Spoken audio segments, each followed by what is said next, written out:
There were already 10 minutes left before the end of the English language exam. Panic in the audience began to gain momentum. An empty form meant an automatic retake. No one understood why there were still no spurs and who should have made them. Didn't Jim promise to prepare everything and save their entire group from failure? The answer was not long in coming, and after looking at it, the group realized that they were doomed to failure. Let's rewind a little to the beginning. Our hero's name is Jim, and he is a student at a linguistic university. All that makes him happy is food and drink, especially the double portion of rice in the cafeteria at lunch. He has no money for other food, he can only afford the most ordinary white rice. Jim's appearance left much to be desired. The white t-shirt he wore every day, ordinary pants, all this did not make him the most chic fashionista. The day came to retake the exam. Jim knew that he had an ace up his sleeve for today. Empty eyes and drowsiness are clearly not what Jim wanted to feel in the last minutes of the exam. Mrs. Claus said with a slight smile that Jim wouldn't get anything done waiting for the time to run out. She also added that he has no influence here and that he is a poor student who will not pass her course. Jim is a burden to the entire institution. Jim looked straight into her eyes and said that she would be surprised, but the answers would be in the air any minute. At that moment, there was such a noise and whistle that the classroom windows almost jumped out. These were the long-awaited answers to the exam, but how they ended up in the air. The helicopter with answers to questions literally hovered on the third floor of the university. Mrs. Claus thought that this couldn't be true. Could the boy really be able to pass her exam? Those same answers were attached to the helicopter. The surprised students stood in a stupor looking at all this. Jim shouted joyfully that it was time for him to hurry up and finish writing the exam. The shouts of his classmates that Jim was the best lasted for several seconds. He really saved everyone. The main character said that he had to go. He was afraid to be late to the dining room because today he had delicious rice for lunch. Mrs. Claus could not find a place for herself. She screamed non-stop for everyone to stop cheating. Mrs. Claus told Jim that he automatically gets a 0 for cheating on the exam. Someone from the window shouted questioningly about the money and also that the transaction had been completed and payment was expected. Opening the window and taking out a red bag full of money, Jim threw it towards where the helicopter was located. Jim, looking at the tornado of money in the air, shouted that there was no need for change. No one had seen so much money here. The fallen bills did not take long to appear, and now every student was filling his pockets full of red pieces of paper. In the surprised and empty look of Mrs. Claus, one could read how Jim got so much money, and also what was going on here. Jim said goodbye to the teacher and said that he needed to hurry up. If he was delayed, there might not be any free seats on the bus. When the guy left the university, he immediately realized how difficult it was. Suddenly, a message appeared in front of Jim's eyes that the task of using 150,000 yuan in any way during the exam was completed. This all-in spending system appeared exactly a week ago. It was a typical Monday morning. Jim was standing in line at the bank. The main character looked at his insignificant pile of money and realized that saving was very difficult. Jim's salary was too small to meet all his needs. The only thought that crossed my mind was that even a robber would not look at this pitiful pile of money. How suddenly shots were heard and now the robber's pistol was pointed at the crowd of people. Jim looked at the robbers and could not believe that his thought out loud had become prophetic. The gang boss pointed the gun at Jim and told him not to move. The entire bank building was captured by criminals. Civilians found themselves easy hostages in their hands. The situation was gaining momentum, and Jim, looking around, was looking for ways to get out of this situation. Turning his head again, he suddenly came across the robber's pistol. The gang boss asked him what he was doing. Jim emphatically shouted back that his ass was itchy and he couldn't take it anymore. Jim had his last money in his pocket and he couldn't say goodbye to it so easily. Suddenly, a girl's screams were heard in the middle of the hall. The resourceful guy quickly took advantage of the situation and tried to escape. But it was so slow and stupid that the robber, pointing the barrel of his gun, showed him the opposite place. In the center of the hall, another gang robber grabbed a cute girl by the hand. The boss asked in surprise how a guy could harass a girl right in the middle of a robbery. The second robber replied that this girl was too beautiful and he could not help himself. Pushing away from the robber, the girl said that she would rather die than be with such a scoundrel. At this moment, the main character still managed to find the emergency switch and open the door. As he was about to run, he heard the screams of a girl who was able to stop him. Jim asked not to touch the girl. This girl turned out to be his class teacher, Teacher Gray. The main character, with a sweet smile on his face, whispered to the robber that if he was going to rob someone, then let it be that girl. The robber was very surprised and angry when he saw that Jim managed to open the door. The main character just wanted to talk to the gang boss when suddenly a shot rang out. It was the robber's shot straight into Jim's heart. Will the main character just die like that? Jim can't just die. At least he needs to spend the last 200 yuan before dying. Jim received a new task: spend 1 million in 3 minutes. The reward is avoiding death and complete immunity. The robber turned to the main character with a question about what he was planning and doing. The guy's surprise knew no bounds. He found himself exactly 3 minutes before death. He has a few minutes left to change his future. The gang boss shouted that the boy was too suspicious. The robber warned the main character that if he looked at him again, a bullet would fly straight into his forehead. Little Jim was furious because this robber had already shot him. The main character nevertheless dared and looked the criminal in the eyes. The robber asked Jim to take his tongue out of his ass and say what he wanted. The protagonist's index finger pointed at the second criminal, after which Jim added that he dropped several bills. The robber could not understand what kind of money we were talking about. The boss of the criminal gang told Jim to show what kind of money we were talking about. When the main character was moving towards the criminal, the same Miss Gray was hiding among all the hostages. Jim winked at her. At some point, Miss Gray did not understand what her student was doing here. Jim asked the robber where the money was, which he tied to his leg. Hanging his head down, the robber was horrified to see the money that the main character was talking about. The gang boss did not expect such betrayal from what he then thought were his comrades. Jim said sarcastically that he didn't understand why he hid so much money in his pants when they were about to leave the bank with bags full of bills. The stunned robber did not understand where this money came from because it had nothing to do with him. Jim thought it would be a good idea to find the robber's bag, otherwise he wouldn't make much money in his pants. The boss's partner shouted non-stop that everything that was happening was some kind of trick. Standing proudly in front of his class teacher, the main character said that he was just a good guy. Jim's game among the robbers was just beginning, and then his second plan matured. He asked Miss Gray to play along with him since the gang boss was not so stupid. Jim, with a quick wave of his hand, took out a fresh wad of bills from behind the teacher's back. Because the money could appear in any specified place by the user of the all-in system, the amount was also determined by Jim. The main character shouted that this money was hidden specifically for the third robber and pointed his finger at him. A tense silence hung over the heads of all the criminals. The third robber couldn't believe his eyes because he didn't do anything. He just followed the boss's instructions. Looking at all his comrades, the boss said that they had always been unscrupulous, and when it came to the big deal, they decided to take more bills. Trying to justify themselves with empty words, the gang understood that they could not do anything because the facts spoke against them. The boss thoughtfully asked his partners whether this money really came out of thin air. Suddenly, Jim shouted to the gang leader that he was doing them wrong. The main character pointed his hand at a huge wad of money that magically appeared right behind the boss. The partner doubted the ideality of Butcher's boss, which he openly told his partner about. The enraged boss pointed the gun at his partner and, saying that how could he call him by name, pulled his finger off the trigger. And then a shootout began among those very comrades who were going together to a big cause. The whistling of bullets, smoke, and broken glass, just a couple more minutes and no one will be left alive. After some time, the shootout ended, and the thick smoke from the gun began to clear. Jim thought it was all over. Hugging his Miss Gray tightly, he realized that he was the one who became her savior. The main character raised his head up. Before his eyes, he saw a trunk that was directed in his direction. It was the gun of the gang boss. He survived and now wants to avenge his comrades. There was little time. Jim's whole life flashed before his eyes in those 5 seconds. But suddenly the main character's class teacher, Miss Gray, covered him with her large and soft body.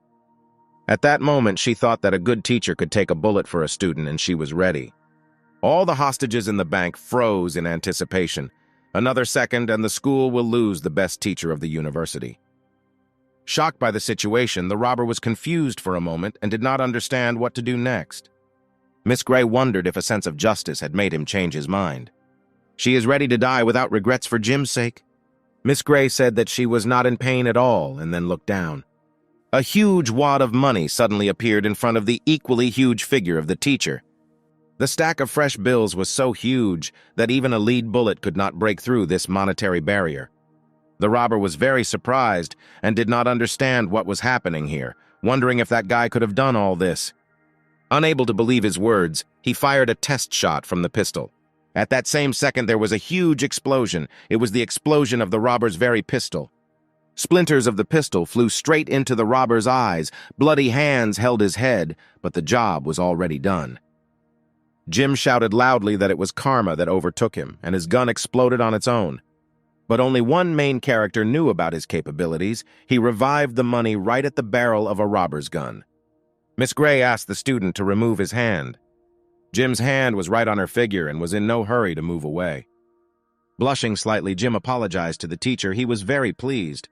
A huge wad of money was right in front of the guy, slowly pulling his hand towards it. But what's the matter? As soon as Jim touched them, they immediately disappeared. At that moment, there was a knock of open doors, and the city police immediately responded to the call. As if in a beautiful dance, the bills slowly fell onto the backs of the robbers killed by each other. The police inspector was already in the building, and only one question worried her. What happened here? Jim put his hand on the officer's shoulder and modestly replied that he was already late for work, and this aunt should sort it out herself. Satisfied with himself, the guy walked out of the bank with an easy gait. And how good he thought that he managed to save his last 200 yuan. The girl looked at Jim's back pocket and didn't understand where the guy got the 200 yuan from and thought that he might have stolen it. The police officer tried to shout after Jim to stand still. She continued that she was not an aunt, but a newly graduated student, but our hero was already far away. The next morning, Jim, as on any other day, went to the university. The teacher, Miss Gray, walked around the classroom and lectured all the students. When the teacher reached the end of the room, she couldn't help but notice how Jim was brazenly sleeping on his desk. Hearing a loud voice next to him, Jim raised his head and for several seconds could not understand what was happening. The stunning figure of Miss Gray appeared before the eyes of the protagonist. Jim very slowly raised his eyes from bottom to top and finally stopped. Miss Gray kindly asked Jim to concentrate on the lesson and continue to listen to her. The main character felt embarrassed by the situation and added that he was probably too tired yesterday after working part-time. Two guys sitting right behind Jim said that he should not have contradicted the teacher and would now receive a severe punishment. Suddenly, Miss Gray's thoughts returned to that terrible day yesterday. Remembering how it all happened, the teacher turned sharply and told Jim that she forgives him, but only this time. Returning back to the beginning of the office, Miss Gray accidentally rubbed herself against the corner of the table and tore her tights. Jim's eyes at that moment were directed only at this cut on the tights. The protagonist's angry classmates couldn't believe that the teacher forgave him so easily. One of the guys received a notification on his phone, Regional News, which said how one of the students outwitted bank robbers yesterday. A classmate couldn't believe his eyes. He saw Jim's photo on the news. At that same second, the bell rang for a break. The whole class already knew about this situation. A group of young students surrounded Jim. They tried to find out how the main character managed to deceive the criminals and how he did it. The girls put forward their versions of events. It would seem that their version was one better than the other, but the guy no longer heard them and simply agreed with them. A voice in the background shouted that it would be nice to celebrate. An envious classmate said that Jim was now a big star and he would have to treat everyone to dinner. The second classmate added that otherwise they would not be able to secure his status as a big star. Jim's classmates also didn't mind him inviting them all to dinner. But at some point, the main character was no longer in the class. Jim quietly left the office and indignantly said how dare they ask him to spend money. One of his classmates loudly shouted after the guy that he was a beggar and without ambitions. Stars don't act like that. When suddenly I felt someone's hand on my shoulder. Turning back, the classmate saw Jim, who returned with good news.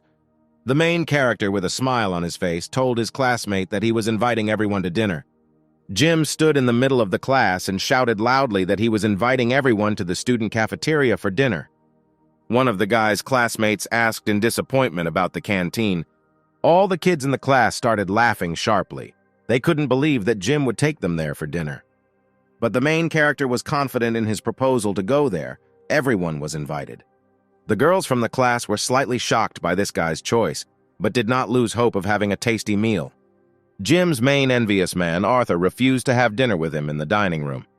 The main character didn't care what they thought about him, unlike his classmate. The whole class left after the main character. Only a few students remained in the office, led by Arthur. One of the guys offered to go instead of the guy, thinking that Arthur was afraid of Jim. The young man was furious when he heard such words from his friend. Arthur told the guy to tell everyone at the university to gather near the cafeteria today because he had a plan to devour Jim. Anger and revenge could be seen in the guy's eyes. He was ready to trample the enemy. It was a bright and sunny day. All the students had already gathered near the dining room for a long time. Someone from the crowd said that he wouldn't believe how poor Jim could treat the whole group of people. One of the guys responded in astonishment that today not only the group would come to dinner, but the entire university. But few believed in Jim's success, because this was too difficult a task for a student with a reputation as a beggar.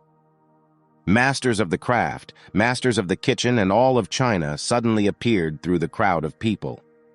Several guys managed to highlight the name of the restaurant where the chefs came from. This restaurant belonged to Arthur's family. The guy proudly walked into the center and shouted loudly that he was in a good mood and therefore would treat everyone to dinner. It was an army of professional chefs who were ready to cope with any task under the leadership of a leader. The guy's friends delighted everyone that if someone doesn't like the dining room, they can dine directly with the chef of the five-star restaurant, Arthur.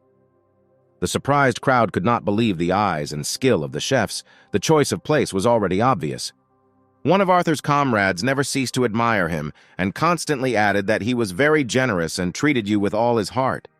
The guy looked sarcastically in Jin's direction and added that, unlike some fools who pretend to be generous, but are actually beggars. Jim looked towards Arthur. He saw how joyful the guy became at the opportunity to publicly humiliate him. The girls from the class were confused. They did not know what to do or what to do.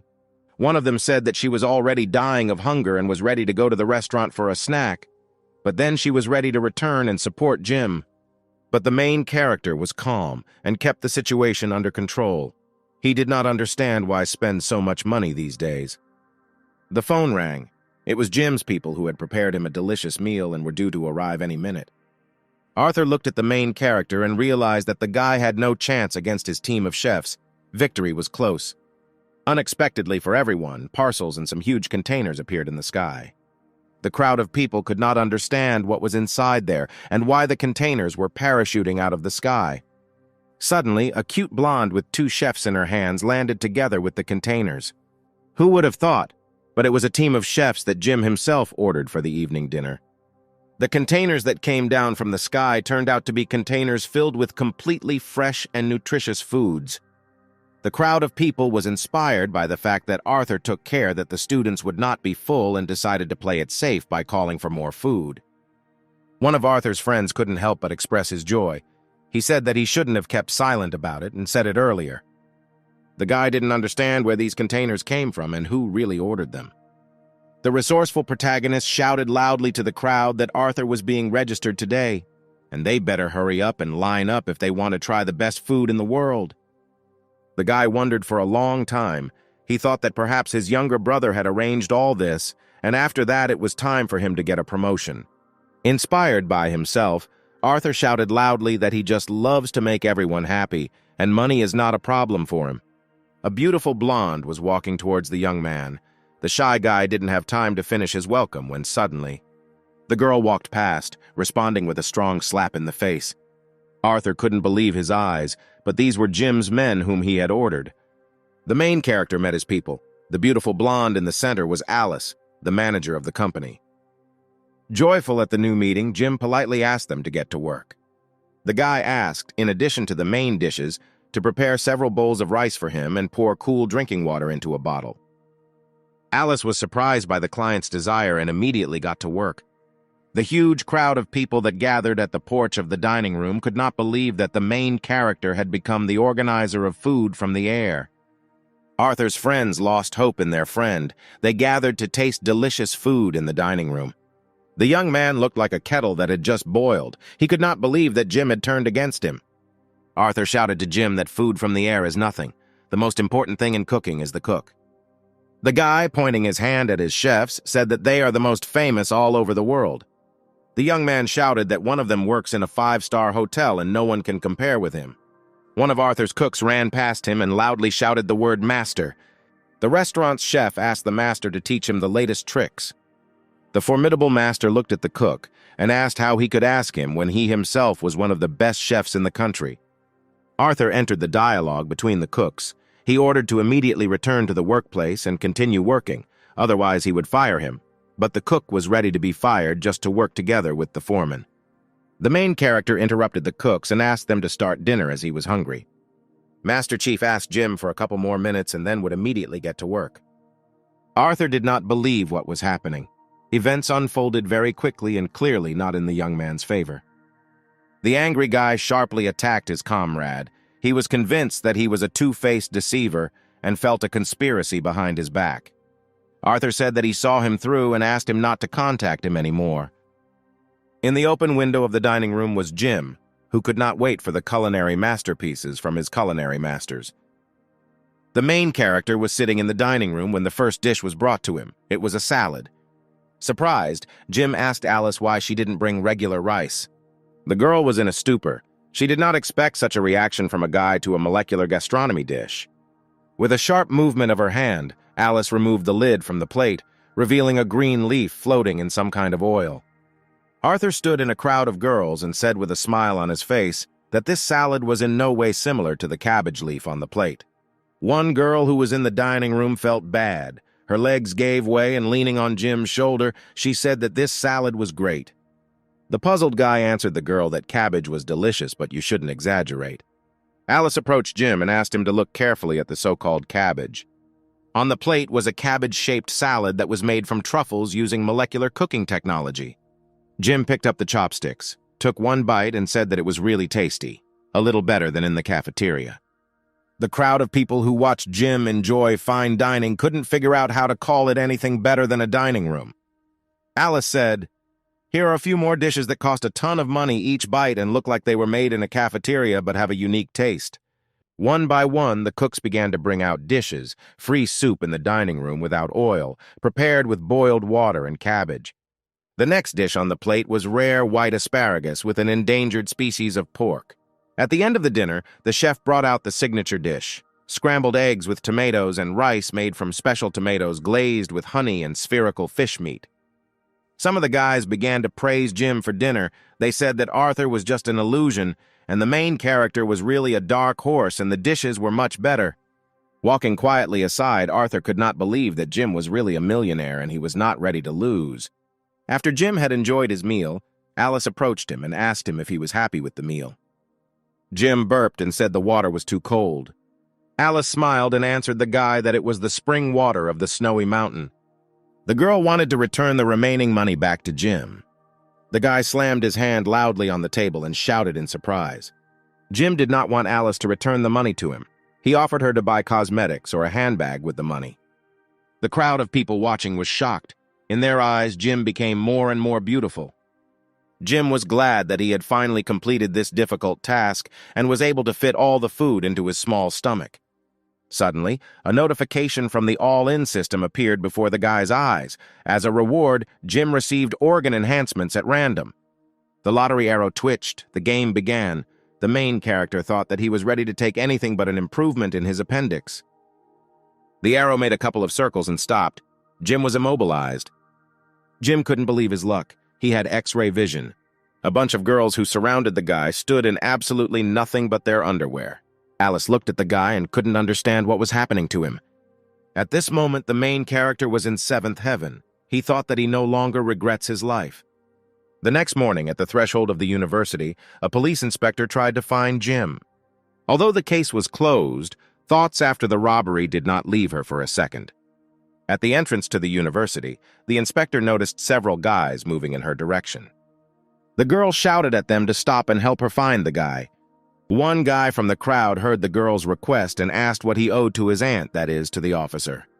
The girl angrily replied that she did not look like an old woman and her name was May. The guys looked at each other in confusion and smiled back at her. Officer May noticed the same bags that all university students were carrying. A couple of friends happily said that Jim started this fashion, and after that the whole university began to imitate him. The police officer thought about the guy's words. She thought that perhaps this was a prank on the rich boy. Not far from May, Jim was among the crowd of girls. The girl was very surprised at how quickly she managed to find him. Jim stood among beautiful girls. The guy was worried about the all-in system. He completed his training and is now ready to move on to the next stage of choosing tasks. Persistent girls demanded attention from the boy and asked him to treat them with delicious food again. An all-in system appeared before Jim. Now, for failure to complete a task, the main character assigned himself a punishment. The higher the difficulty, the more severe it was. One of the girls told the guy that today she would be alone in the room. The officer heard the conversation. She couldn't believe how the guy got so much attention from the girls. After all, Jim did not look like a rich son. He was wearing ordinary pants, just a bag instead of a bag and a torn t-shirt. The guy carefully selected the task for the next stage of execution in the all-in system. The police officer concluded that thanks to the bank robbery, the guy became significantly rich. The girl turned to Jim and threateningly ordered him to stay where he was. Jim was so preoccupied with choosing the difficulty of the task that he did not hear the request from the police officer. The main character thought about the difficulty and decided to start with an easy level. The officer's hand touched Jim's shoulder sharply. The boy's finger jumped from the easy difficulty level to the difficult difficulty level. Jim didn't know what to do. It was as if the whole world had collapsed under him. The guy continued to hold his finger at the difficulty level, but as it turned out, it was the body of Officer May. The girl looked at Jim and ordered him to remove his paw from her. Returning to reality, the main character saw who was standing in front of him. Jim abruptly rushed in the other direction to hide from the policeman. After the guy ran, the police officer loudly shouted for Jim to immediately stand still. The all-in system showed a new task. It talked about purchasing a car worth $2 million, and in which it would be necessary to win a race. If the task was not completed, Jim lost his language skills. There wasn't much time left, and Jim decided that it was better to hurry to the car dealership. The satisfied guy headed towards the store with the thought that no one could stop him. Suddenly, Jim found himself in the air. The main character did not understand why he took off so sharply. A police officer caught up with the guy, and the fragile girl mercilessly threw him over her hip. Several combat techniques, and Officer May was able to stop the criminal. The girl said that the young man was accused of hooliganism and resisting a police officer, and now he has been arrested in accordance with the law. There was pain and confusion in Jim's eyes. He understood that time was passing and the task had not yet been completed. Upon arrival at the police station, the officer conducted an interrogation. She asked the guy to tell the truth. But Jim insisted that it was all a misunderstanding. Several hours passed, but the inspector was still unable to find out the whole truth. A phone call rang in the policeman's pocket. The man on the other line asked to let the guy go. After some time, Miss Alice appeared. She introduced herself as Jim's lawyer. She said that the guy was released on bail and was ready to answer all questions herself. The free young man ran out of the police department and headed straight to the car dealership. When Jim ran to the store, it was already late. The salon was closed. Crossing the road, Jim wondered where he could find a car for $2 million. Suddenly, there was a loud signal from a bus that stopped right in front of the guy. A man was driving the bus. He shouted to the young man that he probably didn't care about his life. The driver could hit him. As if in the sky, a light bulb suddenly lit up above Jim's head. The satisfied guy thanked the bus driver and moved on. The man was surprised by the guy's answer, closed the door and drove forward. A powerful engine, a huge amount of horsepower, leather seats and air conditioning. Why not $2 million? Jim asked himself. The main character decided that it was definitely worth the money spent. Jim thought to himself that his language skills were now safe. The joyful young man was delighted because from that day on he had his own cool bus. The main character successfully completed the first part of the task. The second part of the task did not keep him waiting long. It said that next he needed to win a drift race. Jim thought that there was no talk of any kind of drift race. Moreover, the guy didn't even have the skills to drive a bus. The main character was in a panic. He didn't know what he could do. Suddenly, a voice in the background told Jim that he could help. It was Ennis. The young man was very happy and could no longer hide his emotions. The girl was glad that Jim took every opportunity to hug her. Taking control of the situation, Jim said in a serious voice to hurry up, otherwise you might be late. It was midnight. All the racers gathered on the road to discuss their cars and the future race. One of the participants in the race was Arthur. His car was as ready for racing as the others. One of the riders found out from the guy why no one was eating the dinner he had prepared for the people. The furious young man attacked his opponent and was ready to enter into a verbal altercation. The conversation between the two racers was interrupted by a gorgeous girl who told him to shut up immediately. The queen of racing stood in front of them. Every participant knew her snow-white car. The girl said to stop talking nonsense and sat down in the car. All participants were ready to start the race and find out which of them would deserve the main prize. There was a legend that the winner of the race would be able to take off the girl's mask and see her face. Today, Arthur planned to become this person. The guy made a final roll call of all the race participants to give the start. Suddenly, a bright flash illuminated all the racers at the start. The light was so bright that Arthur's eyes were blinded for a few seconds. Jim appeared from the bus window, greeted all the participants, and expressed a desire to take part in the race. The cars drove to the start line, cool supercars and new foreign cars, and among all these street engines there was a huge yellow bus. At that moment, Ennis was driving, and for the first time in her life she was ashamed, having arrived at the race by bus. Arthur's anger knew no bounds. He shouted that it was Jim again. As he pulled a little closer to the starting line and drew level with the white car, Jim looked down. In the window of a nearby car, Jim saw a mysterious girl in a mask and bright purple hair. Thanks to the fact that the guy had the opportunity to look at the X-ray, it was not difficult for him to determine the girl's identity. The main character could not believe his eyes. He recognized this girl. She was an excellent student at his university. In front of him was the universal goddess of all the guys at the university, Mia. She had a gorgeous figure, family, and beautiful appearance. Mia prepared well for her tests and always passed her exams with flying colors. The girl loved to play various sports games, especially tennis. Her famous and sweet smile was able to melt the ice in the heart of the most insensitive guy. Jim was stuck for several minutes and could not believe that she was participating in the race. Outraged by being stared at for so long, Mia screamed, to which Jim stared. Jim did not expect such aggression from the girl. He could not think that a goddess could be so arrogant. And from second to second they started the race. The roar of engines and the smell of burnt rubber could be heard on the road. Arthur couldn't understand how Jim was going to win the bus race. He shouted that he was finished and rushed forward. Driving past a snow-white car, the main character asked why it was standing still. The girl had an agreement with the judge. She had to give a head start of 5 minutes, otherwise he would say that the girl was mocking them. The guy offered to wait for her as he could not stop admiring her beauty.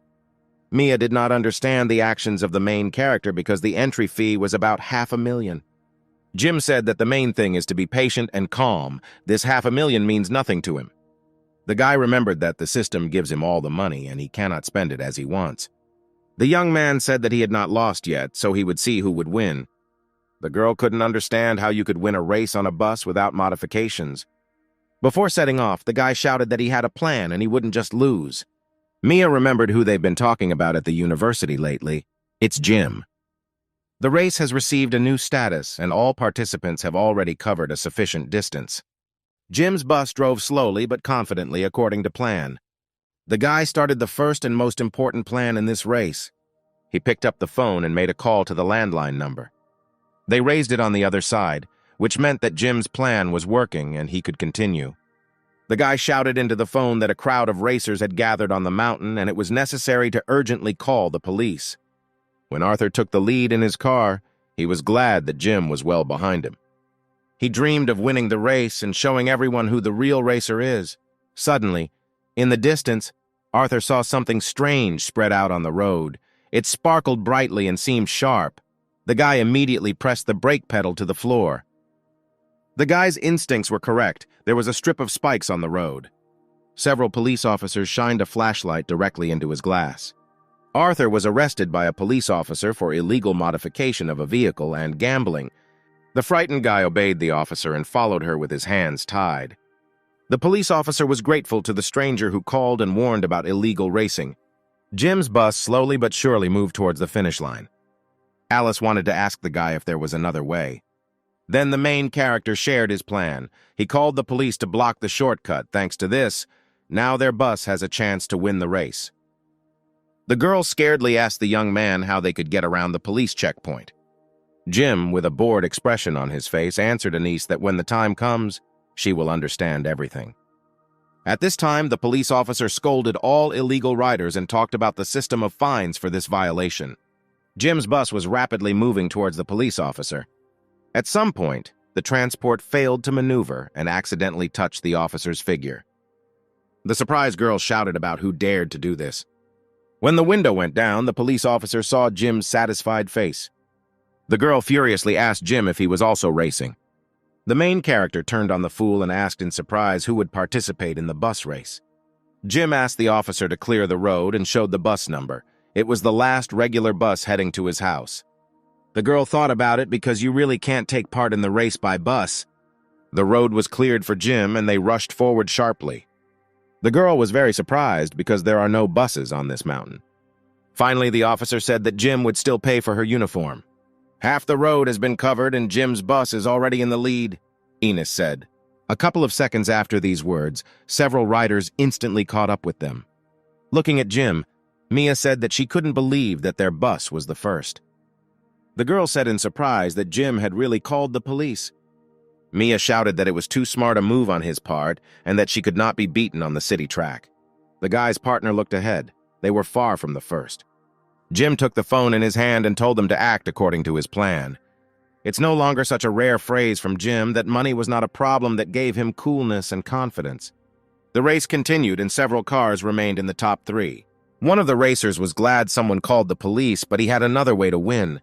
A new modification with nitrogen acceleration was built into his car. With this feature, the racer could easily outrun the snowstorm car. After pressing the button, the car seemed to rush forward with such speed that there was practically no traction between the wheels and the asphalt. The guy was easily able to overtake all the participants in the race and become the leader.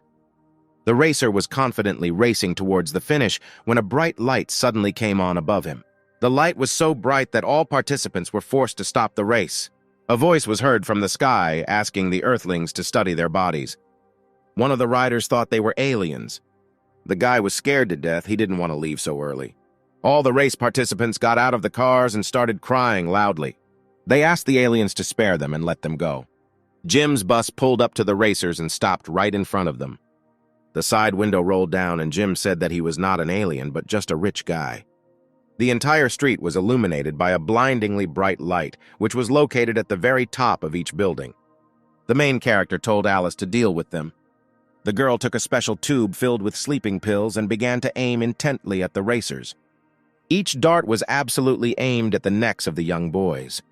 A few seconds later, a bunch of racers were already flying in their dreams. Joyful Jim waved his hand at them and said that they should sleep like in the story about the tortoise and the hare. The guy thanked his partner for the excellent job. The girl was happy when she heard the compliment because she learned this from the detective. Jim took the lead again, and now it was his car that was in the lead. Mia's snow-white car drove right behind him and watched as the guy deftly dealt with other racers. The girl said that Jim really had a couple of aces up his sleeve and it was time to speed up. At the rear of the car, there is a spoiler and two large exhaust pipes. They will significantly give it power. Mia hit the nitrous boost pedal. She couldn't let Jim win the race. There were still 3 kilometers left. The guy wanted not only to win the race and have time to watch the broadcast. Jim was bored because at that time there was no worthy opponent for him. Suddenly there was a loud engine noise. Jim looked out the window and saw Mia's car flying above him.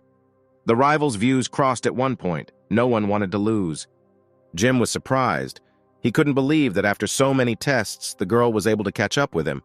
The snow-white car quickly overtook the bus and drove on. Confused, Alice asked Jim what they should do. The young man was puzzled because such an outcome of events was not in his plans.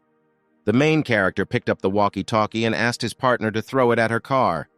Alice looked at Jim with a smile and told them to just watch. The girl tore her pants to quickly make a small bandage. Spinning the radio above her head, Alice began aiming at Mia's car. It was the most accurate throw in the girl's career. The radio hit right where it was needed. Mia was surprised by the appearance of the walkie-talkie. A voice from the walkie-talkie asked if the beauty was tired and why not stop and take a break. The girl reacted menacingly to Jim's words and said not to play games with her because he is a loser and only deserves to lick his feet. The guy replied that he would still have time to do it, but not before he won the race. Surprised by the answer, the girl called Jim a pervert and added that he could not win. The main character called his rival the queen of the race and asked if she was confident in her victory. Or, correctly speaking, Mia, having revealed all his cards, Jim put an end to the dialogue. Despite the fact that the girl was wearing a mask, she could not believe how the guy found out who she really was. The main character not only knew who was under the mask, but also what color of underwear the girl was currently wearing. Jim said it was great to keep his secrets, but he wouldn't mind a gesture of goodwill. After these words, Mia suddenly braked just a few meters before the finish line. This was the first race in which a bus driver took first place. Splashes of champagne flowed like a river. Handsome Jim stood right on the pedestal. Among the crowd of roaring fans was Mia. If the guy tells anyone about this, he's dead. Amid the noise of celebrations, the main character quietly disappeared to watch the long-awaited broadcast. It was a live broadcast from the guy's favorite streamer. Inspired by the girl's dancing, Jim could not take his eyes off the figure. At one point, the main character became interested in who was under the mask. Taking the phone in his hands, Jim began to closely monitor the girl. The number of viewers on the broadcast was not so many. The comments were both good and condemning. The cute cat was bored alone, and he jumped on his owner. The streamer fell right in front of the audience with numerous cuts and abrasions. A flurry of negativity and emotions fell on the poor girl. The girl felt ashamed of the situation and asked for an apology from her subscribers. Jim was furious with the situation and did not understand how people could talk about his goddess like that. With every second, the number of viewers on the broadcast was getting smaller and smaller. At one point, only Jim was left there. The guy said that if he had money, the goddess would already be in the tops. A small flash of light appeared on the main character's right hand. Jim thought about what this could mean as he raised his right hand up. The guy saw the inscription on the phone screen. His favorite streamer received the award for Queen of Broadcasts. The main character, Envy, asked who could do this, give his goddess such a title and a lot of money. At one point, the number of viewers on the broadcast exceeded 2 million. The young streamer's joy knew no bounds. She thanked Jim95 for such a generous gift. The main character remembered that he had exactly the same nickname as the girl named him. Jim received a notification on his phone thanking him for the support of his favorite streamers. Now the main character was in first place in the top gifts of the day among all streamers. But how could this happen? Jim remembered that he had not yet looked at the reward for winning the race. The reward is a gift generator, Jim saw in the system. The main character received a golden finger as a reward. Jim looked at the conditions in frustration. He had one attempt for an unlimited amount of virtual currency, which had already been spent. The next morning of the protagonist began at the university. Jim, as always, wanted to sleep and therefore yawned at every step. The guy entered the class and was surprised. In front of him stood a long-legged beauty with a bandage on her left leg. Jim wondered in surprise that this was really the goddess of the stream. The main character looked at the girl in surprise. Jim was upset because now he has absolutely no chance to approach her. The main character listed that they were not suitable for their height or face, so why waste time? The girl turned towards Jim and said, "Finally, he is here." The boy replied that they did not know each other enough to wait for each other. The girl's thoughts about how the guy could do this, reveal her, haunted her. In the center of the office, the main character saw a bright light that made its way through the heads of his classmates. The guy loudly asked who this light was coming from. Everyone made way for him, and he saw the guy's shiny head. A guy with a shaved head, it was Rich Arthur. He saw Jim and thought why he was so lucky because wherever he was, the main character was always nearby. Arthur decided that it was Jim who called the police and shouted loudly in his direction. The main character looked at the bald, angry guy and replied that he had been with Mia all night. All classmates froze and at the same moment looked at the university beauty. Mia was confused in her answer. It was difficult for her to admit this fact. The girl was furious. Thoughts in her head screamed to kill Jim. All the guys in the class were shocked by what they heard, and only a happy Jim at the end of the class quietly hummed a melody. Classmates quickly began discussing the new couple in class. Mia stood quietly on the sidelines. She could not say anything in response and was waiting for revenge. The teacher came into the class and asked all the students to take their seats. The class teacher stood on her toes and began to write the topic of the lesson. Jim couldn't believe his eyes. He noticed how the teacher's white shirt had cat fur on it. There was a cut on her leg exactly the same as the girl had recently on the stream. Jim tried to make a comparison of their faces in his head. The guy couldn't believe it, but it was his class teacher, Miss Gray, who was the girl from the stream. The teacher asked Jim what was happening to him and why he was constantly looking at her. It was a real surprise for the guy. The gorgeous goddess from the phone suddenly appeared opposite him. The main character was happy because now he knows what his teacher does in the evenings. Suddenly, Jim heard a sound. It was the sound of an incoming notification from the system. The main character received a new task. This time, the difficulty mode was hellish. The task asked the guy to collect 3 streamers on the internet within 1 week. Jim did not understand the task because what it meant to collect and why the inscription with the reward for completion was distorted. In any case, the guy was ready to immediately begin the task. First of all, Jim decided to test his teacher with his X-ray vision. The guy argued that he was doing this only from the point of view of the task, and not for pleasure. There should be a mole on his thigh, which meant that in front of him was a streamer. Having turned on his vision, the main character found himself in a stupor. The teacher's entire figure was exactly as he had intended. But everything didn't work out as Jim planned, because the eyes were only able to show through 1 layer. It's not fair. The teacher asked the main character what he was looking at like that, as he was staring straight at the girl's figure. Jim masterfully turned on the fool and did not understand what she was talking about. The teacher's phone rang, bringing it closer. She saw a familiar contact. The girl had a look of fear in her eyes from the call. She asked the students to continue studying the topic on their own. Jim saw that the teacher was in distress, and she quickly ran away from the office. The main character remembered that when the audience insulted the streamer on air, she cried just like Jim's teacher. The guy persistently advanced to the office door. He did not care about money or the mission. There was only one task: to protect his beloved goddess. At this time, at the threshold of the university, the girl was in a hurry getting on her scooter. A man was already watching her from around the corner of the building. A guy with a pink haircut and the same shirt said on the phone that the girl had left and they should press her again. Jim noticed the guy. Was he really trying to hit on his goddess? Upon arrival at the hospital, the girl ran into the office of the head doctor.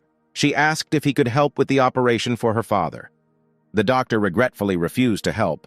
He reminded the girl that the money that had been allocated had already been spent on previous operations for her father. Jim's teacher began to sob loudly in horror.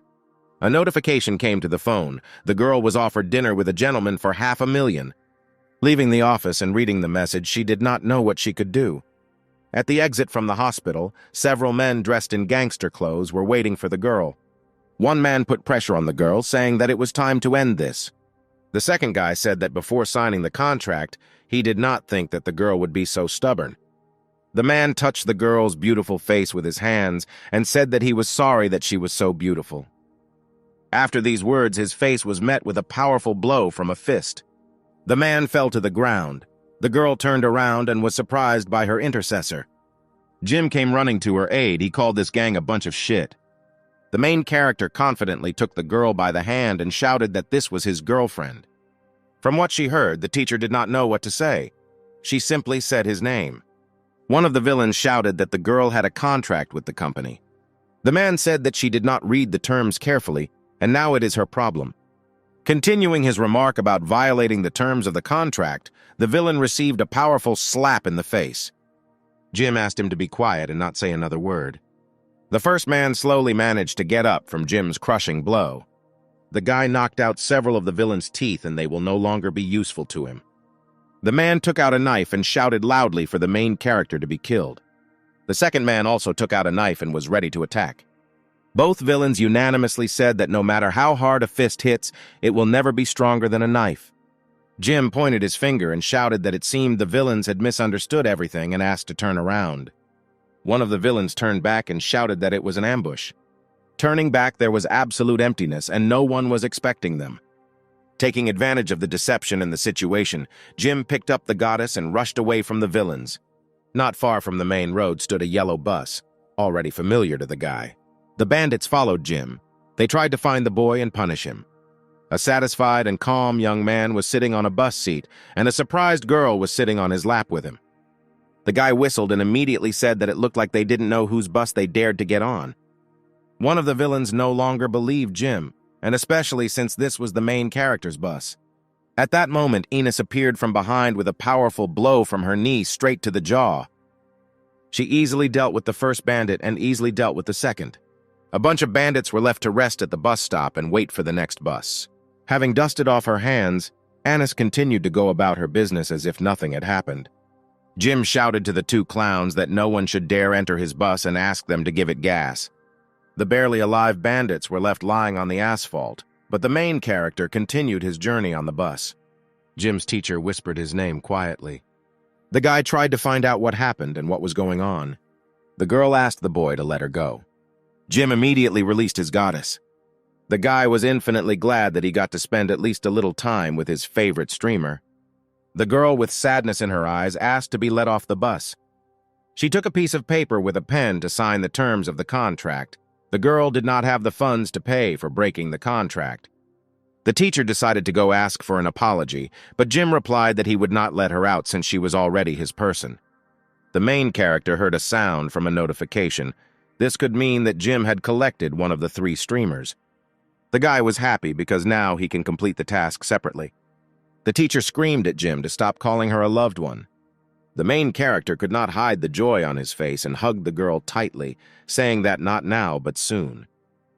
The girl pushed Jim aside and asked him not to forget that in front of him was still his teacher. The main character smiled joyfully and said that the bus had arrived at the girl's stop. The surprised woman got off the bus and could not say anything in response. When the bus doors closed, the girl couldn't believe that Jim liked her so much. She understood that this romance could not continue since she was a teacher and he was a student. Jim's bus drove into the territory of an abandoned factory near the city. The main character decisively asked Enos when they would arrive at the place. The girl replied that they were already there and whether they needed to call more people. Jim asked if everything was ready for the plan. He looked at the floor, tapped the safe with his hand, and replied that everything was ready. The guy confidently walked out of the open doors of the bus, saying that even with this pistol, he was not afraid of anyone. Jim walked past a group of bandits and suspicious-looking men. Outraged by the guy's impudence, a crowd of people asked if he was lost and maybe he needed problems. Jim silently walked past the men and entered the hangar building. In a huge and empty building at the end, there was a large chair. The main character shouted loudly that he did not have much time and was in a hurry to watch the broadcast. The gang boss, surprised by the brat's impudence, turned and asked if it was he who kidnapped the broadcast goddess. The man added that kidnapping is a crime and that Jim now has big problems. The main character replied that everything was correct and he agreed with his statement. The gang boss angrily shouted back that how could Jim not kidnap the girl? The main character stood in confusion. The man asked the guy again in surprise if he really admitted this and that all this did not go according to his script. Jim put his hand into his jacket and was about to take something out of the inside pocket. All the bandits in the building shouted that the kid had a gun and they needed to be careful. The main character took out a funny pink key with Peppa Pig's face on the end. The bandits did not expect such an outcome of events and therefore simply stood still. The guy carefully inserted the key into the safe and turned the key sharply. One of the bandits shouted that this time he definitely had a gun. Suddenly, Enos came running to Jim's aid and scattered all the bandits in all directions. The guy rushed to the main boss and asked if he wanted to know the price, since he so wanted to get Jim's girl. The main character aimed his gun at the head of the gang leader. With the words, "Take the shot," the guy began to pull the trigger of the pistol. All the gang members stood nearby and understood that nothing could be done, and there was no way to change anything. The gang leader looked into the eyes of the main character and wondered why this guy was more reckless than him. The guy was unshakable and finished the job he started and pulled the trigger of the gun. The satisfied boss rejoiced and screamed like a little child and repeated over and over again that there really is money everywhere in heaven. In fact, Jim had a special pistol with unlimited clips of money. The main character opened his arms to his sides and shouted towards the boss to stop dreaming because the main god was standing in front of him. Jim told his boss that each bullet was payment for the streamer's contract, and from now on it no longer belonged to them. The man did not agree with the protagonist's proposal and tried to interrupt Jim. The guy threw the gun aside and said that his sentence was over. When Jim reached into the safe, the gang leader shouted that this money was not enough for him. The guy, outraged by these words, pointed the second pistol towards the gang leader and said that he should take two. The banknotes from two pistols almost broke the leader's head. The shots were so powerful that the boss barely remained on his feet. Jim asked the man in surprise that this was still not enough. Jim took a third pistol from the safe and pointed another additional clip of money directly towards the bandits. These were the happiest moments. The bad guys couldn't believe the young man's generosity, and it was like they were swimming in a pool of money. Jim still managed to get the long-awaited contract of his stream goddess. Leaving the hangar full of money, the guy shouted for them to remember once and for all who this girl's boyfriend is. On the way back on the bus, a dialogue began between Jim and Anise. "Is it really worth spending so much money on a teacher?" the girl asked, and immediately added that it was none of her business. The guy replied that this contract was definitely worth the money donated. Jim added that he had no reason to give so much money to people who bullied his teacher. Meanwhile, in the gangster hangar, there was anger and shouting. A smart young man left a whole gang of dangerous criminals in the cold. It turns out that Jim did not use a money clip with real bills at all. They were ordinary fakes. One of the bandits shouted that he had found several real banknotes. Pleased with his find, he proudly told his boss that he had as many as 250 in his hand. The boss was angry with the situation and hit his partner with such force that the poor fellow flew into the wall. He could not take this garbage. Someone put a gun to the back of the boss's head, and they told him that this time the gun was real. Turning back, the boss realized who was standing behind him. He immediately fell at the feet of the mistress. The man wanted to apologize to her, but the girl's long leg quickly covered his mouth before he even had time to finish.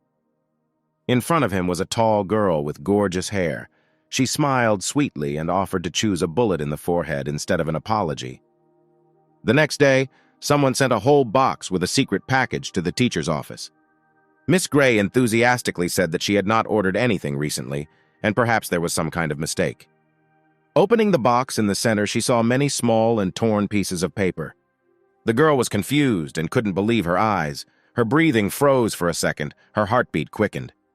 It was a contract with an agency that was completely torn into small pieces. Under all the papers, Miss Gray saw a letter. It was a talent search contract for the Jim agency. Not far from the university, Jim's partner was closely watching the girl. Jim sat under a tree and calmly waited for Enos to finish observing and talk about what he saw. The guy asked the girl how things were going there and whether Miss Gray had signed his contract. Anise jumped from the tree and approached Jim and replied that the girl could not refuse such a generous offer. Her father needed money for an operation. The popularity of the goddess of the ethers began to rapidly gain momentum after the last gift from the guy, and attention to this personality began to grow steadily. Jim remembered that the system would not provide gifts for all three streamers, but for the top 2 stars, perhaps something should work out. The main character opened a website with streamers, and in the first place he found the name of the most popular star in recent times. The guy opened the broadcast, which was watched by just over 14 million people. It was Little Chris. Jim went straight to his yellow bus.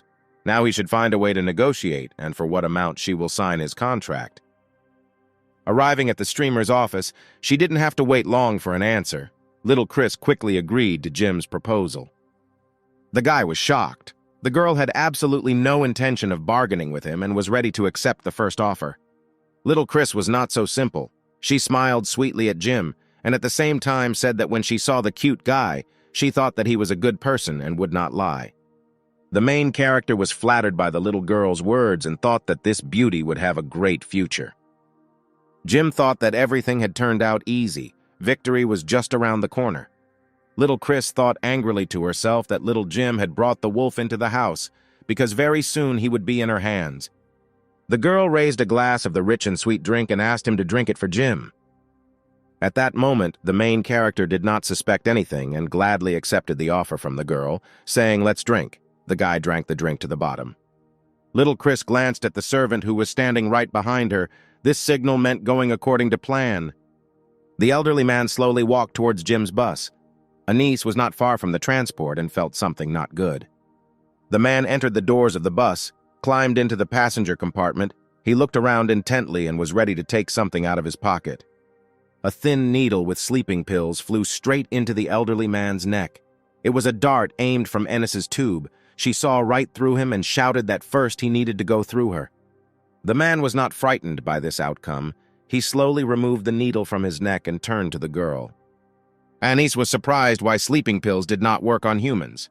The man began to unbutton his shirt. He replied that this remedy did not affect him, and his body had developed immunity. Having completely taken off his shirt, he shouted that now she had met Old Man Morty, and now Enos was learning the unique martial arts of China. The girl tried to be the first to start the battle, but the result was not long in coming. The man had too flexible a body and great dodging skills. After several series of deflected blows, Morty showed what he was capable of and demonstrated a square dance. The blow was so strong and accurate that Anis lost consciousness for a second. Technique after technique, blow after blow, the girl tried to crush all her strength to defeat the old man. But the man's martial arts were so dynamic and dexterous that Enos could not keep up with his rhythm.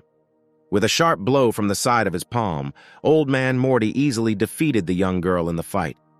The fight was so boring that at the end, for fun, the man took out his phone and took a photo with Anis. At this time, the dinner between Jim and baby Chris continued. The best seafood dishes were on the table. The nice couple communicated very friendly. Everyone was happy with the situation and how it developed. Under the little girl's skirt, there was a special powder that would make anyone who tried it immediately fall asleep. Jim drank his glass of wine to the bottom and collapsed with his whole body on the table and fell asleep. The joyful girl jumped up on the table and shouted that she would never sign a contract with the main character. Little Chris finished her red wine. She wanted to throw Jim back on the bus and plant evidence. The girl laughed loudly and with a joyful smile on her face told the sleepy guy that now he could only drink with his cellmates. Suddenly someone muttered that he didn't like to drink and had never drunk alcohol. Turning her gaze in the other direction, the little girl saw Jim, who was sitting at the table and looking at the girl's further actions. The young guy was very embarrassed to tell how he managed to avoid the girl's insidious plan and avoid this. Jim told how he used X-ray vision as soon as he entered the room and reproached the girl for the fact that the powder could have been hidden better. The main character really liked this wonderful sight, and most likely now he will have to get used to looking at beautiful girls. Indignant Chris shouted that nothing would work out, and sooner or later Jim would end up in her hands. The main character stood in his signature stance and said that the girl should think about who drank the powder in the end. Little Chris sat down at a chic pink chair and continued to look at Jim in surprise. Next to her stood an empty glass of drunk wine. All that the girl had time to say was that Jim was a disgusting and bad person. After this phrase, the little girl no longer understood much. The guy said that he forgot to do something and headed towards Chris. The girl replied that all Jim's actions were illegal and he would not be able to do this. Jim asked the girl what violations of the law she was talking about because there was nothing illegal in his actions. The guy took out a small transparent bag and began to collect seafood from the table. Having tied up the bag full of food, Jim finally answered Chris that the girl had no idea how to invite someone to dinner. Little Chris was shocked by Jim's actions. She is a great beauty who is impossible to resist, just like a guy can think about leftover food. The main character turned around and asked the girl what was the matter and why she considered herself more important than food. Little Chris was furious when she heard Jim's words. With sharp swings of her arms and legs, the girl threw several plates of food onto the floor. Jim was furious at such negligence on Chris's part. The guy walked up to her and looked at her angrily. The main character could not forgive the girl's behavior. He took her hand and placed it on his lap. The guy suddenly raised his hand and gave several slaps with all his might. The girl screamed that the guy was disgusting, but Jim did not stop because handling food and breaking dishes this way was unacceptable in his family. With tears in her eyes, little Chris said that even her father did not allow him to lay a hand on her. After Jim spanked Chris, he walked happily towards the bus with bags full of food and drinks. Before leaving the building, at the exit, the guy met Old Man Morty, who was returning back from the bus. Coming closer to his mistress, the old man asked what happened and why she could not stand on her feet. The girl could not answer the real truth to the old man. In response, she asked how everything went on his part. Old Man Morty nodded confidently and replied that Jim would soon face an unfortunate fate. When the guy got on the bus, Enos was already waiting for him. The main character was surprised how good she looked and why he hadn't paid attention to it before. Any minute now, the bus was about to start moving when a loud sound of flashing lights and cars blocked the road. One of the policemen shouted loudly that Jim, based on a report from interested people, was suspected of hiding a bunch of stolen money. Jim opened the bus doors and asked the officer in surprise what kind of stolen money he was talking about. At that same second, Annis pulled the guy by the hand and put a gun in him right in front of the policeman. The police officer shouted loudly that the suspect had a gun and needed to be detained immediately. Voices from the megaphone shouted for them to start shooting at the guy now. Jim didn't understand what was happening. He had never held a real gun in his hands before. The smug police officer shouted for his officers to immediately open fire on Jim.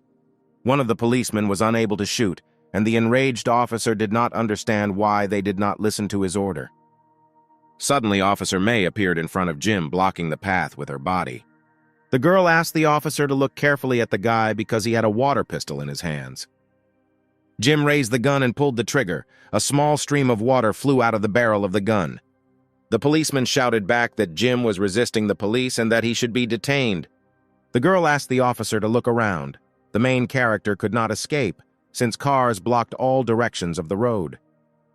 The police officer asked May why she was helping the guy, because when she was investigating the guy, she had a grudge against him. The girl persistently answered the officer that she had no personal enmity and relied only on justice. May believed that bad guys should not be allowed to get away, but good guys should be caught. Suddenly, Jim hugged Officer May from behind and said that he was incredibly touched because the girl called him a good guy. The girl answered the main character not to touch her because he was still a suspect in the case, and the police did not need to shoot him. The police chief pushed the girl aside and walked straight towards Jim. The main character was furious. He asked the officer why he allowed the girl to be treated this way. The man looked at Jim and asked if he was still thinking about help, if someone else would support him. The main character asked the officer not to talk too much. He looked into the alley of a dark building and loudly shouted to get out. Opposite the police chief, a powerful drone jumped out with an action camera below. The man was furious. Because all this time he was being filmed by the camera, he mercilessly grabbed the drone with his hand. The chief of police threw the drone straight to the ground with such force that the equipment scattered to the sides into small pieces. The main character told the boss that he knew that the top two streamers were actresses under his banner. The man stood in anger. He destroyed the camera and was glad that now no one would see him. Jim, confused, answered the boss. Did he really not know about such a thing as broadcasting and live broadcasting? The man pointed the gun towards Jim and answered him that he really thought he could do whatever he wanted with the money. Unexpectedly for the boss, someone started touching his gun. These were fans of streamers who gathered to see their idols live. A crowd of women and men surrounded the policeman. They saw all the actions live and could not believe that all this was happening for real, and everything looked so realistic. The main character again emerged victorious from the situation, because with money you can do whatever you want. In the building where little Chris was, the effects of the medicine finally wore off, and she came to her senses again. The girl asked Old Man Morty if everything was ready because Jim shouldn't laugh at the moment. The old man reassured the girl by saying that with him on the team, she would not have any problems. The girl wanted to call Jim and warn him that he was in big trouble after he contacted her. Little Chris was terrified because she couldn't find her phone in her pocket. The girl's screams could be heard far outside the house because the guy swapped the phone for the streamer's phone. At that moment, all three streamers' phones were broadcasting live from the scene where the police were trying to detain Jim. Jim stood among a crowd of screaming people and realized that their strength was truly great. Now the main character can confidently sign a contract with Little Chris. Jim completed one more system task, and now there is only one last streamer left. Jim excitedly asked the crowd how they enjoyed the outdoor live stream. The main character took advantage of the moment and was able to advertise his stream with Little Chris. He asked to follow his broadcast because tomorrow there will be a big prize draw. The audience was delighted with Jim's speech, but there were still not enough subscribers to the broadcast. Suddenly, the sounds of pistol shots were heard. The entire crowd was terrified and screamed for help. The police chief turned to Jim and said that he was not going to shoot him, but would now search his bus. The main character was pleased with this turn of events because it was an excellent opportunity to act. Jim turned to the boss in fear. He asked not to search his bus because so many people were watching the broadcast. The man looked in Jim's direction and warned him that he would be in trouble if the guy insulted Chris's highness. The boss threw away the phone and ordered all police officers to search Jim's bus. The main character thanked the officer and obediently awaited developments. The police chief was alarmed by the guy's sudden change in facial expression. The man said that it was too late and did he want to say something to justify it. Jim told the police chief that the broken phone that was broadcasting from it would only make people more aware of what was happening here. All the people who were behind the main character were part of his live broadcast. The man did not believe in Jim's success because he knew that he was about to be caught. One of the police officers looked out of the bus window and showed a black, suspicious suitcase that had been reported missing. Joyful at this discovery, the man ordered the suitcase to be opened immediately. The chief of police understood that Jim could no longer avoid the story of the suitcase planted by his people. One police officer, on the orders of the chief, opened the suitcase and saw a bright light. All the police officers, like the chief himself, were waiting before handing Jim evidence of a stolen suitcase full of money. The satisfied police chief turned to Jim and asked him what he could do about it now that the evidence was indisputable. The main character repented to the police and said that he should not have loved studying so much. The man was confused. He did not understand why Jim was saying to study and what he should study.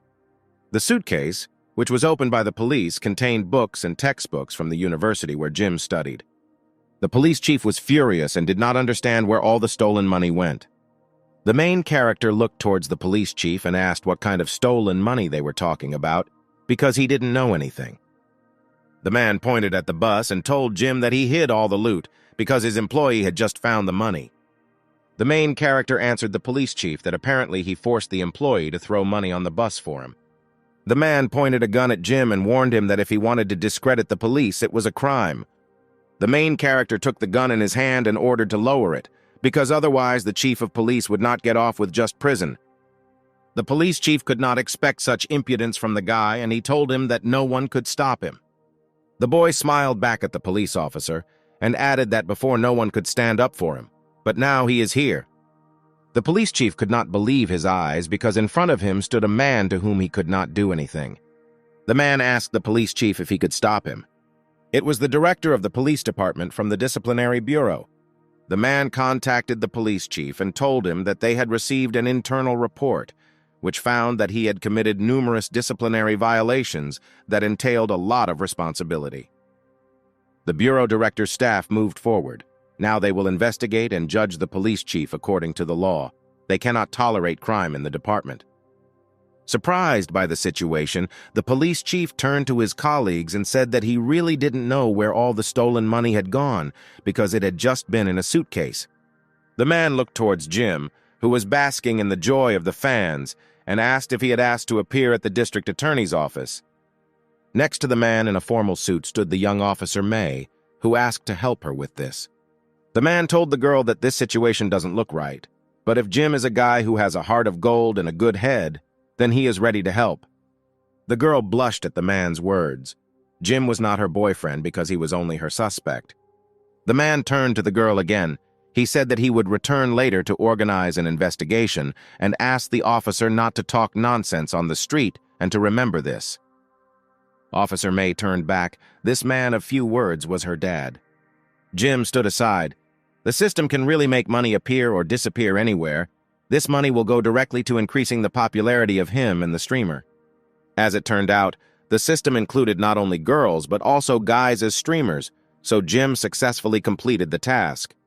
The guy was looking forward to the well-deserved reward for completing this task. He couldn't wait for the reward. Would it really be an improvement in X-ray vision with a full body scan? The reward did not have to wait long. Jim received several rewards. One of them was the opening of the main quest line, and the other was a personal vault. In one of the skyscraper buildings in the city center, the silhouette of one man said on the phone that he had a feeling of danger. The next day, Jim sat silently in his chair and thought about the main task, which was to create a company, expand the staff, confirm the location of the office, and complete the first transaction. The main character thought that he already had a company and had 2 employees. All that was left was to find an office and carry out one transaction. Jim laughed out loud. He felt that he was about to become the richest man in the world. A bottle of carbonated drink fell sharply onto the table and stopped Jim's laughter. Opposite the main character stood a man who had been waiting for several minutes for his drink to be sold at the checkout.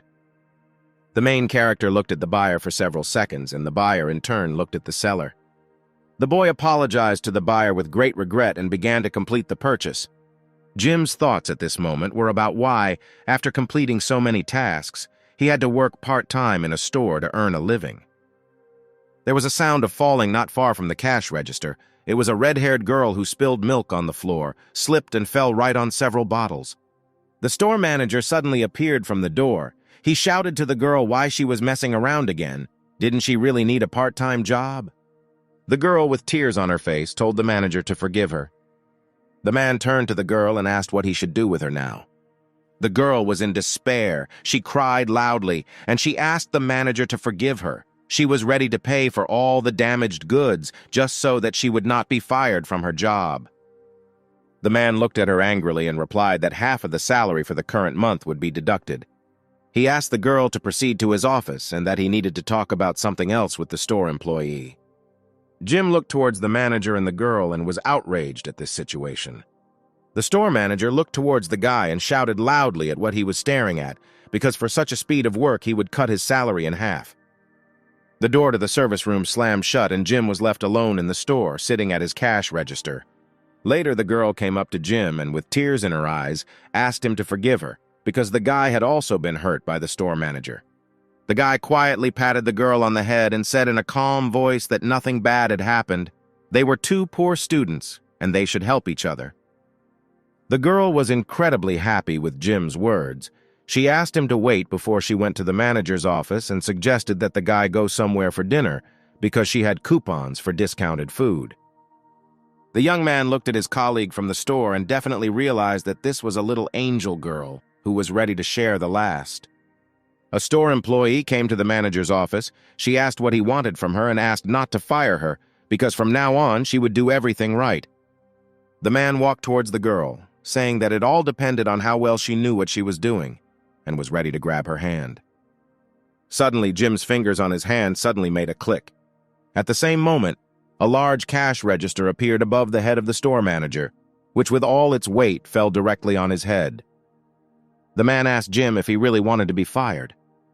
The main character, with a malicious smile on his face, answered the manager that he was not afraid of being fired in this store.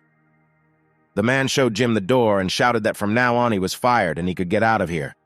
Jim asked in surprise why he was fired, because the manager clearly thought something wrong about this situation. The boy replied that from now on it was he who was fired and now the whole store belongs to Jim. Outraged by the words of the main character, the manager could not believe what the guy said, because he did not have the money to buy this store. Jim told the manager that if he didn't believe it, he could just call and ask if it was all true. The manager left to make a call to the auctioneer, while Jim happily stood next to the girl and waited for the end of the conversation. The main character went into the office of the general manager and asked him if he wanted to say anything. At one point, an alarm clock flew towards the guy with all its force, which immediately crashed against the wall. The man shouted at Jim that he was a liar because he had called all the shareholders and they confirmed that the store was not for sale. The boy laughed loudly in response to the manager's words and replied that he did not say to call the shareholders. The man stood in confusion and looked at the main character. He asked not to make a fool of him because he did not understand, if not the shareholders, then who he should call. Jim held out a neatly folded piece of paper and invited the manager to call this number. The man opened the paper and began to dial the phone number. The manager warned the guy that if the answer was unsatisfactory, he would send him to the police. After several rings, the man heard someone pick up the phone and he kindly said hello. A familiar voice was heard on the other line. It was Jim, who kindly greeted him back. The man was confused. He took the first chair he came across and, shouting that he was playing with it again, attacked Jim.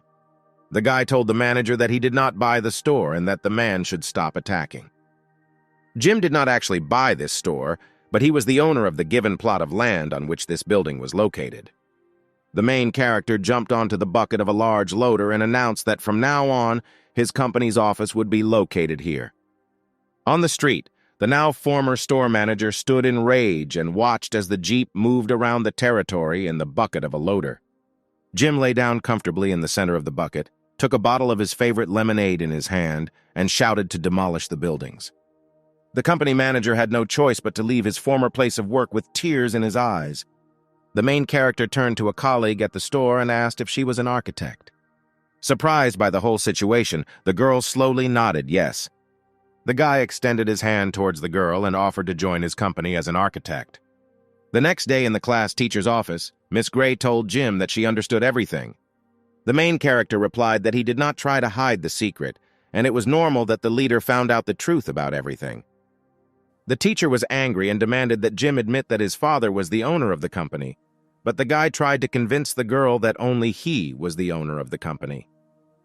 Miss Gray told the guy that she was convinced that he really was Rich Dad's son. Jim thought to himself that there was no way his father was rich, according to the teacher. The girl reminded Jim that even though she was his father's employee, Miss Gray had to warn him as a teacher. The guy's class teacher took out a test for social practice, where the score was almost 0, and told the guy that she couldn't go on like this. She understood that a rich son doesn't need to worry about food. Jim remembered how last month he couldn't even afford to buy enough food, let alone worry about it. The teacher continued that the boy also did not need to worry about the clothes and appearance in which he appears at school. The main character remembered how he once washed his white underpants along with his jeans, and now they have blue stripes. The girl ended her list by saying that Jim didn't have to worry about where he needed to work. Jim remembered that yesterday he fired the boss of the store, and now he really doesn't have to worry about where to work. The boy's class teacher reminded him that he should devote more time to social practice, complete an internship, and earn the required number of points.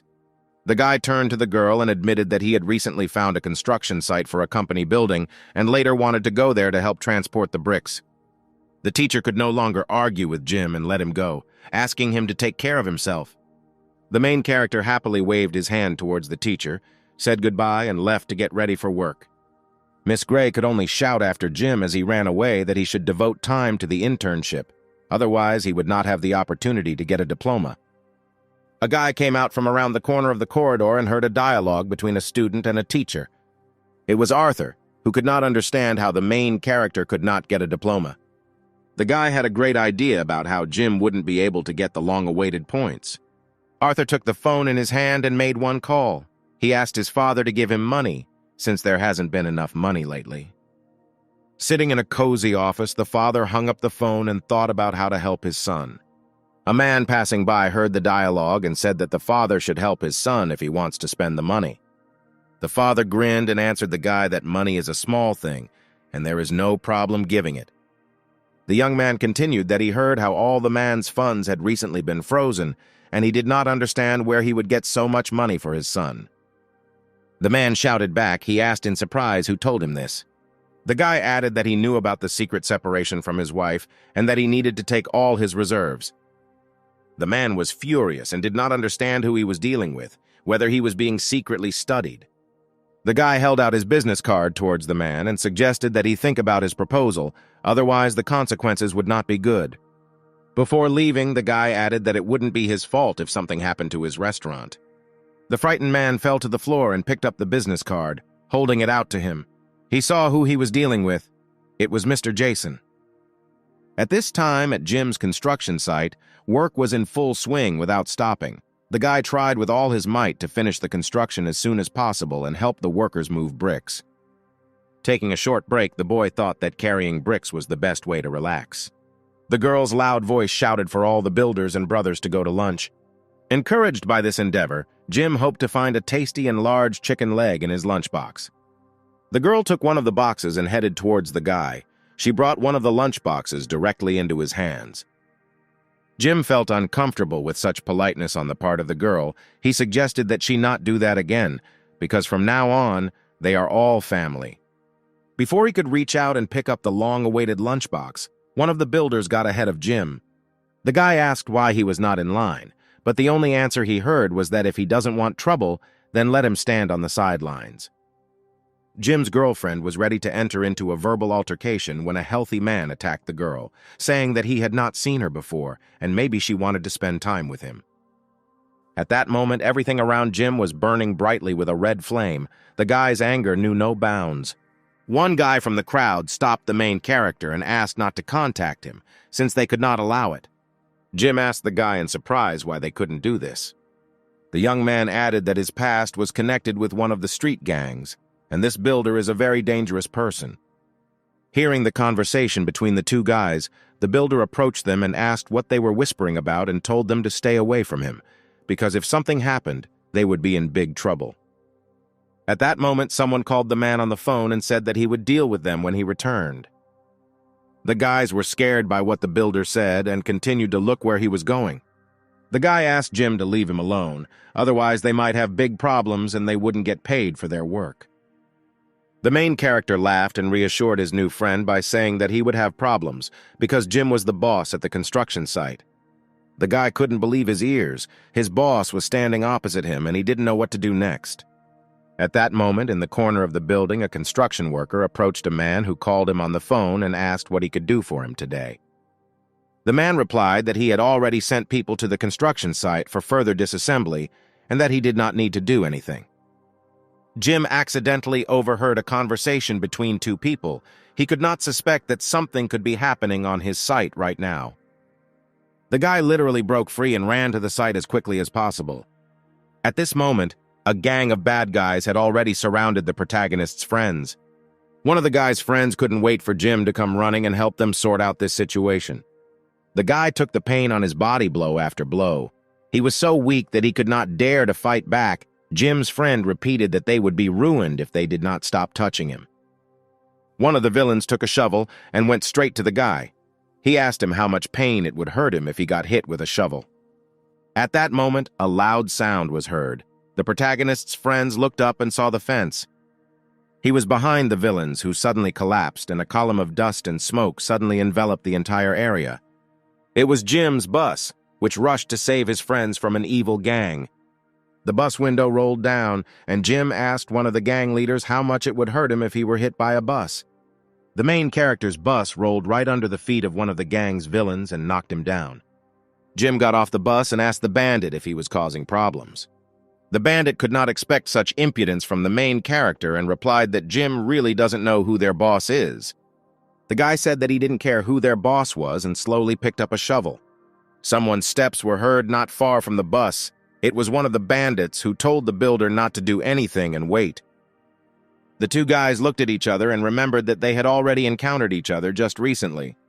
Jim shouted towards the old offender that he really wanted to scare the main character. When the bandit realized who he had to meet again, his arms and legs began to tremble sharply. The main character reminded the criminal who he was dealing with, and if he did not leave the site, Jim would no longer be able to hold the shovel. One of the builders shouted to the guy that how dare he behave like that and who the guy thinks he is. Jim laughed loudly in response and asked if he was hanging out with this guy too. The builder replied that there was no one in the area who was not afraid of their gang. After the man said this phrase, a strong blow came to his helmet sharply from behind. Surprised by such impudence, the bandit turned around to look his opponent in the eyes and find out who dared to hit him. Turning back, the man saw a little old woman who could barely stand on her feet and was holding on to her wooden cane with all her might. The builder clearly did not expect such a development of events. He said that his mother was doing here. The old woman loudly and in front of everyone scolded her son, saying that he was a little asshole, and how could he say that someone was tired of living? The guy, unable to withstand the pressure from the old woman, began to cry and asked for an apology from his mother. The woman approached Jim and happily thanked him for being able to pick her up. Otherwise, her son would have made a big mistake. Hearing words of gratitude, the main character admitted that helping people is his passion. After mother and son left the construction site, the main character turned to the main offender.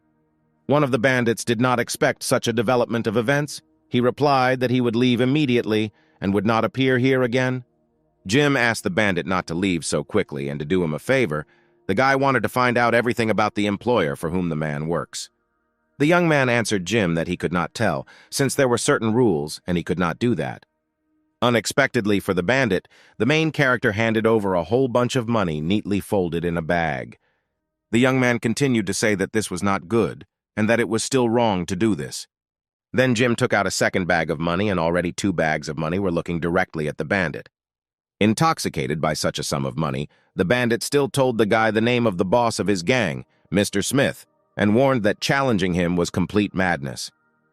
Jim had no doubt that, depending on the amount of money, the main character would be able to get an answer to any question posed. After all, the mafia is a service industry. The guy continued that it happened that way and that he was going to do something very big for his boss. Being at home, little Chris could not agree with this proposal, and under no circumstances was she ready to meet it halfway. Jim sat opposite the popular streamer and didn't understand how a girl could refuse the boss's words. The girl did not understand how the main character could force her to do this. The guy smiled and continued that the guests just want to play with her and he only asks to accept them. Little Chris shouted to Jim that she never thought he would be such a person. As the guy was about to leave the room, he turned around to remind the girl about the breach of contract. According to the contract that little Chris signed, failure to fulfill her boss's obligations could cost her dearly. The girl had never met a master of such blackmail. She took off her slipper and was ready to throw it right at Jim. After the main character left her house, little Chris called Old Man Morty for a serious conversation. The girl told the old man to ask her friend for help. The man was horrified to hear the little girl's request. The girl continued by saying that the only one who can help them is Mr. Jason. He is the only one in the world who will not be dependent on money.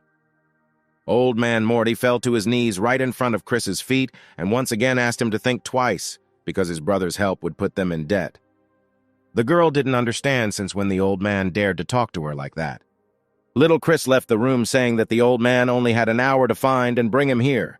After exactly an hour in a cozy Starbucks coffee shop, little Chris and Mr. Jason were finally able to get to know each other.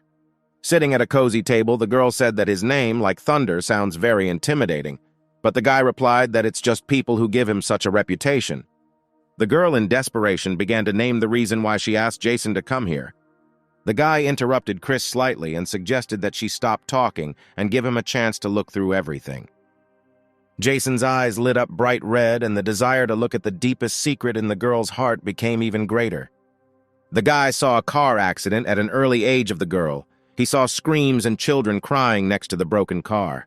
A crowd of people pointed their fingers at the little girl, did not understand where she had come from and what to do with her.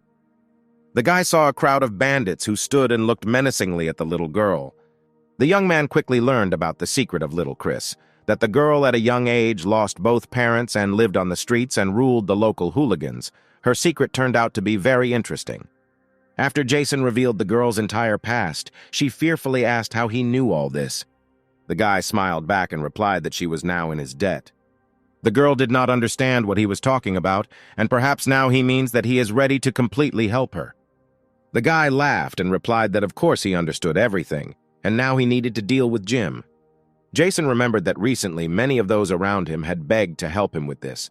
The guy was happy about this, because it had been a long time since he had met such an opponent, and was already looking forward to looking at his 3 heads and 6 arms. One evening, little Chris was sitting alone in her house and expected to receive guests. At that moment, it seemed disgusting to her.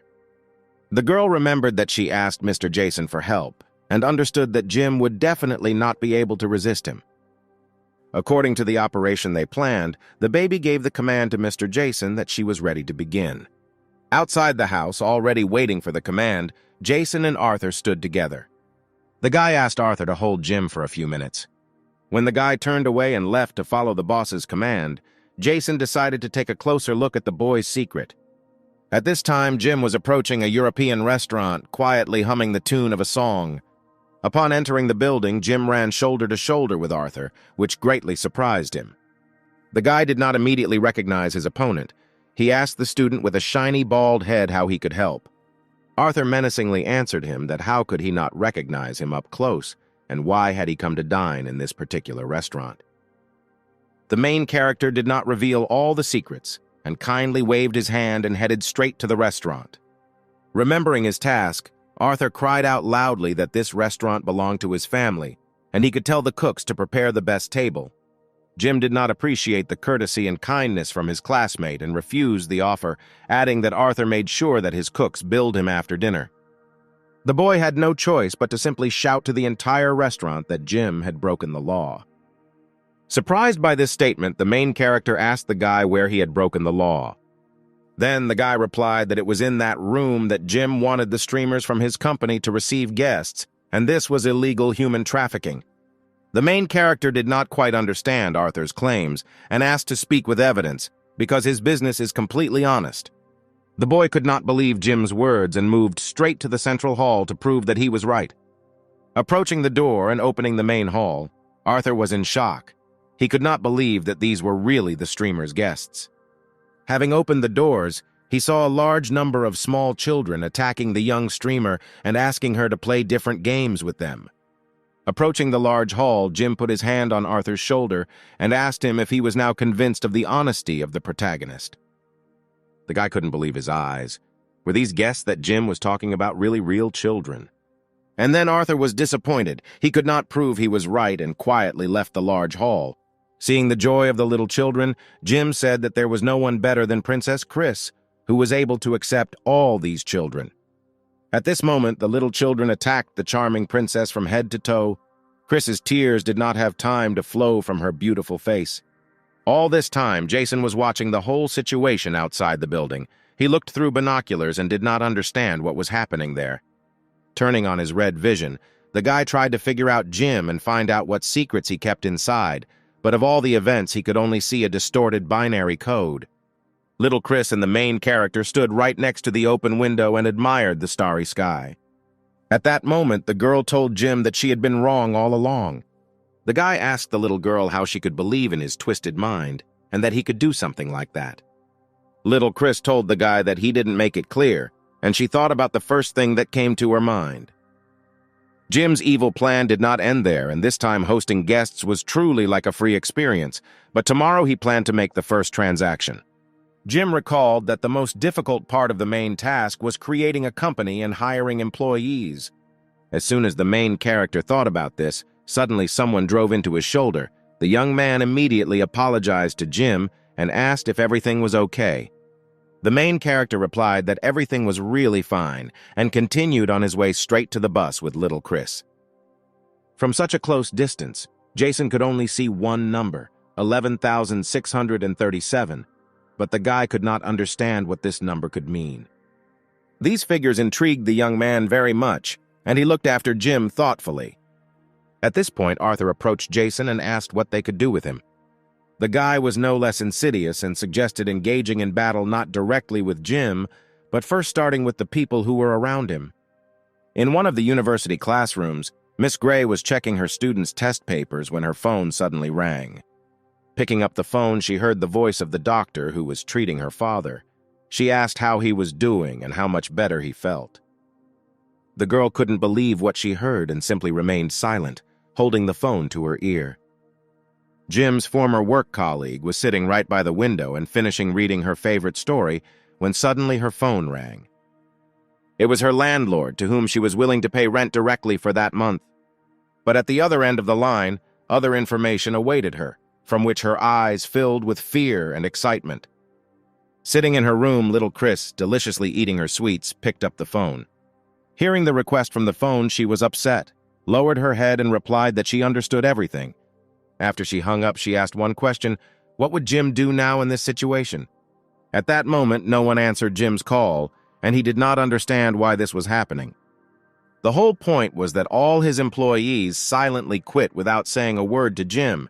He didn't know what to do next because the percentage of completion of the main task was now much lower. Unexpectedly, the main character received an incoming call on his phone. Answering it, Jim was told about the races that would take place that evening. At that moment, Jim heard someone knock on his door. The main character asked who was there and immediately opened the door. There was a tall guy standing outside the door, smiling sweetly. He came to have an interview at Jim's company. A few weeks ago, the main character posted a job advertisement, and today the first person came to him for an interview. After the man entered Jim's room, he saw that the figure that was before had decreased significantly and was now 3.194. The guy who came for the interview was Mr. Jason. He thought that in any case, danger awaited Jim in the final of the car race. On the day of the race, all participants in the race arrived at the start line and were ready to compete for the main prize. This race was different in that, unlike the previous ones, it was considered the longest during the entire competition. If you look at the map, you can see how participants need to go from the city center to the eastern part to get a tag, and then go west to the end of the city in one go. The main character at that moment was not worried about anything. He had already heard about this racing format, and in any case does not lose anything, and if he wins, he will earn. One of the main judges of this race came to the starting line and shouted to all participants that this final was the same as last year, without restrictions on the route and methods. The winner would receive membership in the Club of Divine Heroes. The man continued that in case of defeat, the participants must give up the most valuable thing they have. Jim was surprised by this outcome of events because no one had warned him or told him about this before. The chief judge came to the start line with a large black and white checkered flag and shouted whether all participants were ready to start. The main character turned to his partner and said that he was counting on him because his company was not yet in great demand, and he still couldn't just give it away. Jason told his boss that everything would be fine with a small smile on his face. The guy couldn't wait to see what Jim's face would look like after he lost his company. And so the judge waved the flag and the race began. The first powerful sports cars rushed straight ahead one by one. This race took place live. All the people of the city watched as the reigning champion Queen of the Night took the lead. At that moment, a correspondent from the First National Channel was broadcasting live directly from the helicopter. She said that this year, because of the Queen of the Night, a lot of people came trying to interrupt her streak of victories. The girl added that it turns out she recently found out how the Queen of the Night lost to a mysterious dark horse in the previous preliminary race. The journalist moved the camera a little to the side and said that this car was modified by God, a ghost bus. It was driving slowly and steadily. Inspired by the race, the girl asked if this was really a strategy of the tortoise and the hare. Inside the passenger bus, Jim sat and did not strain, but his partner asked how they were going to win because his car was too slow. The main character took out his phone and reassured the driver. He asked him not to worry, because Jim had everything planned for a long time. Jim put the phone to his ear, dialed the police number, and began shouting hello loudly into the phone several times. At that moment, the bus was moving in an area where there was no network and Jim could not dial the police number. Jason looked at the main character and saw that Jim had nothing planned, because he had thoroughly prepared for the race and was aware that today there would be no network in the entire city. The guy thought for a second and thought that if nothing appeared, he would have to use Plan B, super acceleration. Jim showed his partner where to go next. Jason asked his boss if he was sure of what he was doing because this road leads to the south of the city. The guy looked at him and replied that everything was correct, because only with the help of a workaround they could speed up. At this time, other participants in the race rushed forward so quickly and swiftly that they had already reached the main control point of the city. Arthur, sitting in the car, shouted contentedly that Jim's bus was so slow that nothing could correct his situation. Having reached the checkpoint, the guy drove up to the judge, who left a stamp with a marker that he could continue the race. The guy stuck his hand out into the light to see the seal made with a marker and was surprised that it suddenly began to snow. Arthur couldn't understand how it could snow in the summer. Looking up, several huge planes were flying high in the sky, throwing snow directly onto the city road.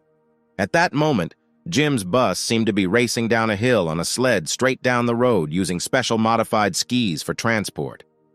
The main character opened the window and, with a snowball in his hand, shouted that accelerating in the snow and rolling on it was as easy as shelling pears. Jim looked at Arthur's car, which could barely cope with control, and happily watched what would happen next. The guy's car drove into a pole, then he ran out of the car and with tears in his eyes shouted why he was doing all this, why it suddenly started snowing. He raised his head up, and indeed, it was several planes filled with a pile of snow that threw him off on the city street. Jim sat calmly on the bus, because this was his secret plan for true acceleration. It was all about artificial snowfall. Jim's partner clearly did not expect such a development of events. He thought that detouring through the southern part of the city just to get to the control point did not give him a clear advantage. A few moments earlier, Jim had arrived at the military base and ordered some snow to be delivered to him by planes, missiles, artillery, whatever they had. He added that money was not an issue. The main character asked to give him a couple more caterpillars, then they waited for his signal and only then started snowing. Jim's plan really worked, and it was like he was racing on the tracks of a yellow bus at a snowy resort, and only Jason didn't understand how he could manage so much money. Was his company really worth such an investment? The guy turned to his boss and warned that the snow reserves on the plains were completely exhausted, so there would be no more snow. Jim's partner didn't understand why they couldn't just go to the office and bribe the judge with money. The guy added that in this case, people would catch him in the act, and he would lose all his reputation and money.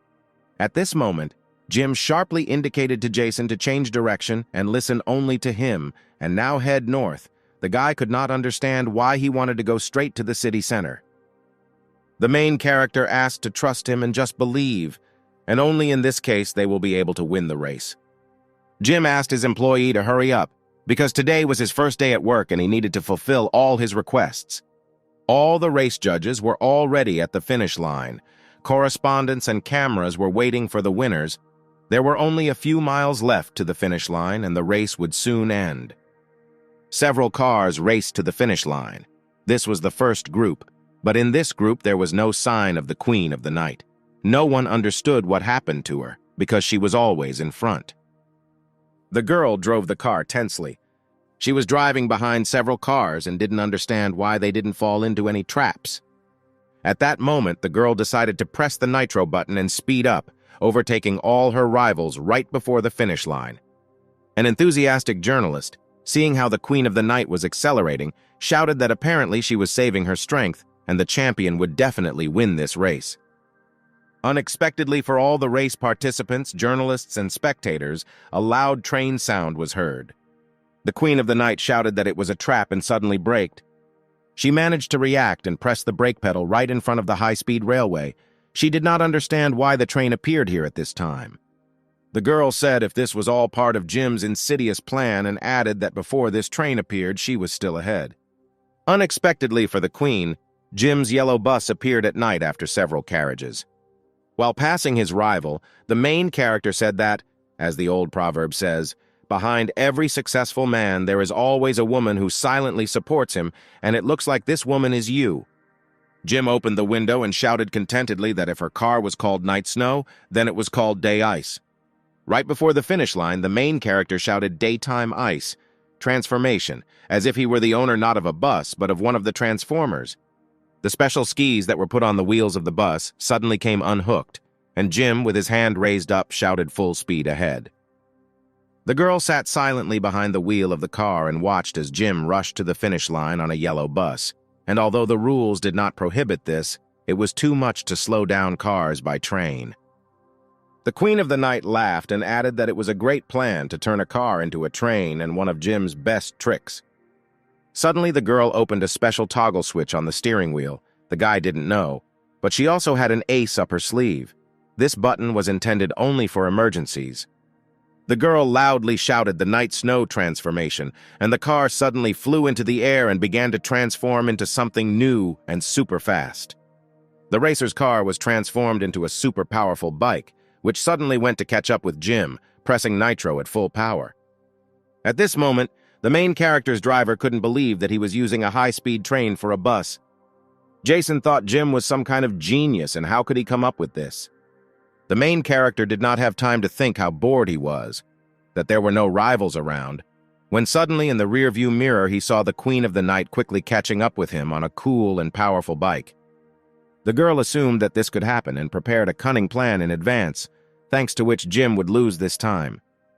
When the Queen of the Night rushed past Jim, he enthusiastically said that today she was wearing black again. Jason heard these words, and he could not understand where the main character saw black and what black she was wearing. The teammate asked the boss if they weren't going to speed up and win this race. Jim sat calmly in the passenger seat with a delicious dinner on his lap and told his partner that they had already won. There were only a few hundred meters left for the Queen of the Night to win, and it seemed that no one could stop her. Inspired spectators, fans, and journalists were glad that the Queen of the Night became the winner of the race. The girl has once again become the winner of the race, and her car has evolved. Jim took second place in the race on a yellow bus. It was the same ghost bus. The girl drove up to Jim and shouted that this time he lost. Jim's bus slowly and leisurely began to drive away. Apparently, he was unable to admit defeat and wanted to escape. Opening the window, Jim turned around and loudly shouted for his comrades to finish and go get their long-awaited salary. All the people who were present at that moment dropped everything and immediately ran to Jim's bus. Neither the Queen of the Night, nor the cameramen, nor the journalists understood what was happening here. They stood and silently watched as some people ran towards Jim's bus. At one point, the girl realized that this was not a real finish. A joyful crowd of fans at the finish line threw Jim up and shouted that he was #1 in the world. The girl couldn't believe that today Jim won so easily. She couldn't quite believe how cleverly he had outwitted her. At that moment, Jason approached the Queen of the Night and asked that he was curious about how she and several other girls ran into Jim. The girl replied that this had nothing to do with him. She added that he was the #1 eye that could see right through everyone. She asked the guy why he couldn't handle Jim. But the guy could not see right through Jim. Moreover, he even admired him a little. Every time Jason tried to look right through Jim, he wondered what those numbers on his body meant. Satisfied with the race, Jim approached his partner and pleased him that he would add another chicken leg for lunch today. The girl looked angrily at the main character and asked if it was he who invited all these spectators. The guy shouted that from this day on, all these people are employees of Jim's company. Jim approached his employee and asked him to bring back all the people who had recently left his company. Jason was surprised by this and asked how they could get them back. At that moment, the guy realized that he shouldn't know about them, and this was a test on Jim's part. The guy quickly switched to another topic and added that didn't they say that they would celebrate Jim's victory today? The main character said that there is no point in celebrating. Today it is easier to distribute money and everyone will be happy. Jim told his partner to get on the bus to get out of here. At that moment, the main character realized that behind him was a very difficult guy who just came to work for him. Jim drove straight into town, leaving behind the Queen at night who watched the bus leave. The girl was angry. She turned around and left saying that even Jason had failed in this matter. The thirst for revenge enveloped the girl more and more, and this time it was time to teach Jim a real lesson. Jim's bus drove straight to little Chris's house and stopped right in front of her gate. When Jim entered the girl's house, he stopped and could not believe his eyes. Opposite him stood two girls. Little Chris was proving to Officer May that she had not done this for a long time. Officer May warned the little girl and said that all the evidence pointed to her and that she wouldn't get away with it this time. Taking a short pause and indicating his presence, Jim decided to ask what was going on here and what little Chris and Officer May were discussing among themselves. When the officer saw Jim, she asked him if he had anything to do with little Chris, who was in a gang. The girl was angry and shouted to Jim that it was all because of him.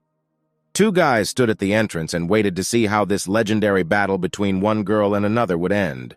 Jim decided to take control of the situation and shouted loudly for the girls to stop arguing and tell him what was happening here. The girls seemed to have broken their chains and, loudly interrupting each other, began to accuse that one of them is a streamer and is suspected of involvement in the recent fraud with the streaming platform, and the other that these accusations are completely false and she cannot in any way be accused of this in fact.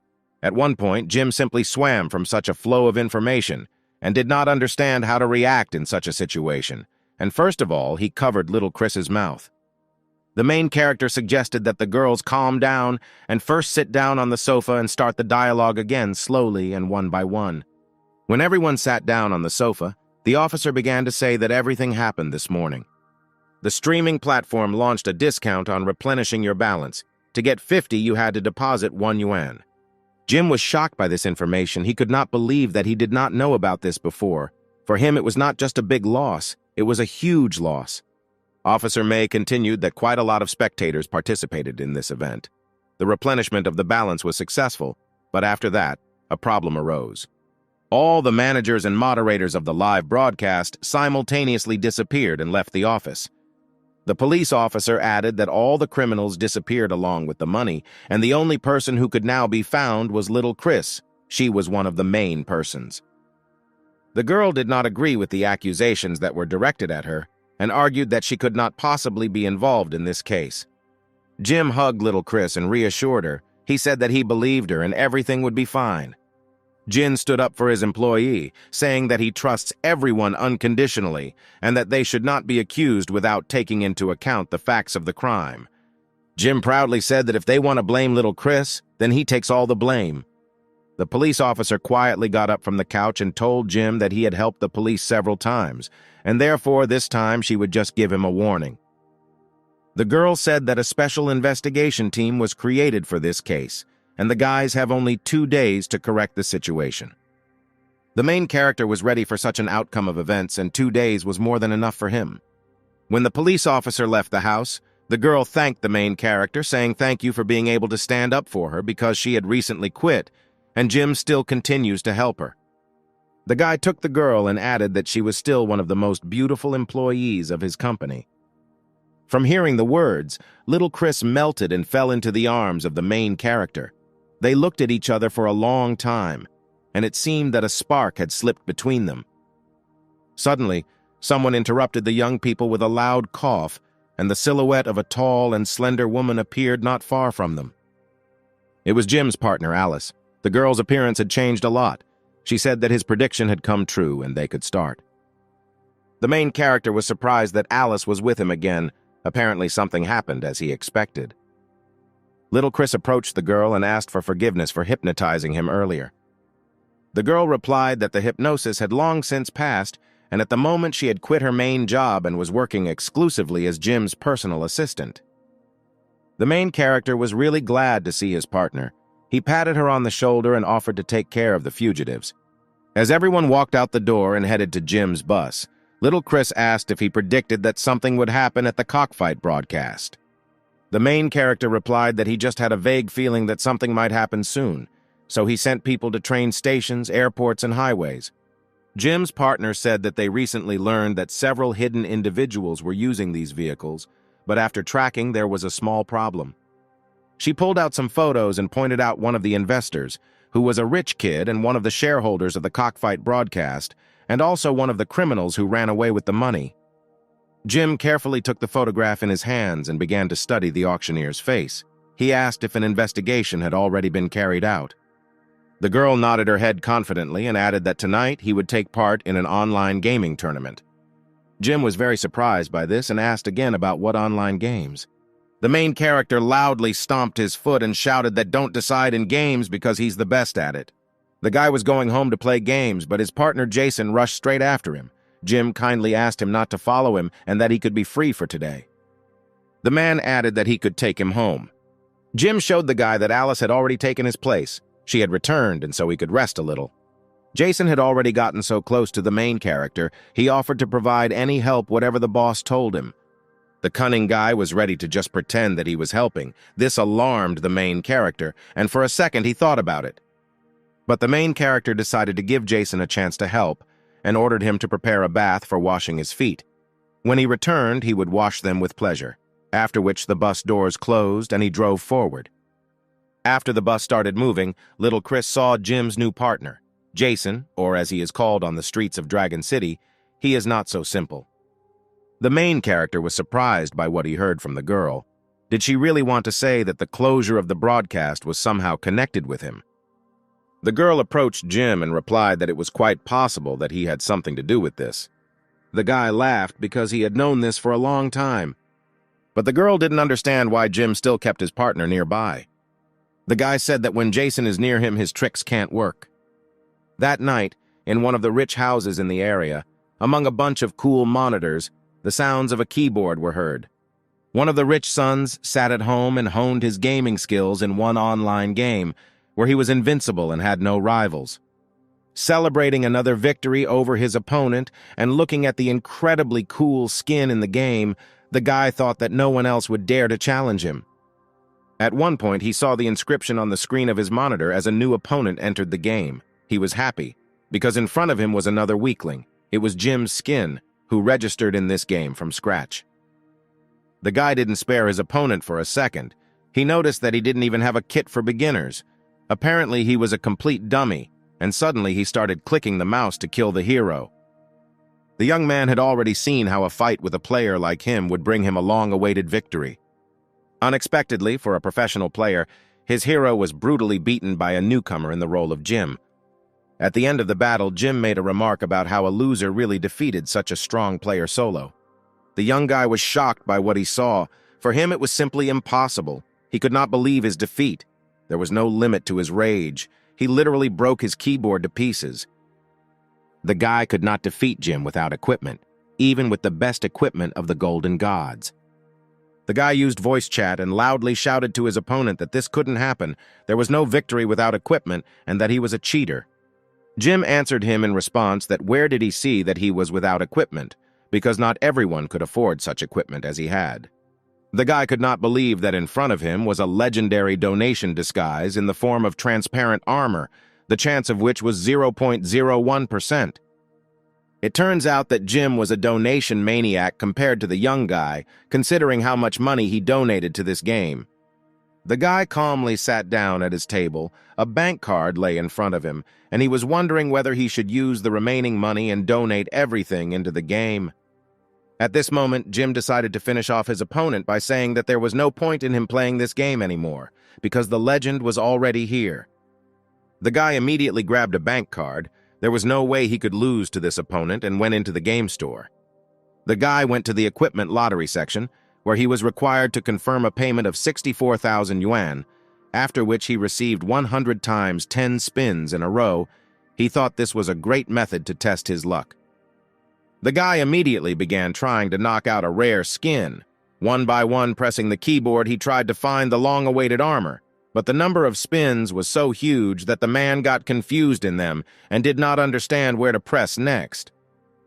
At one point, a message came in the guy's personal messages where someone wrote, it was a message from Jim. He offered the guy to sell the legendary donated transparent armor if he was willing to agree. The guy couldn't believe this message. Apparently, Jim wanted to make big money from it. The man shouted loudly that he was a great player, and even if he died like a vegetable or jumped off a building, he would never want to get the superior transparent armor. But the offer was so tempting that in just a few seconds, the guy was ready to make a deal with Jim. After some time, this happened, and the number one character appeared again in this online game, and it was the skin of a rich son. Jim was incredibly happy about this outcome of events because he got what he wanted. Little Chris turned to Jim. She was grateful that he did this for her, and that he was ready to sacrifice even such rare equipment. The guy turned to the girl and asked in surprise what kind of rare equipment we were talking about, because he had a dozen of such skins. The main character opened several of his accounts in this game and showed the girl what he had recently talked about. The rarest skins that could only be found in this online game appeared on the screens. Jim opened the shelf and from under the table took out a paper that proved that the guy bought this gaming company, and now he is the owner. Little Chris screamed with delight at how Jim could buy an entire gaming company.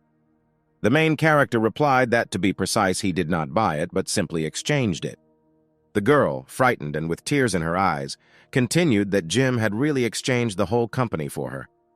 Little Chris winked at the guy, saying that if he liked her so much, then he could, but the guy interrupted her by answering that he couldn't do it yet, since she wanted it. The main character shouted loudly that he would never be able to exchange the company that belongs to Jim, so he shouldn't be stupid.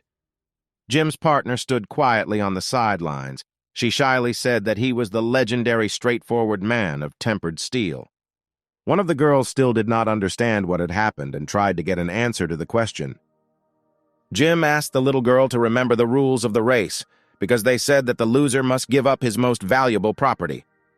Jim found a large stack of papers. He exchanged several small companies for 60% of the shares of this gaming company. Next, the main character said that he asked the programmers to add a few numbers to the characteristics. Thanks to these numbers, an ordinary skin in an online game has turned into mega powerful armor. The girl asked the main character if transparent armor actually exists. Jim's partner asked if it turns out that the so-called transparent armor is that it allows programmers to change data directly in the online game. The main character laughed out loud because he was happy that he got everything he wanted from the rich son. In addition, he gave him a lot, so Jim didn't mind tweaking a few characteristics for him. Little Chris heard Jim say that he got what he wanted, and this was proof of the girl's innocence. Jim shouted that of course not, to remove any doubt that he actually liked the girl a little. Alice stood nearby and shook her head. She couldn't understand how it was possible to say that. The girl could no longer listen to Jim speak ironically and straightforwardly. Suddenly, Jim jumped up right in the middle of the room and shouted that they needed to go somewhere else, because he had a list of everyone who was involved in setting up little Chris. In one of the night bars where wealthy people usually gather, one girl was performing a song in the center of the stage. One of the bar visitors asked the waiter why he had not seen this beautiful singer before. The young waiter praised the boss for his good taste and added that there was a new singer performing on stage who looked amazing. The man was surprised and asked to describe to him what this young singer really looks like. The young guy said that she usually doesn't show her face, but one of the girls at the bar saw her and said that she looked incredibly beautiful. The man ordered the waiter to send this girl straight to his room. In the middle of the girl's performance, security men in formal suits surrounded her. The girl screamed in fear what they wanted from her. After some time, the man's guards brought the girl straight to his room, and he asked him to hurt her. The fat man continued to pull his dirty hands towards the body of the beautiful girl. The girl did not resist and kindly reciprocated and put her hand directly on his body. At one point, the beauty threw the big man aside and asked if this didn't make him happy. The man remained in shock and silently looked at her. Taking off his mask and lowering his wig, Jim appeared in front of the man, who smiled joyfully and said that it was a disappointment. The men could not understand who was in front of him and where that beautiful beauty had gone. Jim was furious, and he answered the man that he really still had the courage to ask about this. Isn't he good enough to satisfy him? After several screams, the man could not stand it, took the walkie-talkie in his hand and ordered his guards to immediately run to him, because some crazy pervert was next to him. A few minutes later, security consisting of strong, muscular, and tall men ran into the boss's room and surrounded Jim. The man angrily said that Jim had ruined his mood and now he was waiting for payment for it. The main character abruptly took off his wig, threw it on the floor, and shouted that this whole situation had gone too far. Jim looked at the guards and said maybe his people were too good, but the main character still had a gun. The security, led by the boss, stood in a stupor for several seconds and did not understand how to react to Jim's words. As a result, the boss shouted that the guy was taking them for idiots and ordered the guards to take him. When one of the guards began to engage in battle with Jim, the guy immediately fired his hand pistol. As soon as the main character fired the shot, the guard immediately fell to the floor. Everyone around was surprised and did not understand how this could happen. Jim got the hang of it, and as if in some online game, he accurately hit his opponent's targets with one shot after another. When there was no enemy in front of the main character, he slowly approached the boss and pointed the gun directly at him. He touched the gun directly to the boss's forehead and asked him to listen carefully to what he had to say. The man was so frightened by this situation that he responded in horror that he would do whatever Jim said.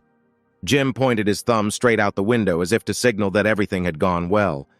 On the next building, there were two of Jim's partners. They had two high-precision rifles with a sniper scope, equipped with anesthesia cartridges.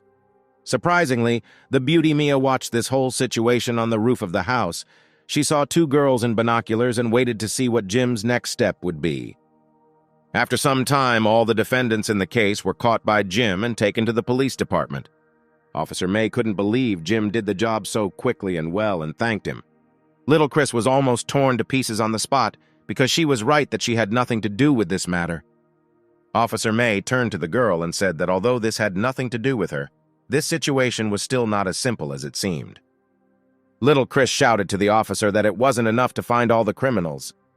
The girl shook her head hopelessly because there is someone behind these people and they are very powerful. Jim suggested that given the above, these are the same ones that many companies have recently raised black funds. Suddenly, a man appeared behind the main character who confirmed Jim's words and added that the guy was very smart.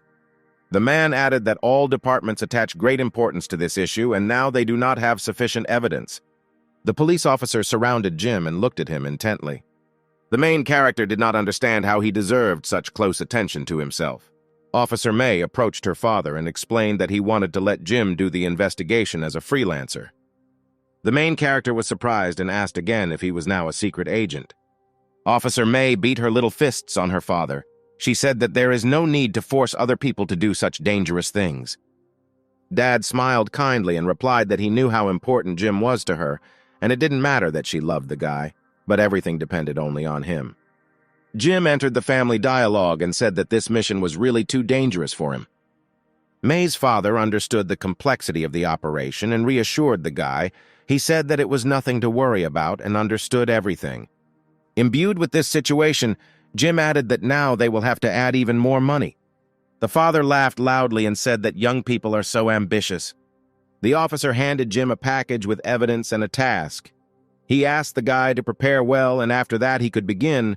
This package contained everything that could connect them.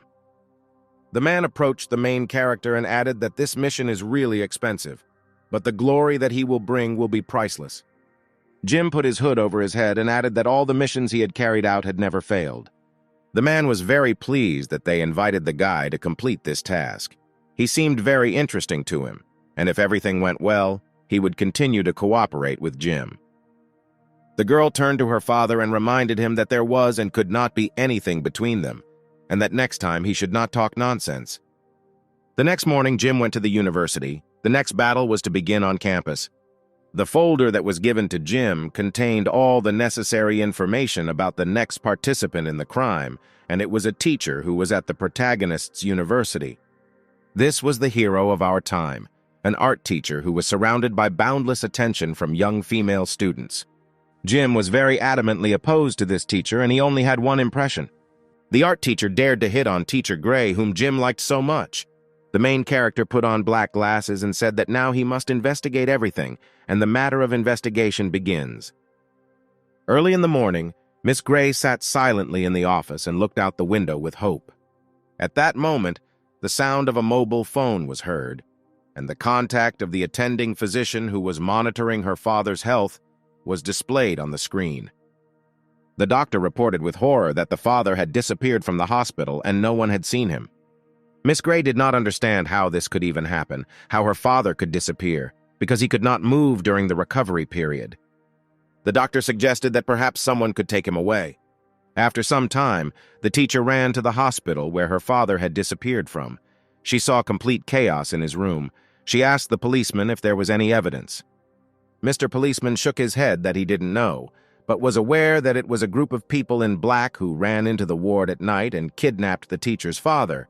He asked if they had enemies and what about their intentions. The girl admitted that in fact she had conflicts, but this was not a reason to kidnap her father. At one point, an SMS came to the teacher's phone saying that her father was with them and that she should not contact the police. The policeman suspected something was wrong and asked if everything was okay. Miss Gray carefully told the man that nothing had happened and everything was fine. She referred to the fact that one of her students was having problems at the university and she needed to escape. When the girl returned to her office, she thought that perhaps these kidnappers were enemies of Jim's family business. She took the student's card and thought that she should warn him, but it was so dangerous because her father was still in the hands of bandits. Suddenly, a hand appeared right in front of the girl, reaching straight towards her. The teacher was surprised because right in front of her stood Teacher Jack, who asked the girl if she had thought well, because earlier he had invited her on a date. Miss Gray asked to forget about it because she already has a boyfriend. The teacher was furious because she thought so much about his proposal and eventually refused. He could not stand the refusal and looked at her angrily. The teacher apologized to her colleague, but in response she only heard that she should not be so shameless because the man knows that she conducts private broadcasts. The girl stood in horror. She didn't know what to answer, and the man continued to mock her because it seemed to him that she just liked it when men looked at her. Teacher Jack quickly began to approach the teacher. She screamed in horror what he wanted to do to her and took a few steps back. The man wanted to get a real internet celebrity who was the hottest streamer. He wanted her to belong only to him. The girl began to scream in horror because they began to paw her from behind. But it was not the teacher because he stood in the same place and his hands were far from Teacher Gray. Unnoticed, Jim crept up to the girl and asked how this could be regarded. The boy smiled and added that this was a normal concern on the part of the boss. Teacher Gray could not have expected that her student would immediately be nearby at the right moment. Teacher Jack asked how Jim was able to climb here through the window because they are on the 7th floor. The young man carefully took the teacher by the hands and together they went out the window straight to the crane that was waiting for them outside. The young man hugged the teacher tightly and wondered if it was impossible to get to the 7th floor simply by purchasing a crane. Teacher Miss Gray approached Jim and asked him to stop causing problems in front of other teachers. The guy asked, "It turns out that if there is no one, the boy will be able to do whatever he wants." At that moment, a bright beam like a laser flew next to Jim's head. The main character turned to the side and saw fire burning from the teacher's finger. The man threatened the boy to get out of here because Miss Gray is his woman and he likes him very much. But the guy was in no hurry to run away. On the contrary, he turned to the teacher and said that Teacher Gray was his girlfriend. Jim continued to say that the light on the teacher's hand was the same as his brother Mr. Jason's. The teacher asked the student if he really wanted to give away all the secrets of his family. Mr. Jack gave the teacher one last chance and threatened that if she did not go with him, he would not be able to guarantee the safety and integrity of her father. Miss Gray couldn't believe his words. Was he really one of the kidnappers who stole her father from the hospital? Right at that second, someone took the teacher's hand and squeezed it tightly. She raised her head and saw Jim, who asked not to worry because he was here and ready to help her. The girl asked Jim how he could help her, because even the police could not find the kidnappers. Jim interrupted the teacher and was glad that he had already found her father. When Teacher Jack heard Jim's words, he could not believe it, because the influence of his family extends to all high-ranking bodies of this city. Jim wondered at this. Are they really strong because the powerful, but even the simplest people are better than them? Enraged, Jack asked what Jim might know about this and threw a piece of metal at him. This cartridge whistled past the couple and hit the crane where the young people were. The shot was so powerful that the crane shattered in a second, leaving Jim by surprise with no hope of what to do next. Suddenly, for everyone, the main character simply froze in the air in his arms with the teacher, when a multi-ton crane collapsed under him and fell down. This was impossible. Jack looked in amazement as Jim was hanging on the street in front of him like Superman. The main character asked the teacher if he had ever seen this trick being filmed in a movie. Using a cable is much cheaper than buying a crane. Jim waved contentedly across from Teacher Jack and, together with Miss Gray, headed straight to the roof of the building. After some time, the man climbed to the roof of the building where Jim and Miss Gray had gone. He carefully opened the door. He saw that at that moment the girl, together with the main character, was hugging her father, who miraculously found himself on the roof of the building in a wheelchair. The boy smiled and said that he had not lied when he promised to find his father-in-law. All this time, Teacher Jack stood on the roof of the building and watched all this. He could not understand how Jim managed to find and deliver the teacher's father directly into her hands. The man continued to watch the happy family and was amazed how this could all happen. At that moment, someone's hand suddenly fell on the man's shoulder, and he warily turned to the side. Next to him stood Jim, who was sobbing loudly with tears right in front of the teacher. Jack asked the main character why he was whining. The boy slowly wiped away a couple of tears from his face and replied, "That isn't it the most touching scene when a father and his daughter are reunited together?" Then the teacher loudly answered the main character that he was really still laughing at him, and he still wanted to know how Jim was able to save his father. The guy replied that money is all he has, and doesn't he really know how he managed to pull it all off? The teacher was very surprised at Jim's words. Could he really bribe everyone for money? To which Jim replied that he knew nothing and why Teacher Jack was asking him about it. Then the man took out his phone and quickly began dialing the number of one of his subordinates, who was supposed to keep an eye on his father. The phone was answered immediately, and a frightened voice on the phone asked if there would be any further instructions. The boss was furious. He asked what instructions he was talking about, because as it turned out, his employees were following the instructions of competitors. But the guy replied that it was all a lie and they always only listened to his instructions and never worked for competitors. The phone that Teacher Jack was calling was literally shaking and bursting with his screams. He was trying to get the truth and find out why they took the money from Jim and let the old man go. When his employee turned his head, he saw that the father of Teacher Gray was lying on the bed in pajamas and under a blanket, and next to him stood guards who had been sent to watch so that he would not run away anywhere. The man replied that everything was fine and the old man they needed to keep an eye on was right here. It seemed that a little more and Jack would burst with anger. When he heard what they told him on the phone, He asked why they were still denying it. At one point, the teacher realized that this whole scheme with the old man was a trap. When he turned back, the wheelchair was already empty, and at the same time, an old man was literally flying towards him like a bird in the sky. As if a gymnast at the Olympic Games, the man delicately stole the teacher's phone and landed on his feet. All the judges gave this performance 100 points. The man looked at Jim in fear and asked what he was up to and going to do.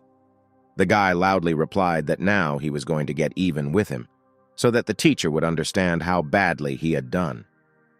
A special tool for recognizing the exact location was hidden next to the stroller under a red curtain. Jim immediately connected his phone to this device, and after a few seconds he saw the exact location of his real father. According to the coordinates that were obtained thanks to the data from the device, they easily determined that the caller was located near the suburbs, and they should go there immediately. At that same second, the father, who had been on the roof all this time and was building the real one, tore off his mask and tore all his pajamas, and right under it was Jim's partner, Alice. The girl quickly ran forward, and after taking a few steps, she jumped straight from the roof and opened her incredibly cool cloak, thanks to which she could now soar like a bird. All this time, the teacher remained in the arms of Jim, who calmed her down and said that everything would now be under control and asked her to tell him how to punish Teacher Jack. The teacher slowly leaned against Jim's ear and whispered. The main character was shocked by the words he heard. Did she really want to take revenge on her offender so harshly? If this is so, then the teacher will simply burn with shame. Despite the fact that this punishment was incredibly harsh, the guy liked this idea and agreed with Miss Gray's words. The next day, several beautiful girls stood right outside the teacher's room, waiting for Teacher Jack. At one point, the long-awaited man appeared right in front of them. They were very happy about it and could not believe that it was really him. The man walked towards the girls. His hair was shining. Such a figure could only belong to him. His gaze was confident. His gait was even. The students could not take their eyes off the favorite of the entire university and continued to shout after him. Coming close to the girls, the man calmly said that the students should calm down. Although they liked him, he should focus on work. The girls looked at the man carefully and asked in surprise who he was. The man continued that he was their Teacher Jack. The man loudly and furiously tried to prove that it was really him in front of them. The teacher did not convince the girls, and they replied that he was the same Teacher Jack as they could be a gorgeous ballerina. The university students laughed, turned around, and calmly left. The main character shaved off Teacher Jack's hair, and he promised to remember it. Not far from the university, all of Jim's employees were standing on the street near one of the culinary shops. Seeing this, Alice asked the main character what they were doing there. Jim replied that when the company had a lot of money again, it would allow him to start a new business plan, but so far his percentage of completion of his main task was only about 72.5%. The girl was surprised and asked what plan we were talking about and why the main character called it new. Jim confidently replied that he had already thought of everything and would soon be ready to talk about his first clients.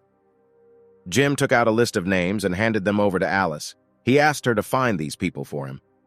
The girl carefully studied every name, every number on Jim's client list. She asked in surprise whether they really needed to be found.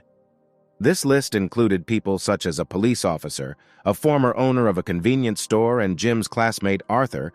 The girl was surprised because she had recently brought them all. One of the former convenience store owners was not worthy of Jim looking for him. The police officer who let Jim get away last time was demoted 3 ranks long ago. Well, poor Arthur, who lost the last 2 races and dinner to Jim, didn't understand what he was up to again. The main character smiled broadly and said, "Don't they still realize what unites them all?" The young people looked at each other and said questioningly that perhaps he had deceived them all. But everything turned out to be much simpler, and Jim replied that all they had in common was that they were bald. At that moment, Jim took out a huge briefcase and proudly announced that in front of them was his new business plan, which was to sell artificial hair. The young people all shouted loudly with one voice that the main character had gone crazy and wasn't artificial hair sold everywhere. But the guy answered them that if all these wigs affect a person in such a way that other people show unlimited sympathy for them. One of the guys shouted that all his advertising was complete nonsense, but Jim asked people to turn around and look at the live example that was standing right behind them. When the men turned around, they saw Alice holding a purple wig in her hand. She looked at them in surprise, but Jim added that the changes in the girl's body were caused by the wig.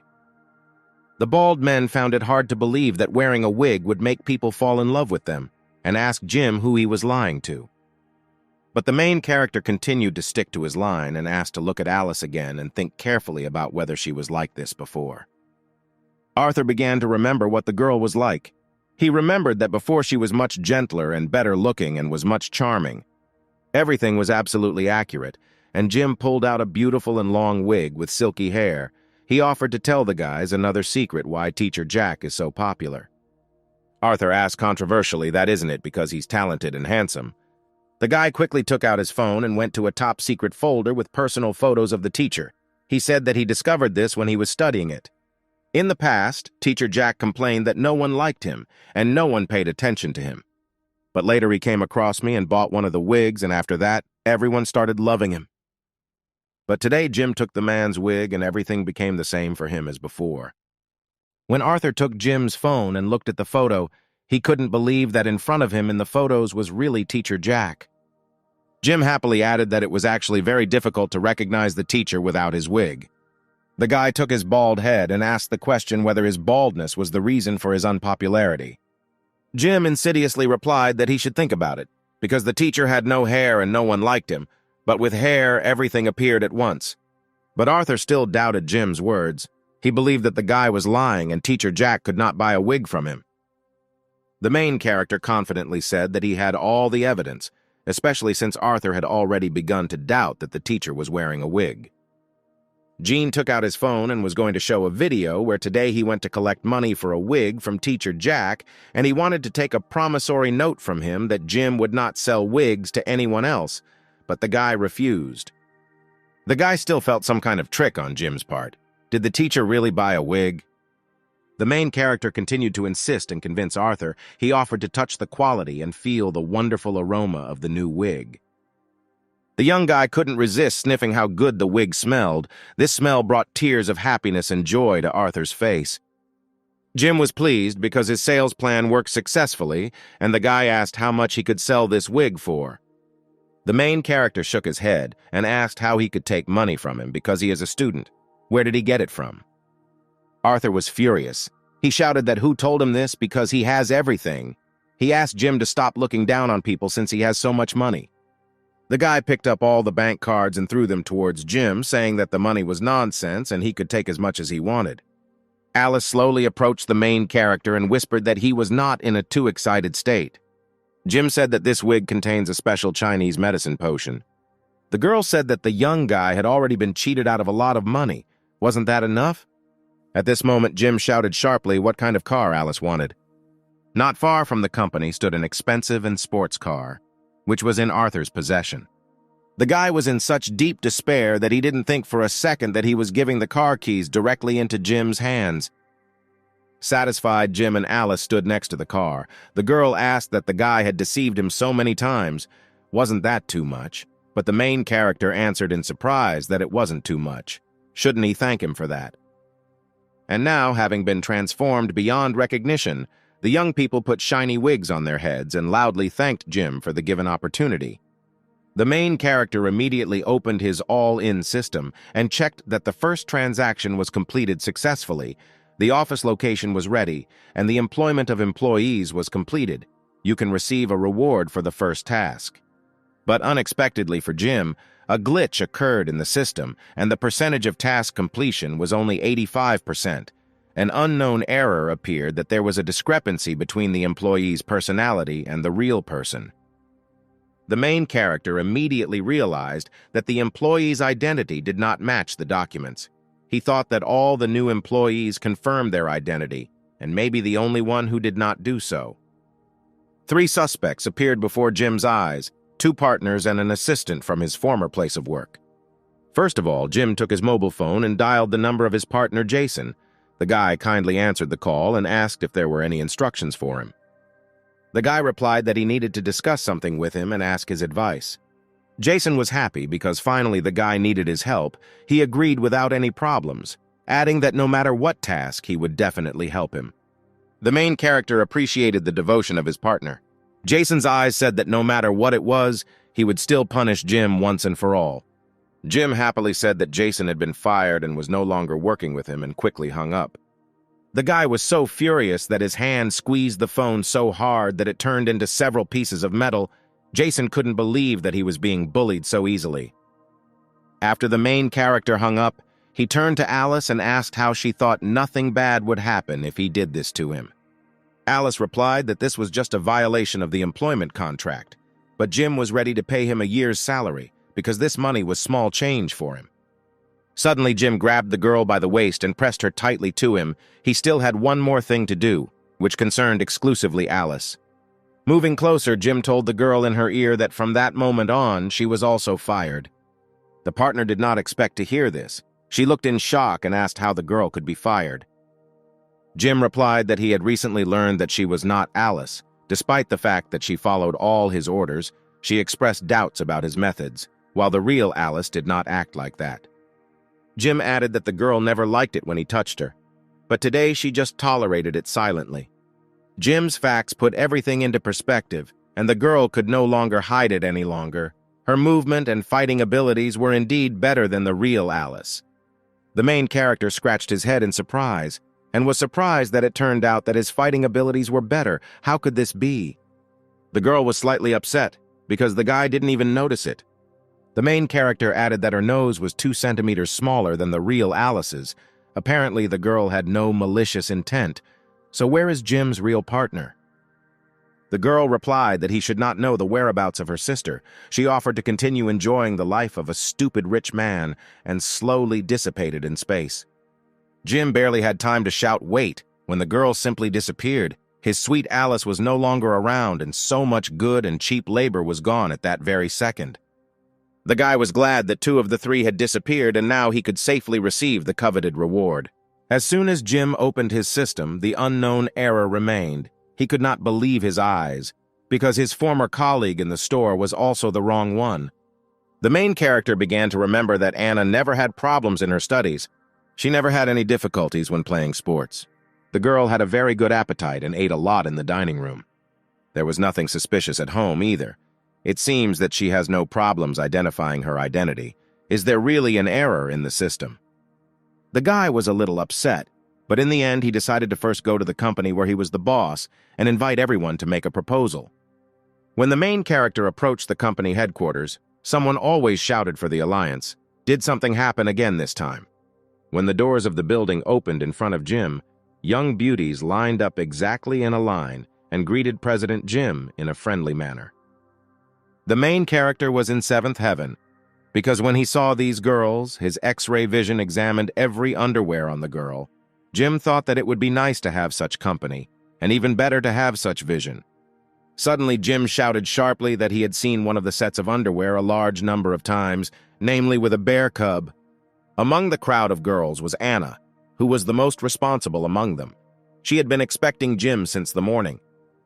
The guy was very confused by this. He thought that something was wrong here, because he had been watching her all day and she could not come so early.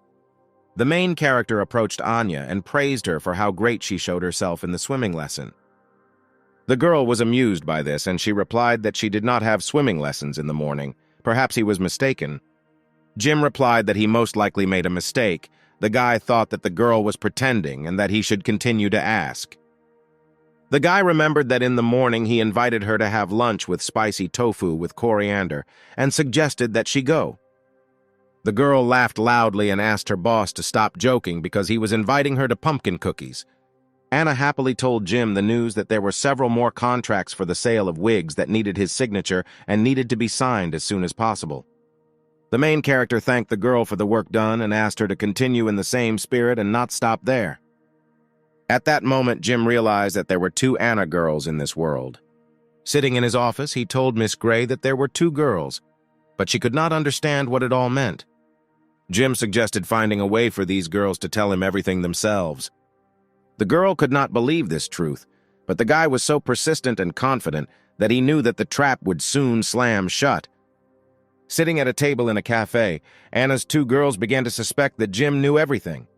One of the girls asked why they shouldn't confess, but the other had the last trump card up her sleeve. The main character was lying in bed and sweetly dreaming when suddenly someone knocked on the door. When the guy got out of bed, he couldn't understand who was knocking on the door. When he looked through the peephole, he found no one. He found this very strange. As soon as he took a few steps towards the bed, there was a loud knock on the door again. Then the guy shouted who was doing this. Coming out of the apartment, there was no one around again. Jim was alone in the huge corridor. Suddenly, the silhouette of a girl with long hair and eyes that burned like a bright light appeared in front of the main character. It moved so quickly in the girl's body that a voice that Jim had made a mistake whispered quietly behind him. When the main character turned sharply, he saw no one. The voice that whispered to him suddenly disappeared. The guy went out into the corridor again and didn't see anyone there. Maybe it was a hallucination and went on to sleep. Early in the morning, Jim sat at his desk and listened attentively to the lecture. The night was so strange that he desperately wanted to sleep. Suddenly, a woman's hand tapped him on the shoulder. When the main character turned around, Anna was sitting next to him, who asked if everything was okay and if he had gotten enough sleep today. Jim didn't know how to describe the situation that happened to him at night. Anna found out that at night the main character encountered a ghost. She said that the main symptom of people who stumble upon ghosts is a misconception of time. They tend to see strange things. For example, they do not recognize people. Jim immediately interrupted the girl and added that you can see two identical ones. Anna assumed that Jim really encountered a ghost. She hoped that the main character would simply say that this meeting with a ghost and he would get away with it, because it was her proven one. But the guy simply shook his head and asked what kind of relationship Anna had with her sister. The girl pretended that she didn't understand what Jim was talking about and looked at him in surprise. Then the guy admitted that yesterday he saw them dressing up as ghosts, but they were in underwear with a picture of a cat. Anna screamed loudly, how could he say such a thing, and abruptly covered her body with her hands. Then the guy added that their ghost clothes were torn and their wigs had slipped to the side. He saw all this. Anna couldn't believe Jim's words, because everything that night was done perfectly. The guy saw through their masquerade a long time ago. He knew that she had doubts about him and asked her to trust. Then the girl told the main character that he better not interfere in this, otherwise sooner or later all his close people will die. The guy couldn't believe Anna's words. He looked at her in surprise and didn't know what to answer. The next day, Jim was in a chair inside the company office and thought about Anna's words, about the secret from which he could die. Two girls stood in front of him, thanked him for helping, but it was time for them to go. When the sisters were about to leave, Jim, sitting in his chair, shouted after them about the James family. The girls were shocked by what they heard and stood in place. Then one of the sisters asked how the guy knew about the James family. The main character suggested that the girls take their time and first of all try cola from 1982 and then talk. After the girls agreed to sit down at the table, he said that the James family was a vassal of the Smith family. The Smith family was one of the 4 legendary families of China. Although the family was only ranked 3rd among them all, it was still the strongest culturally. Today, all masters in the arts of music, chess, calligraphy, and painting are associated with this family. Jim asked if it was true that the James family was the same family that sent musical talent to the Smith family. One of the sisters exclaimed that they were so poor that they could not possibly be from a large family. Then Jim asked to pay attention to the hands and that they could not deceive. One of the sisters asked the main character if he really checked their fingerprints. But that was far from the case, because Jim meant that calluses on his hands would prevent him from lying. Then the guy took the hands of both girls and said that there were calluses on their hands in characteristic places. Only one type of person, musicians, could have such calluses. The girl was outraged by this, saying that if this is true, then so what, because the James family is too strong. Jim asked why the girls separated from the family if it was so strong, and why they managed to live separately. Then the sisters shouted in one voice because their father. The girls told the story that they were going to be sent to the Smith house as servants, but their father was categorically against it. The father grabbed the girls and quickly ran away. When the enemies became more and more numerous, he hid the little ones in the car and ordered them to sit quietly. The man was so courageous and brave that he shouted to his enemies to come to him, and he would fight 10 at once. The little ones sat in the car and watched this whole picture. They shouted why Daddy didn't need them anymore. When the girls grew up, they learned the truth that their father died while saving them. The main character was so imbued with this sensual story that he could no longer hold back the tears in his eyes, and they flowed down his cheek like a stream on a warm spring day. The girls added that they cannot let their father down. They need to live well and stay away from the Smith family. The guy asked if they really wanted to take revenge on her. The girls asked Jim not to take risks, because if the Smith family found out about them, their carefree days would end. But the guy still demanded an answer to his question of why they didn't want to take revenge.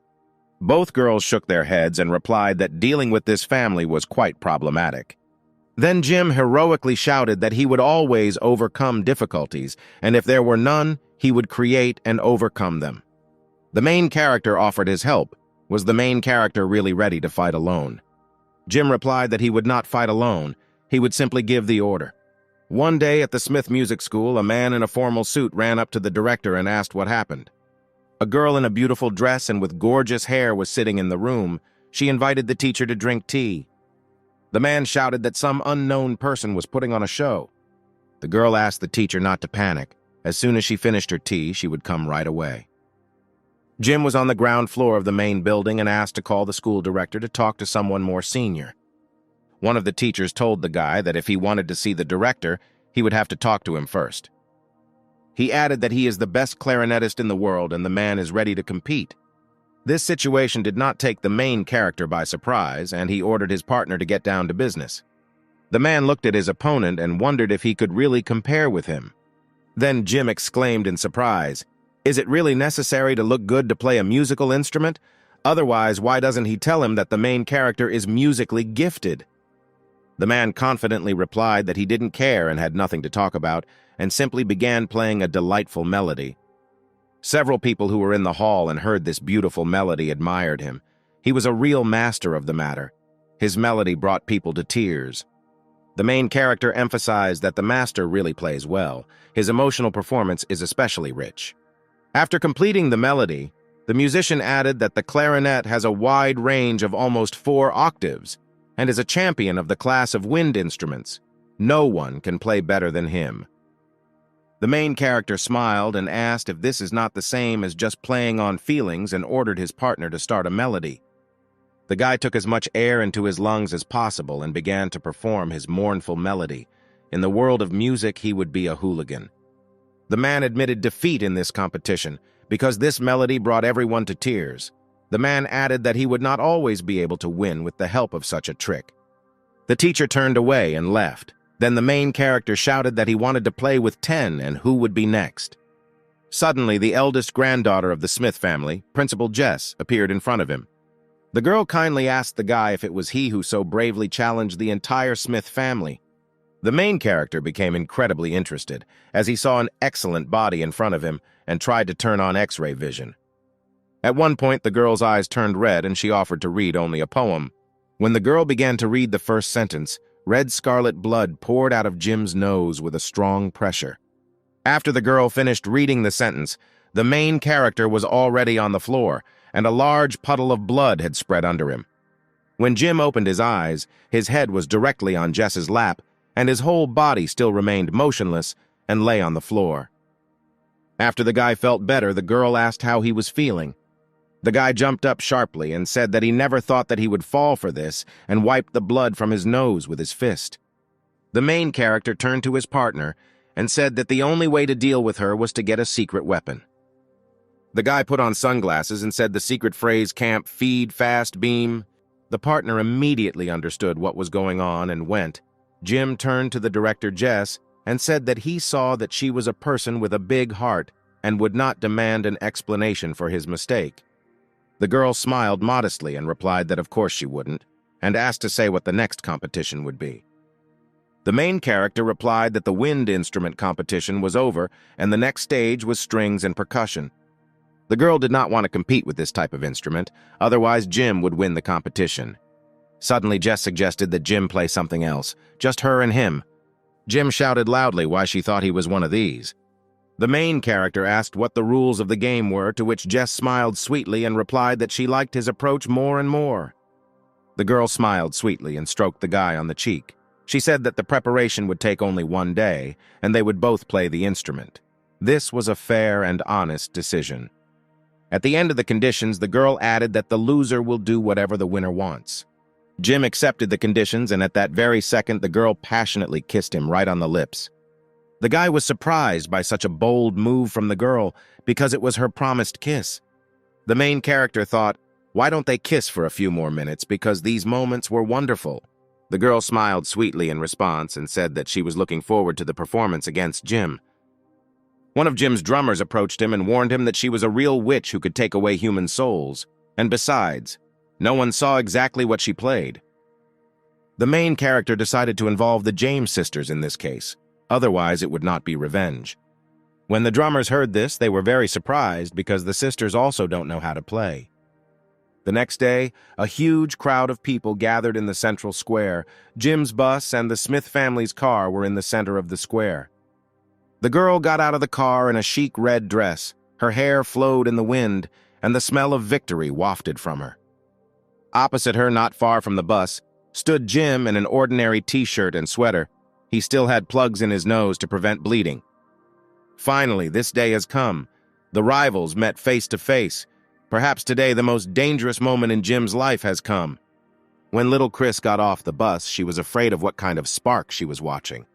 Jim decided that it was a spark that ran between them, but now he observes it on his index finger. At one point, the main character came to the realization that what he was looking for was really real, and he couldn't do anything about it. When Jess saw the spark from the guy, she smiled sweetly and said that it was because her instrument was electric. This was a big surprise for the guy because he believed that she would play the organ or conduct. Then Jim began to list all the instruments that this witch could have: a synthesizer, an electric guitar, electronic drums. The girl loudly clapped her hands several times and ordered the boys to bring her instrument. When her charges brought in the instrument, it was covered with a huge black cape. Jim never expected the electrical element to be so healthy and impressive. The girl looked at the guy and said that today he would not become anything more than just a brother for her because she felt the taste of victory. Jess proudly and loudly said that in front of them was her musical instrument. When the servants removed the black cape from the instrument, everyone saw that there was a Tesla coil under it. In surprise, Jim opened his mouth so wide that for some time he simply could not close it because he could not have predicted such force. The girl came closer to the instrument and told Jim to look carefully. With a slight movement of her hand, Jess formed bright sparks on her fingertips, and the time for the show was just beginning. A few seconds later, numerous lightning and sparks formed around the girl, which, thanks to interaction with the girl, created a musical masterpiece. People who were lucky enough to hear this music were amazed because it was like nothing else. The static effect made Jim's hair stand on end. He nodded his head and replied that the music was really cool. The girl was pleased that the guy was able to appreciate her music because it seemed to her that he didn't care. Jim, on the contrary, said that it was the first time he heard such real and professional electric music. The protagonist added that by relying only on a small iron cage to isolate the electric field, she was still able to control the sound, and he would never be able to. Thirdly, Jess's beauty was completely natural in the electric current, and this amazed Jim. The girl was flattered by such great attention and pleasant words from Jim. She decided that victory was already hers, and the guy from now on would have to do everything she said. But the main character was not ready to give up so quickly and early. He stood up abruptly and replied that he would not admit defeat because the competition had just begun. After these words, the crowd of people began to be loudly indignant. They did not believe that there was music that could be more powerful than this, and if there was such a thing, then let the guy show it. At one point, Jim began to climb the ladder straight to the top of the Tesla coil. He picked up the phone, called someone, and told them to start. When the guy got to the top, he addressed the crowd saying that this performance had just convinced him even more of what music is. Jim turned sharply to the girl and said that this vibration, and he would use one way of the James family to pay respect to their family. Jess asked in surprise if music was vibration. Unexpectedly for all the people in Jim's team, something strong and powerful began. The girl's security surrounded her and asked her to leave this place.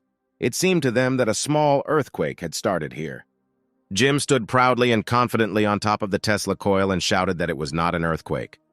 In fact, everything that was happening around now was the music of the main character. With one movement of his hand, Jim pointed to a building that was located not far from the square. With the second, he confidently pointed to the stadium, which was very close. The girl noticed this, and she couldn't believe her eyes. It seemed unreal to her. Jim's musicianship was not very good. He had little understanding of rhythm and had never learned music theory. But all Jim had was money, and all these buildings were his tools. After the incredible performance, Jim began to walk down the stairs and asked the James sisters to come out to him. He hugged them and told them that thanks to the girls who study architecture, he calculated the vibration speed of each building and the sound they can make. After this, he used modern vibrators to turn the frequency to vibrate the sound. He further added that people performing music control instruments, but he allowed instruments to control people. Jim took the girls by the hands and joyfully exclaimed that no one in the world would be able to repeat this listening to music between instruments. The main character turned to Jess and asked what she now thinks about this. The girl began to cry and replied that she was experiencing severe sweating and incredibly pleasant sensations, but at the same time the feeling of sadness did not go away. Jim asked why the girl was so sad. Was it really because of her loss? Jess replied that of course she lost, but how after she heard Jim's music she couldn't listen to anything else. The girl abruptly rushed into Jim's arms and said that from now on he must take full responsibility. Little Chris watched this picture and began to boil a little because it was unpleasant for her to watch this. Jim asked the girl to do him a favor.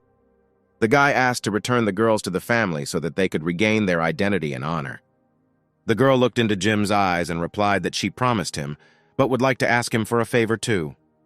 After these words, something seemed to paralyze Jim throughout his whole body. Some kind of electric charge passed from head to toe, which left the guy unconscious. The girl ordered the guards to take him to the family mansion in order to sign an agreement with him. When Jim woke up and opened his eyes, he was half naked and lying in bed. When he stood up, someone's hand touched his shoulder and a woman's voice said that yesterday Jim called her sweetie. Turning his head back in bed, he saw Jess, who was looking at him with loving eyes and asked if everything was not by mutual consent. Jim looked sharply under the blanket and immediately understood everything. He could not believe that this had happened to him. In the morning, the guy's girlfriends noticed that he had not been seen since yesterday, and they were worried that something might have happened to him. The sisters replied that most likely everything was fine with him because he still didn't have what Jess needed. But little Chris exclaimed that they could play different role-playing games with him. One of the sisters laughed and said what was she thinking, even though Jim is handsome, he's not that handsome. The second sister shouted that they had better think about how to get rid of their problems. At that moment, Jess came up to them and said that they had misunderstood everything, and she didn't want to create problems for them. Little Chris screamed for the girl to let her go because she wanted to go to Jim. Suddenly, the main character appeared in front of her, who was morally broken and looked at the girl without emotion. The little girl asked what was wrong with him. Did they really torture him, or worse, torture him? The guy replied that everything was fine and there was no reason to worry. He was fine. Then Jess turned to everyone and said since everyone was here, she suggested discussing several issues of the James family.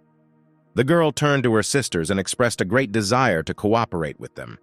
Then Anna's sisters shouted that her family's affairs did not concern them, and moreover, they did not want to cooperate with her. At this point, Jess added that they had not forgotten about who helped them hide the secret. The sisters became wary. The girl took them by the hand and asked if they had really forgotten how fun and fervently they spent time together. Jess said that even though she changed her name, she is still their cousin. Jim added that he had seen the evidence and that the girl was indeed telling the truth. Jess hugged her little ones tightly and said that no matter how much they had been through over the years, it would all be over soon. She said she found a way to take back control of the Smith family. Little Chris screamed that she was lying, and if she really had a way, then why should she cooperate with them? Then the girl came up to Jim, hugged his hand tightly, and replied that this time he was helping her. The little girl's eyes turned into several bright flames. She was furious at the words she heard. Jess turned to her sisters and said that the head of the family was now discussing a business plan. She took out a notepad and added that this time the girl should take advantage of it. The girls couldn't believe what they saw. They looked at Jess in surprise and didn't know what to answer. The girl opened a special notebook with a pedigree and showed that their names were written in the book, and from that moment they returned to the family. Jim hugged the sisters and said that they urgently needed to remove the head of the family. Jess agreed with the main character's words and added that she has a grander plan later. She decided to turn the entire Smith family upside down. Little Chris exclaimed that this was the third most authoritative family in the entire city and how she was going to do this. Jim shouted that they could handle it and everything should work out because they were a team. The main character thought to himself that at first he wanted to be a secret agent, but now he can fight with their help. Jess said that the day after tomorrow they need to see each other at the house and discuss everything together. And the guy abruptly interrupted her words by saying that he had other things to do later and now. Jim's main concern now was to collect the reward for the task. The guy looked carefully at his system and saw that 2 awards were ready, and now he could easily help solve the problems. But before he starts helping, he first uses new skills. The next day, Jim met Jason right in the coffee shop. This was their first offline duel. The guy turned to his opponent and offered to immediately solve all the problems that existed between them. Jason was amused and said that Jim surprised him, but he would never beat a man who came straight out of hell. Suddenly, the guy's hands turned into a bright fire. He decided to immediately demonstrate his technique to Jim and was not going to hide all his skills. The guy shouted for the main character to come up to him, and now he would introduce him to the most ancient, striking technique of his family. Jim was happy about this because now he can view all the properties that his opponent has. The main character carefully studied each property, and now he begins his insidious plan to change them. At one point, it seemed to Jason that a hidden attack was taking place, and someone threw a mug of cappuccino at him, and it immediately broke on the floor right under his feet. But no attack followed because it was an ordinary waiter who accidentally knocked over a cup of coffee from a tray. The guy again shouted angrily at whose hands this was. His fist turned into 2 large, red-hot balls of flame. Then Jason went to Jim and somehow accidentally stepped on that cup of spilled cappuccino and fell right at the feet of the main character. The guy was very amused by this because he screwed up Jason's luck. Jim's rival was the most powerful warrior of the underworld, who was called the Dragon. When the guy was a child, his father constantly took him everywhere on business. Together with their father, they defeated almost all the families in the city. Between them, they could beat 10. Thanks to these meetings, the guy very quickly learned many techniques from various families in the city. He learned absolutely everything: hand techniques, knife techniques, weapons, sword techniques, nunchuck. Jason once even learned one family's ancient eye technique by sitting in front of car headlights for an entire day. And now, with the help of this technique, he could unravel secrets. But of all the fist techniques, the techniques of the teacher's family and Mia were the strongest. At that moment in the coffee shop, he couldn't believe it because he was using the most powerful technique. In the next building, right from the window, Mia watched the fight between Jim and Jason and could not believe that the guy was able to withstand their family's fist technique. The main character's opponent shouted why he couldn't defeat him. Jim mysteriously began to twirl his hands in front of Jason and said that it was all because he had planned it in advance. Then Jason decided to show the guy another ancient technique of the most powerful blow. This power was called Super Dragon Power, Dragon Family Technique, Heavenly Dragon Spirit. The girl who was watching them directly from the binoculars suddenly dropped them because the guy showed his true power. Jim was very surprised by this. He couldn't believe that the guy could do this. All his properties suddenly changed to the maximum. Jason, with the element of a dragon, attacked the guy and told him to fall to his knees in front of him. Jim could not believe that it was possible to resist changing properties, and at that moment he received a strong blow directly to his body. From such a powerful blow, the main character was thrown back several tens of meters. He lay unconscious right on the floor.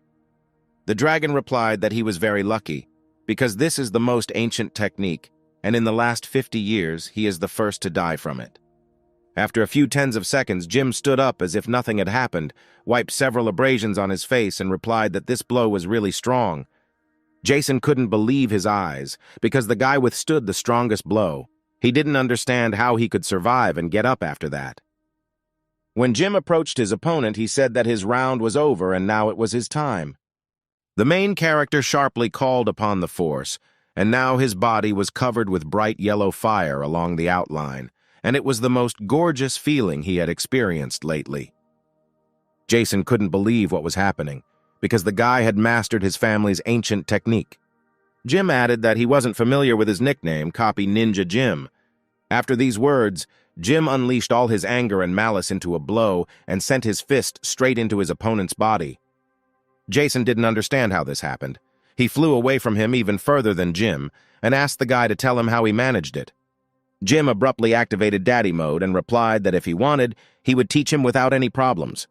The main character approached his opponent and said that this was all because he used the abilities already in his arsenal. The guy laughed loudly, because as it turned out, intelligence is the most important strength. During the attack, the dragon's energy was fed from the surrounding aura. Jim wanted to use a tool called a pocket safe. He decided now was the right time to implement it. Jim liked this technique and gladly took it, and now he will have to save a lot more energy.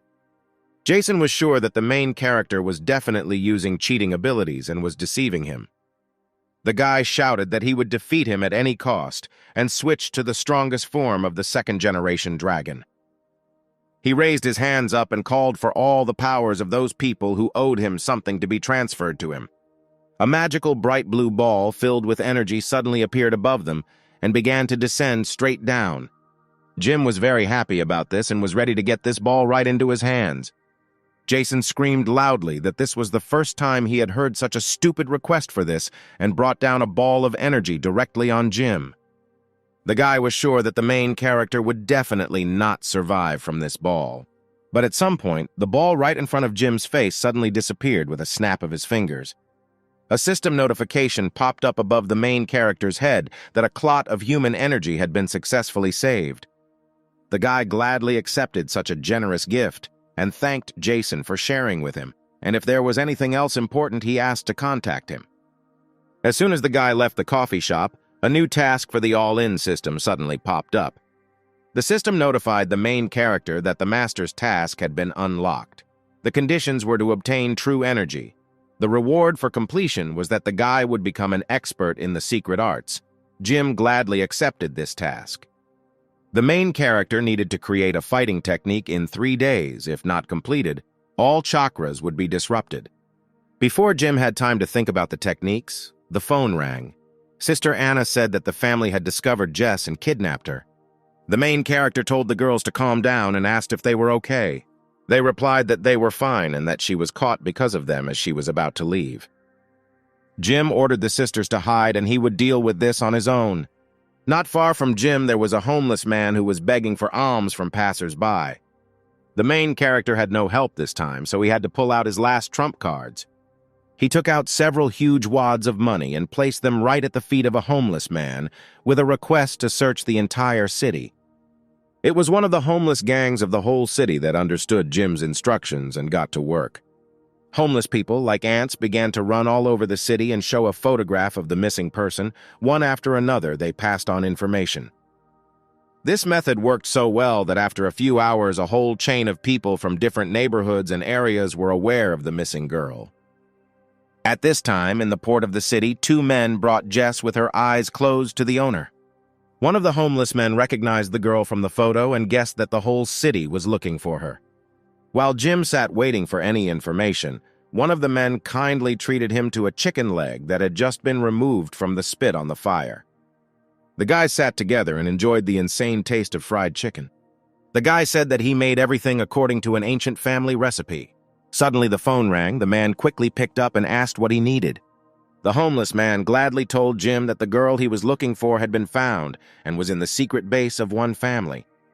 The main character was very happy about this news and ordered to act according to the plan. Jim, finishing the delicious chicken, said that they should show them how cool they are. They are really cool and will show who they are. Midnight came. The port where the girl was very well guarded from unauthorized persons. Suddenly, a homeless man appeared and turned to the guard saying that he missed him very much and would they like to share a bottle of beer together. One of the guards exclaimed that this sick drunk came up to them and ordered him to get lost. But the man refused to leave and on the contrary came closer to the guards. At that moment, the homeless man unleashed all his superhero strength and everything that was in his stomach suddenly appeared on the face of the guard. The man began to run away in horror and flew straight into the container, while another guard pointed a gun directly at the homeless man. When the man wanted to shoot, there were several chicken bones in his barrel, which blocked the exit of the bullet. It was one of the street gang's most secret weapons, the famous chicken bones. At this time, Jess was in one dark room, blindfolded and hands on a chair, with a wild desire to drink at least a sip of water. One of the gang's men approached her with a bottle of water and offered to fulfill any of her requests. After all, it was a huge gift for the Smith family. The girl was surprised that she was a gift for this family and added that they were just pathetic slaves of money. The man laughed loudly. He liked the way she spoke and began to build the heroine of the drama. At that moment, the doors of the building opened and the silhouette of a man appeared right in front of them, who said that everything was fine and if they wanted to ask why. There was a guy in a red cloak right in front of them and he came to pick up Jess. Despite being blindfolded, the girl recognized Jim's voice and whether it was him who screamed. The man ordered his subordinates to remove this brat so that he would not get in the way again. Jim was not very surprised that the opponents were armed with machine guns, so he prepared a large portion of calcium for them. Literally a few seconds were enough for the main character to deal with his enemies. Jim was upset by the fact that no one even managed to fight with him. A bunch of soldiers lay neatly not far from the guy's feet. At one point, Jim's team of homeless people rushed into the room and prepared to take away everything they could take away, namely clothes, which now belonged to them. One of the gang leaders decided to show the guy his invincible strength. Jim really liked the color of the body outline of the powerful force and was looking forward to the attack. And then, a few seconds later, two powerful fists met each other. The man could not understand what was happening to him because this attack was not so weak, but Jim continued to remain on his feet. After the blow, the main character smiled and said that he had changed all the properties of the man, and now he had become a weakling in all respects.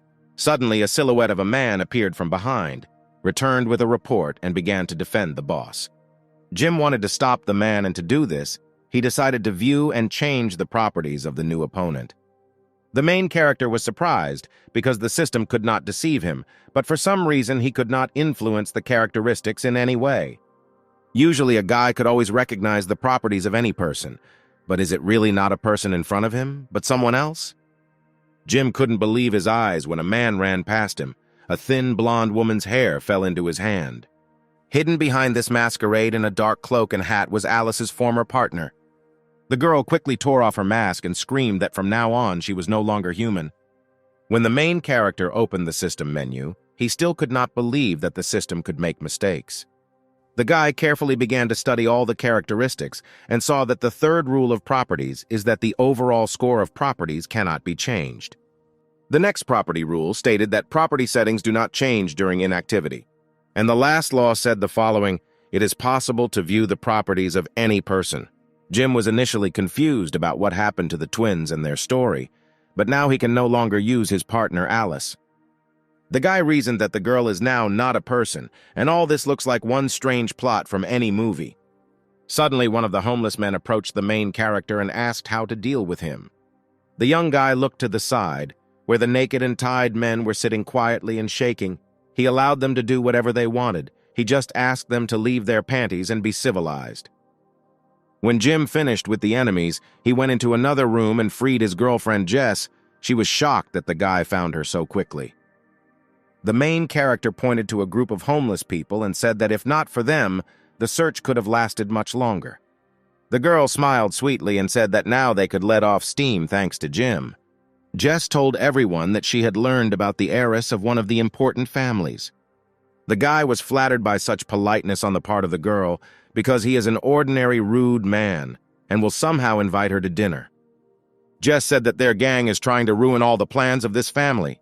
The guy was surprised that the girl knew so much about this gang and looked at her in surprise. Then the girl told about this gang that they work in restaurants undercover to collect information from people. The main character was surprised that, in fact, what was standing in front of him was not an ordinary homeless man, but one of the leaders of a restaurant gang.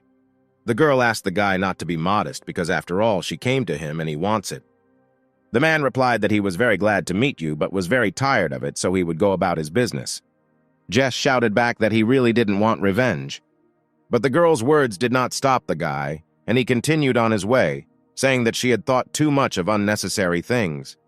The girl added that the man would really forgive his family for breaking his legs and throwing him out of the house, that he never thought about returning the things that belonged to him. The main character was surprised because he did not know that the old man was from a rich family. But the man asked the girl to stop putting pressure on him, but had long since said that he had nothing to do with the family. Jess understood everything because in every family there is a victim of the behind-the-scenes struggle. The man asked for the last time why she said that. If he could destroy the family, he had already done it himself a long time ago. The girl said hopefully that she used to think that there was no hope until she met Jim. The man objected, but what does this guy have to do with it, and looked in his direction without much enthusiasm. But Jess quietly said that he had a lot of money, after which Jim could not stand it and shouted that he had a lot of money. One sunny morning, all representatives of the Miller family gathered in a beautiful and spacious meeting room. A man dressed as a butler asked the gentleman that the musicians from the Miller family were ready for the next year and when he would need them. A very young guy sat in a chair, dressed in expensive clothes with a stylish hairstyle, and he absolutely didn't care who was going where. The man asked again. Maybe he would decide better. After all, the Smith family is authoritative in this matter. But the guy was so busy playing with his mobile phone that he simply didn't notice him and asked him not to make noise nearby. One of the men, who was the third headman of the Miller family, listened to everything carefully and decided to leave the hall. But the man ordered him to stay where he was because they had not yet finished speaking. But the man in the suit objected because the Miller family still does not have the right to vote, and there is no difference. The man was surprised how he could talk like that because his master was nearby. At that moment, the young gentleman was indeed next to them, but he was of little interest in this dialogue and continued to go about his business. Seeing all this, the man grinned and said that they didn't care about them at all, and that in his hands the Miller family would be instantly destroyed. But then the man objected, saying that he really wanted to betray him as well as other family members. For such words, the man received a juicy slap in the face with such force that a handprint remained right on his cheek. Suddenly, the guy jumped out of his chair and asked not to make a fuss, because he almost won the game, but in the end he ran into 3 players. The young man turned to the old man and ordered him to identify these 3 people. The old man, with a juicy slap on his face, tried to remind them that they were now discussing the important matter of families. But the young guy was persistent and ordered these 3 people to be brought to him again. His father would pay for them whatever he asked. As soon as the conversation turned to money, the old man became very happy and forgot why they were gathering here and simply asked to remember their names. One is called Why He Wears His Clothes, the second is called his brother, and the last is called Jim. The old man was surprised by the last name because it seemed very familiar to him, and he ordered to quickly find it. It seemed to the man that he was from some rich family. The guy was very unhappy that they dared to bypass him, and he was looking forward to being found. But at that moment, someone's voices were heard. Someone opened the doors and shouted that there was no need to look for them. Standing right in front of them were the very people the young guy needed right now. Why are you wearing his clothes? It was Jess. Jim, as always, was wearing his favorite dark glasses and introduced himself to everyone. And the last one was the man who was called his brother because his father is actually the homeless man's younger brother. Jim quickly approached the guy and threatened him that he would kill him if he decided to interfere with him because he had an excellent team. And while Jim walks the street and enjoys life, he may not even hope for success. The old man was furious and furious. He loudly slammed his hand on the table and shouted that this was impudence because Jim and Jess wanted to steal the company. The main character suddenly turned his innocent eyes and replied that he was forced to. Jess joined the dialogue and asked her brother how he dared talk to his sister's husband like that. The old man was furious at this situation. At that moment, the man received a second slap in the face from the young guy. He asked him how he dared to talk to members of his family. The boy added that he should forget about all the money for the next year. Then the man knelt down and began to beg the master not to do this, because without his support, his family would not survive. Then his sister suddenly wondered if their family could not survive without being humiliated in front of the Smith family. The man looked at the couple and said that they were very impudent and ordered Jess to be arrested. Jim added that if the Smith family does not give money, then other people will give the money. The boy from this family grinned and wondered if he could really find as much money as his family could give. Then the main character opened his jacket and showed a huge clip of money and added that he already had it.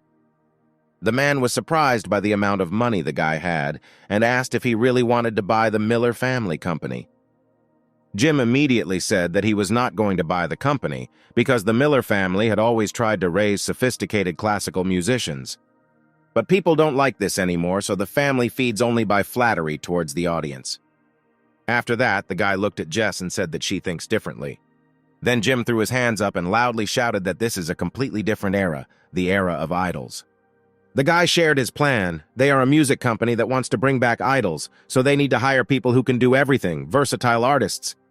They will make money with a very large mass of people. The popularity of this will be much higher. Everyone who heard the main character was perplexed and understood little about what the main character was trying to convey to them. But one of the men who was sitting in the hall loudly clapped his hands for this plan and said that this was a good idea. This would be the vector of development of the Miller family. The members of the meeting began to talk sharply among themselves. They thought that the plan was really good, and they could reconfigure the equipment to the required level. But the man was categorically against it, because this bunch of poor people didn't know how to make money. Then Jim asked with contempt whether he really wanted the Miller family to earn money only from the Smith family. When the guy heard this, he was indignant. Is his money really not needed anymore? The man tried to explain that this was not true and that was not what he wanted to say. Then Jess suggested holding a council right away and settling everything once and for all. The young guy exclaimed, "Does everyone really want to turn their backs on his family?"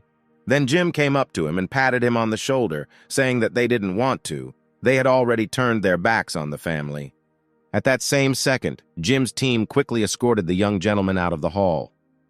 The man did not understand what to do at this moment, and he simply shouted after the gentleman. Later, his sister came up to him and said that now Smith would not disturb them. Jim was delighted with everything that was happening around him, and with a smile on his face, shouted that work needed to begin. When everyone sat down at the negotiating table again, the man turned to the main character and said that he had really decided to start something of his own with this insignificant plan. The man saw some kind of plan in this, saying that everyone now wants to become idols. But they have certain resources, and wouldn't it be better to do business with the support of the Smith family? He expected such a move from the old man, and invited him to organize a competition to see whose idol would be more successful. Then the man asked his colleague to bring him a list of the selected programs for this month. Together with Jim, they chose one of the programs, and whose idol will be in the spotlight will take over the leadership of the company. The program that the men chose was called Idol Savior 110. Jin agreed with this and said that tomorrow the qualifying stage will begin where they will find a male idol. When the couple left the meeting room, the man immediately asked to inform the Smith family about this. He suggested that they choose the most popular artist. The old man immediately began listing which teachers should be trained and in which disciplines, primarily a music teacher, a dance teacher, a rap teacher, and a basketball coach. One of the subordinates was surprised whether the ability to play basketball is really so important. After these words, the man kicked the assistant and ordered him to do as he said. At this time, a couple in love was traveling on a bus around the city and wondering what they should do because they did not have any male artists. Then Jim came up with a brilliant idea. He had one such participant in mind that would suit him. An old acquaintance of the main character, Arthur, was sitting calmly in a soft chair, and suddenly he had a bad feeling. A few seconds later, his phone rang. It was his father. The boy was happy about the call and asked his dad if he really wanted to send him some pocket money. The father's words shocked the guy, and he could not believe that the company wanted to open 10 branches and make him the main manager. Arthur was not against this idea, but where did his family get so much money to open branches? The father delighted his son by saying that now they had an investor and they had just signed a contract and he had paid off all the debts. The man poured a cup of tea and said that his son agreed and asked if they could move on to the next stage of the agreement.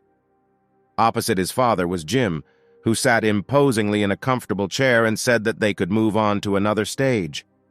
The guy handed over a huge bag of money and said that it was all theirs and he didn't care how they used it. They might even go to a loss. The main thing was to make a pop star.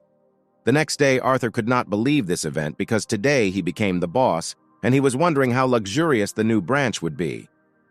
As soon as the guy approached the branch, he was suddenly surprised and screamed. After all, inside this building there was absolutely nothing, complete wilderness and emptiness.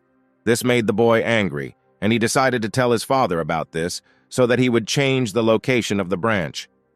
At that moment, suddenly someone's small and beautiful hand tapped Arthur's back and said hello. The guy immediately turned around and couldn't believe his eyes. It was a luxurious and beautiful girl who was standing right in front of him. The girl wanted to ask if he was the director of this restaurant. The guy was very embarrassed by this situation, and he said that this restaurant was really his. The girl squealed with joy that this was true and heard that very good restaurants were opening here from the company of Arthur's father. The little girl couldn't afford to eat at the main restaurant, but now she has the opportunity to eat at this branch. But at one point the girl thought about it, because they had not opened yet and most likely she was too hasty. The guy didn't want to miss this opportunity to get to know the girl better and shouted that they had closed long ago and that she would kindly come in. When the couple went inside the building, there was no one there. Arthur scratched his head and wondered what he should do. The girl asked how long we needed to wait, because her classes would start soon. Then the guy shouted enthusiastically that everything would be fine now. He had seen how others were preparing, and now he would simply try to do everything in his power. But at that moment, someone came into the kitchen room and the guy stood in surprise, holding a frying pan in his hands, and looked in this direction. The little girl was surrounded by a gang of tall and muscular men who did not want to let her go anywhere. The guy noticed these men and thought that they were very scary and evil people and decided to turn away and quietly go back. A little girl noticed this and shouted that the director had really come to save her. The guy tried to act like a gentleman and said that with him she shouldn't be afraid of anything. At one point, the pumped-up men began to attack the guy. They were ready to kick him in the ass. Arthur squealed in fear and shouted that he didn't know who was to blame and let them ask him that. He didn't understand why they needed him. Suddenly, the girl screamed sharply that she had never seen such a strong blow from a guy. When the guy raised his head, he saw a bunch of bandits lying neatly next to each other and was surprised that he could really deal with them. A few seconds later, reporters with a camera burst into the branch building. They had not filmed covertly for a long time and did not think that the young hero could surprise them so much. The little girl was infinitely happy that her Arthur became her idol. He is fair, handsome, and he is also a great cook, and he should become her idol. The guy was hooked by the girl's words. He smiled and said that he was far from all this. On one of the local newspapers, Jim read how his partner did a good deed and material about how a modest restaurant boss heroically saved a girl and destroyed a group of bandits. Jess asked the guy why he decided to make him an idol, because in all respects he lags behind the true participant. But he replied that this is his ace in the hole, because now it's not just any artists who are gaining real popularity, but people like Arthur. The guy already had a picture in his head about how everything would work out if he raised just such a scumbag as Arthur. One day, a young guy decided to try his luck and came to the venue of the Idol Savior event. When the crowd of people saw who had joined them, they abruptly began to talk among themselves about whether this was the young hero who saved the girl. One of the girls shouted that it was definitely him, because he had such a stupid but very cute look and he would make a great idol. The man from the Miller family stood indignantly and was surprised that this particular guy was chosen by Jim. One of the security guards said that he could never have imagined that news about Arthur would overtake in popularity all the sites they bought.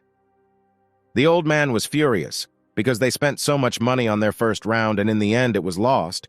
They decided that they should not underestimate Jim. When the event began, the presenter in a beautiful red suit and with a microphone in his hand came onto the stage and announced that the broadcast of the long-awaited show would soon begin. He announced the first candidate student intern of the Faculty of Culture to appear on stage. The guy sang very wonderfully, and his dance moved exactly in time with his song. Fans and judges unconditionally gave him 10 points each. The man was pleased with the performance of his contestant because he was gorgeous, he had talent. The audience loved him, and they had every chance to win. The second man added that at his request, the judges would give the points they needed. A few minutes later, the host returned to the stage and announced the next participant. Suddenly, Arthur appeared from behind the scenes, hesitantly walking to the center of the stage. He was not sure that he had come to the right place. As soon as people saw this guy, they all laughed in unison. They couldn't believe that such a stupid young man came on stage.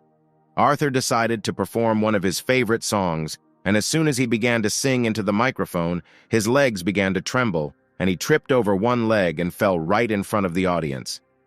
Seeing all this, the men were sure that he would definitely be kicked out in disgrace.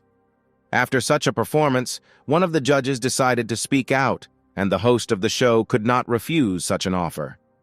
Jim stood up from the judge's table and shouted that he couldn't watch this anymore. When Arthur saw his classmate at the judge's table, he was surprised.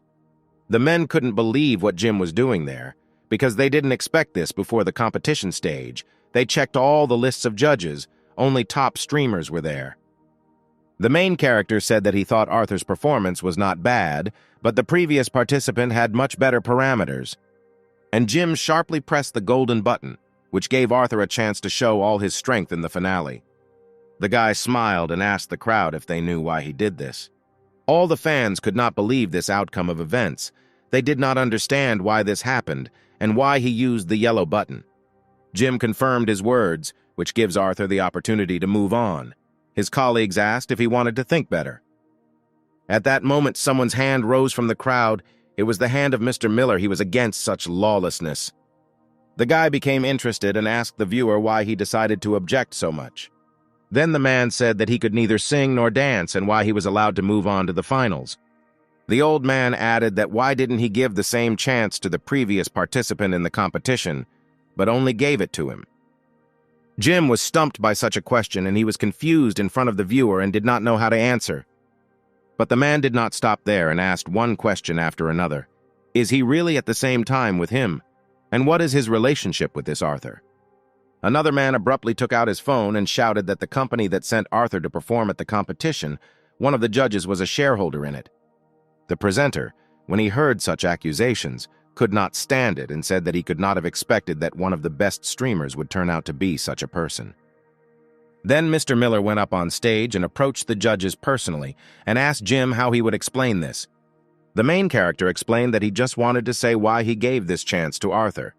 Jim said that everything is simple and elementary because he is his employee in the company. The man laughed and asked what this all meant, because it turned out that he admitted that he had deceived all the people, and they would soon begin to throw mud at him. The main character continued to stick to his line and added that, in addition, all the artists who are on this stage are his employees. After these words from Jim, each participant lowered his head and said in unison that they confirmed the boss's words. It was difficult for the main character to explain this. After all these people work under the leadership of the music company Jess, and they are official partners of this program. One of the Miller family assistants snapped his fingers and shouted at the judges that they could use the eject button and suggested that Arthur be eliminated. After these words, the judges voted and the votes were 2-1. Jim was very upset about this outcome, but added that they should not think that they had won. At that moment, Jess walked up onto the stage and proudly presented a contract for the winner of the competition to sign. The guy happily signed the contract, and Jim thanked the Miller family for providing them with such a talented artist, and now he is part of his company.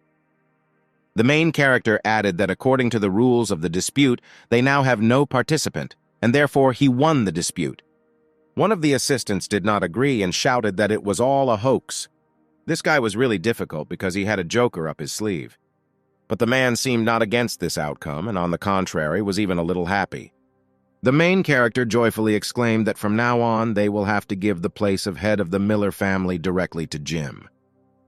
But one of the men shouted that first the guy should pay a fine for terminating the contract. Jim was not at all embarrassed by this situation, and he handed over a certain amount for the fine. The assistant was very angry about this, because it was the money he used to bribe Jim yesterday. The guy with a smile on his face asked what kind of feeling it was when their fine was paid with the same money, and how pleasant it was. Then the master of the Miller family shouted to him to stop immediately. Jim was afraid of him, because even his father never shouted at him as a child. The man picked up the phone and, despite all this performance, said that he would not allow anyone to disgrace his family, and added that the guy had finished his game. He dialed Mr. Smith's number and said that he needed it at the moment, and that now Jim would see what games rich people were playing. At one point, one of the technical specialists approached the presenter and said something in a whisper. After these words, the presenter abruptly ran onto the stage and announced that due to technical problems, filming had ended and the show was canceled. A satisfied Miller approached Jim and said that thanks to this call, they helped him cancel the show. The man added that it is not money that rules this world. Jim turned away from the gentleman and told him that since he became rich, he realized one very interesting thing. Complete freedom of action lies not in making money, but in spending it. When Jim finished this, he grabbed the curtain with one hand. When the curtain was torn down, a squad of police led by a police officer was standing right behind it. Jim kindly pointed out the Miller family to the police. Police Captain May shouted that they violated the law on trade and bribery of judges, and they also interfered with the process of the show, and they also found connections with illegal groups. A few minutes later, the men were arrested by police. One of the assistants shouted that it was all his fault and that Mr. Miller knew nothing. The main character said that his confession was recorded on a tape recorder, and in fact he outbid a participant in the competition a couple of days ago, and now he just decided to arrange a surprise. The man admitted defeat and said that Jim should no longer hope to cooperate with the channels. In response to these words, Jim silently waved his hand. At one point, Arthur approached the guy and asked if it was all because of him. Jim shouted back so that he wouldn't worry and he would do anything for his friend. The guy added that, in addition, this scandal will raise the rating of this show, and cooperation with the channel can always be bought, and the most important thing is that Jim really loved spending money. One day the main character was in the office building and denied that nothing would work for him. Little Chris asked what was happening to Jim today. The guy was looking for a way to find an opponent with whom he could fight. The girl did not quite understand Jim's idea and why he should fight with someone at all. At that moment, the guy shouted that he wanted to defeat the bad guys using the iron fist of justice. But in reality, Jim needed to complete the task of a martial artist, and time was passing so mercilessly. And the main character decided that it was necessary to find someone and hone unique techniques. Since his last meeting with Jim, Jason had been in the hospital. He couldn't wait to be discharged from the hospital and meet him again. As soon as the guy thought about Jim, he immediately appeared behind the glass of the hospital and asked how long he would remain in the hospital bed. The man was so angry with the main character that he shouted at him to leave immediately and not to see him again. On one of the streets, two teenagers were trying to figure out who the girl they both knew really loved.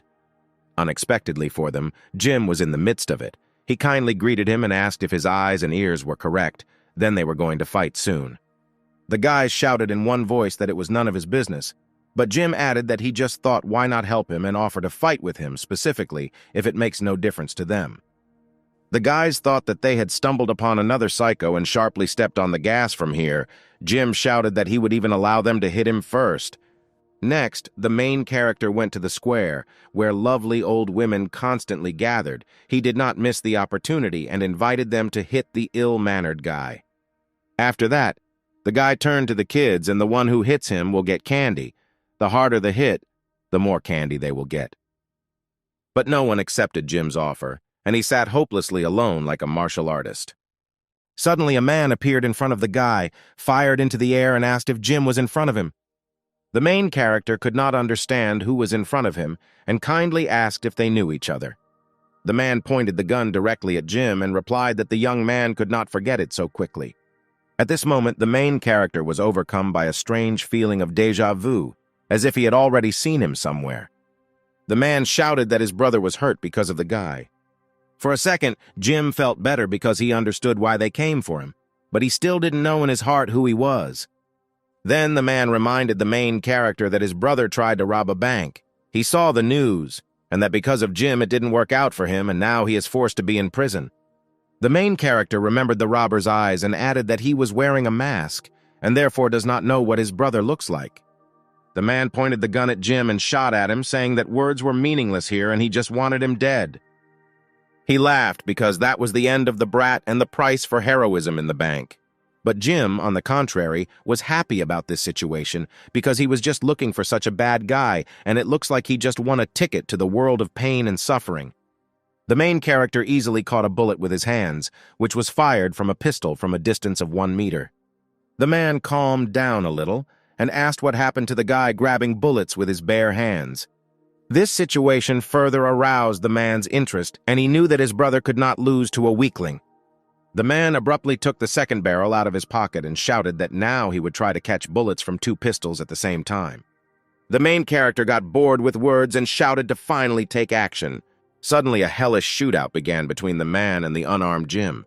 Jim saw lead bullets flying straight at him, but he was infinitely happy and grateful for his help, but immediately upset him because it was not enough at all. Jim thanked the criminal, because for such decisive revenge his brother would definitely be proud of him. The main character said that now his time is up and it's the guy's turn. Before Jim had time to finish the last phrase, all that was left of his enemy was his shadow. And at that moment the man was already rushing along the highway on a sports motorcycle, because catching bullets with his bare hands would be a completely crazy idea. The man laughed out loud because fortunately his fast legs are not afraid of anything. Otherwise he and his brother would already be sitting together having received from the boy.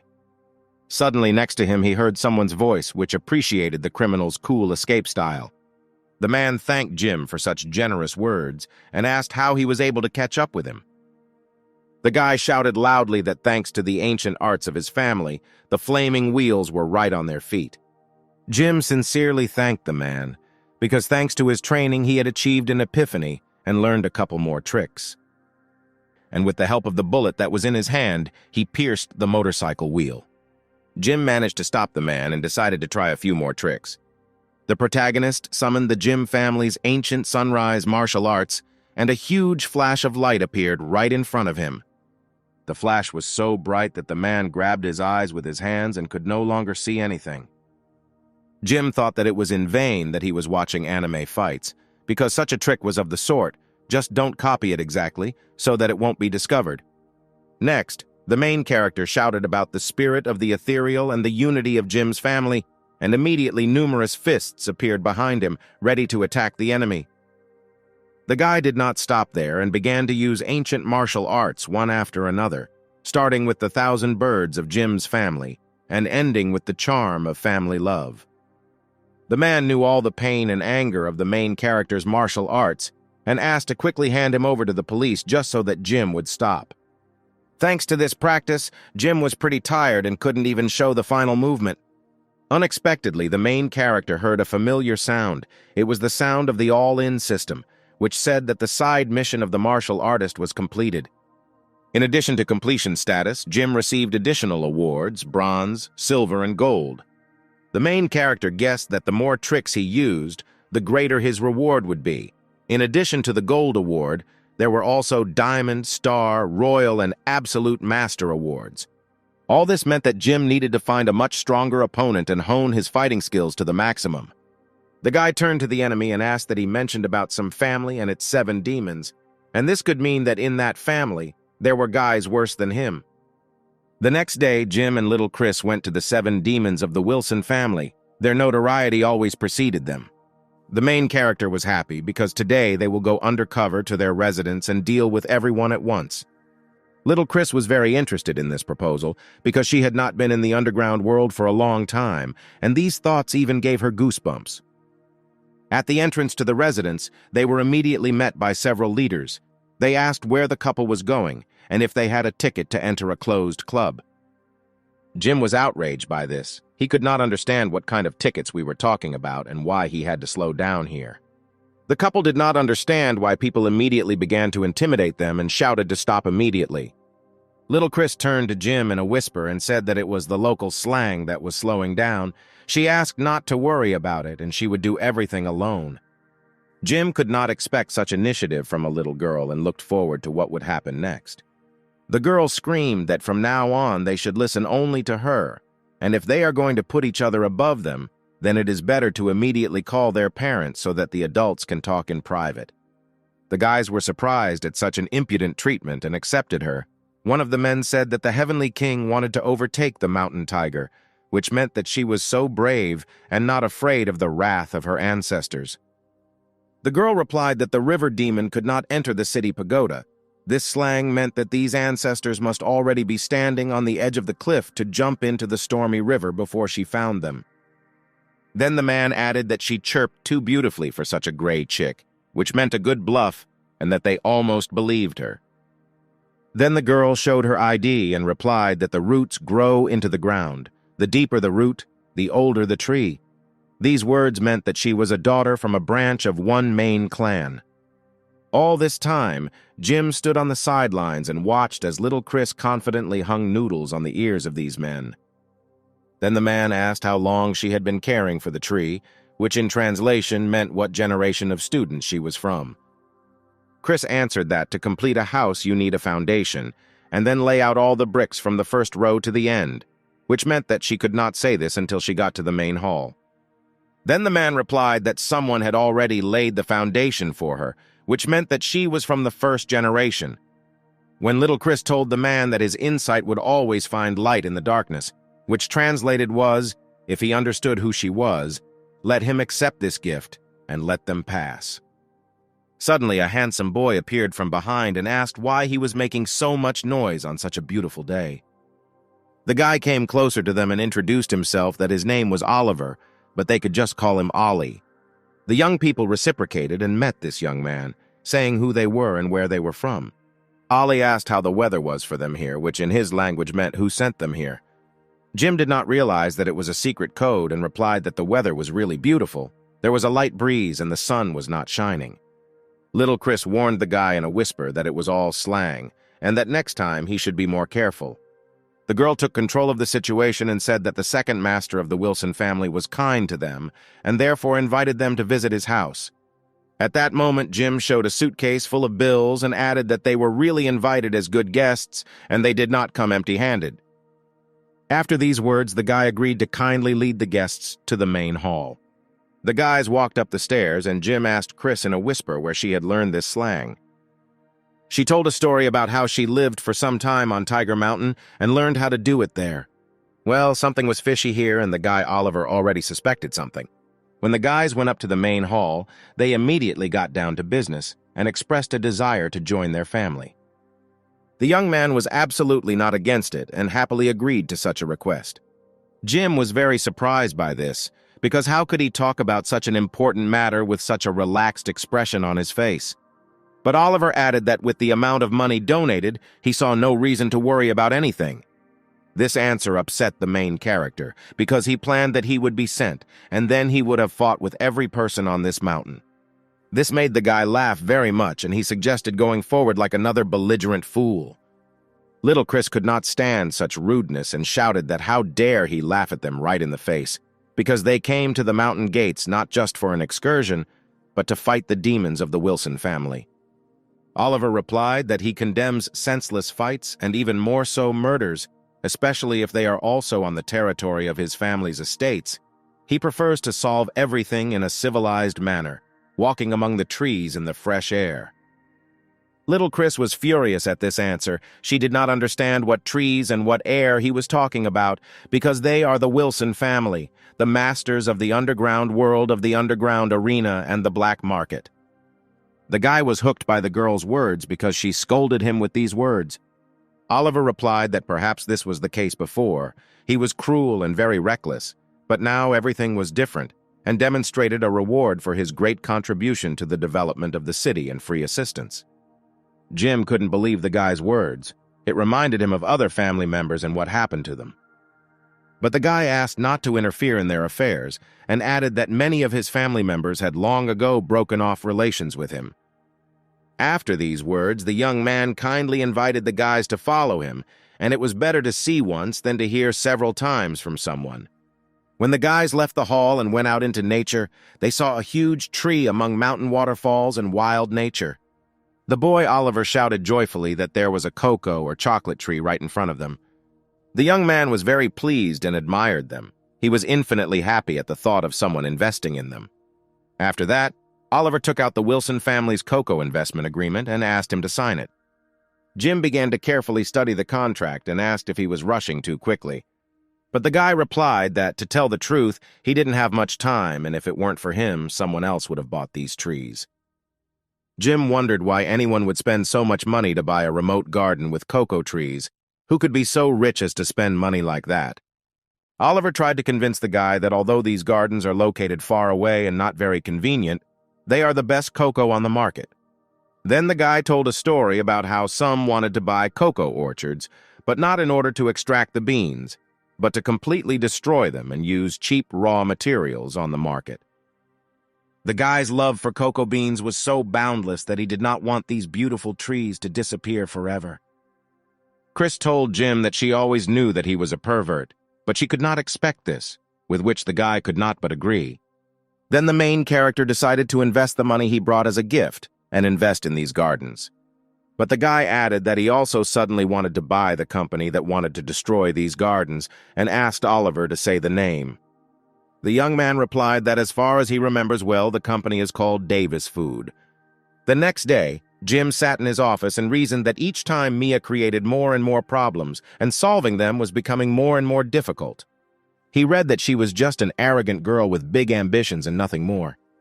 But how the main character was very mistaken and underestimated this enemy. Suddenly, Jess ran into the office and shouted that this was not good. Jim asked what happened and whether the acquisition of the Davis Food subsidiary had failed. The girl said that the purchase went without problems, but as soon as they decided to sign the contract, Jim immediately jumped up and abruptly interrupted her. Had they really increased the price, and if it made absolutely no difference, he said to just pay them. She said they sold the company without any problems without saying a word, but after that something bad happened. Several people from this subsidiary abruptly quit. It was hard for the main character to believe this because he more than doubled the workers' wages. The girl added that not only that, they also asked her to fire them through disciplinary action. The older sister accepted Jim's money, but the family's employees had nothing to do with it. At this moment, the guys immediately realized that all this looked like sabotage through the dismissal of the entire management apparatus. Unexpectedly, Jim received a message on his phone. It was very strange, because at such a time no one could write to him. When the main character opened his inbox, he saw a photo of Mia and a message where she wrote that she hoped he was now happy. The guy was very interested in this message, and he immediately began to look for the girl using the photo. A few hours later, the main character found the location that was in the message. Jim looked at the photo on the message again and realized that it must be here somewhere. At that moment, suddenly someone's hand touched Jim's shoulder from behind. The guy turned around sharply and shouted about the mighty power of ancient martial arts and the roar of the fire dragon. When Jim turned around, he saw a gorgeous girl with long hair that elegantly fluttered in the wind. Directly in front of him was Mia, who took off her glasses and said that all his ancient martial arts were absolutely useless. The main character couldn't understand why his powers didn't work. Was she really a vessel for storing powers? And where did she go? The girl asked in surprise what the guy was talking about. But Jim asked not to take it to heart and said that these were ordinary thoughts out loud. Then the girl continued that the subsidiary company that he acquired. But the guy immediately interrupted the girl and shouted that now was the time when he was speaking and why she was following him everywhere.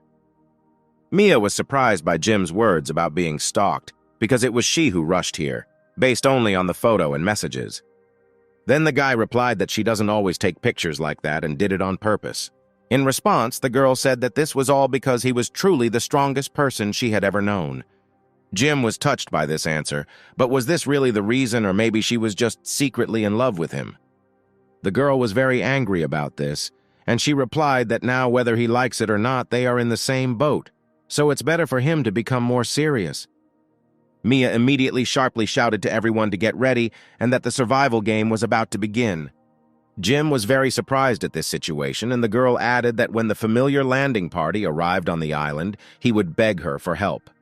Mia said that there are no things in this world that money cannot buy, but she knows at least one and even more. First of all, she mentioned advanced scientific and technological achievements and discoveries in the field of science. She went on to talk about emotions, for example, when people get when watching a game of their favorite team. But at the moment, there is something that can combine these two things into one. And at that moment, the girl revealed a card in front of Jim, which she called a game of survival or an island of despair. Mia began the story by saying that there are no rules in this game, and it was originally a completely ordinary game about scuffles for the amusement of the rich. And the winner received an award, an incredible achievement of scientists in various fields and research in a single copy. The girl continued that because of such an award, strict rules were introduced and breaking them could lead to death, but she had been watching the guy for a long time. When the girl looked at Jim, she saw that he was sleeping and sharply screamed for the guy to listen to her carefully. Jim replied that her voice makes him fall asleep very well, because it sounds like the most powerful sleeping pill. The main character asked to rightly note that sleep is very useful and now she can continue.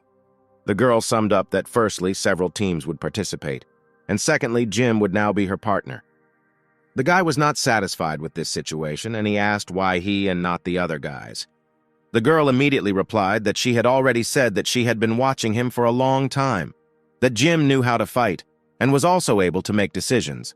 Plus, he was so rich that now he could not be bribed, especially those who were able to help her with this. There really isn't much, so the guy should thank the girl for that.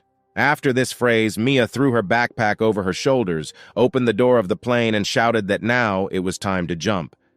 The girl warned that first they should go to the base to find supplies, but at that moment Jim only thought that this was his first time flying on an airplane. Mia was surprised because she didn't understand how it was possible to fly on an airplane for the first time, having so much money. The girl suddenly grabbed Jim by the collar and jumped straight down with him. As the guy fell straight down, he encountered one small problem. Where is his damn parachute and why is he flying without it?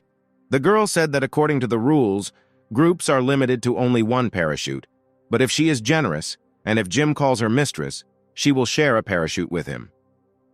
The guy thought for a while and said that he had another option. Suddenly the girl turned around, but she did not see any parachute on her back and she simply flew down like a stone. At this moment, the protagonist, happy with a parachute on his back, said that his portable storage is really convenient to use and how many useful things he can stuff there. The girl was surprised how Jim could steal her parachute so quickly and deftly. The main character smiled, took out his gold card, and added that they are rich people. How can they be called thieves? Jim threw the gold card right behind the girl and said that he just bought it and let her take the money.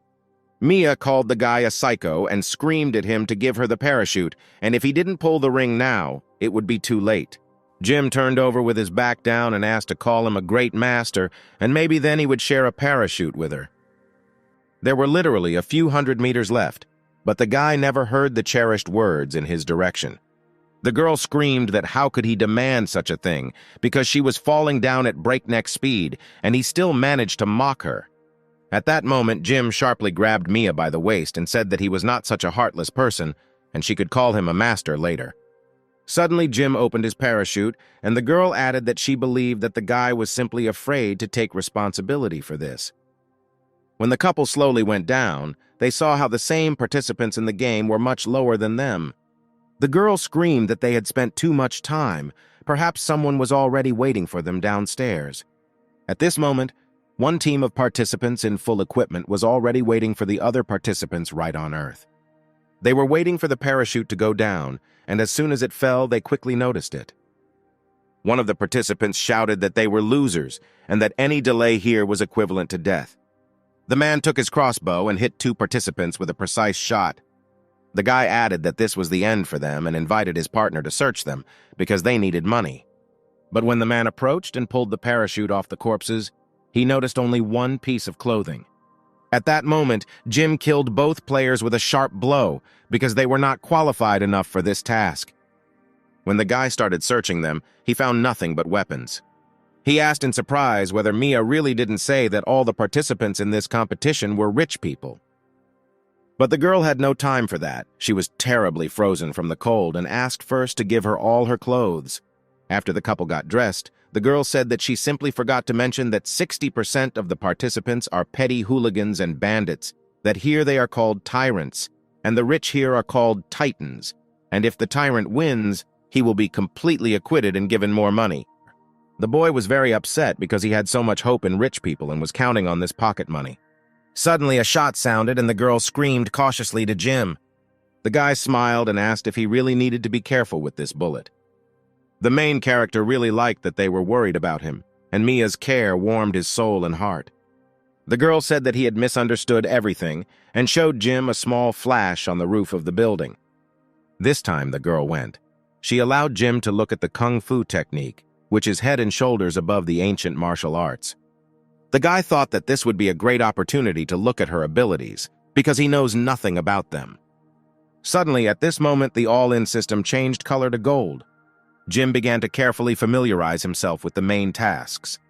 There he was required to become a champion of survival competitions and update to the latest version of the system.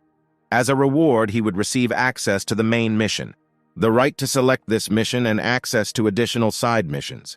This phrase scared the main character because after so many years, he is using something that is not even a finished product. Jim began to imagine how one of the improvements would give him even more money. At that moment, the girl suddenly grabbed the guy's hand and shouted that they didn't have time and they should leave.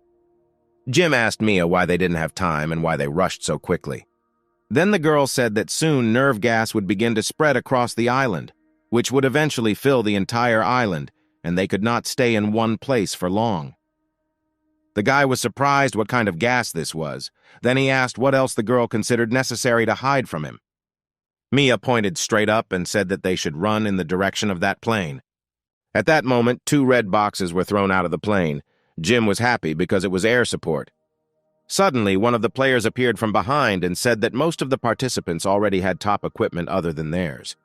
Since the guy said so, the couple decided that he was offering his head in exchange for theirs.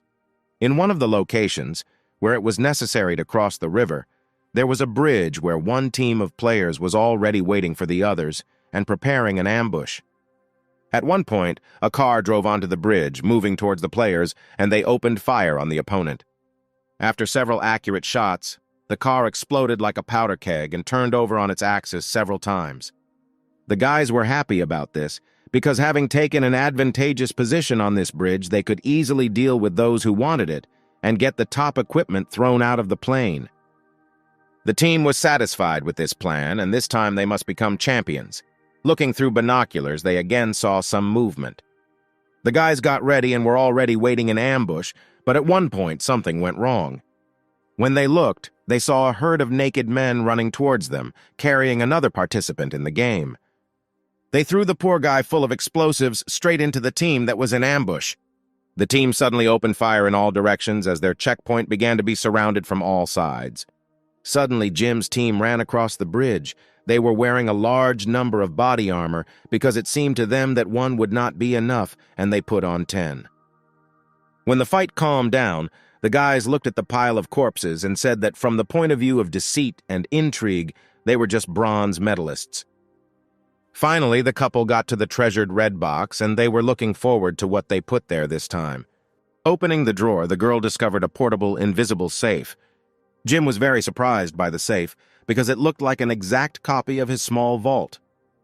The girl said that she had seen such a safe in one of the scientific journals. She talked about storage technology through compressing objects to nano sizes with an optical stealth function, and here you could put anything you wanted, and it would be well hidden. This safe is a basic version of his chest.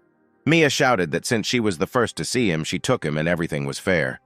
But this was the last thing that worried Jim, because perhaps the one who created this chest also had something to do with the protagonist's system. At one point, Mia looked up and screamed that something was wrong here, because the airdrops had become too frequent.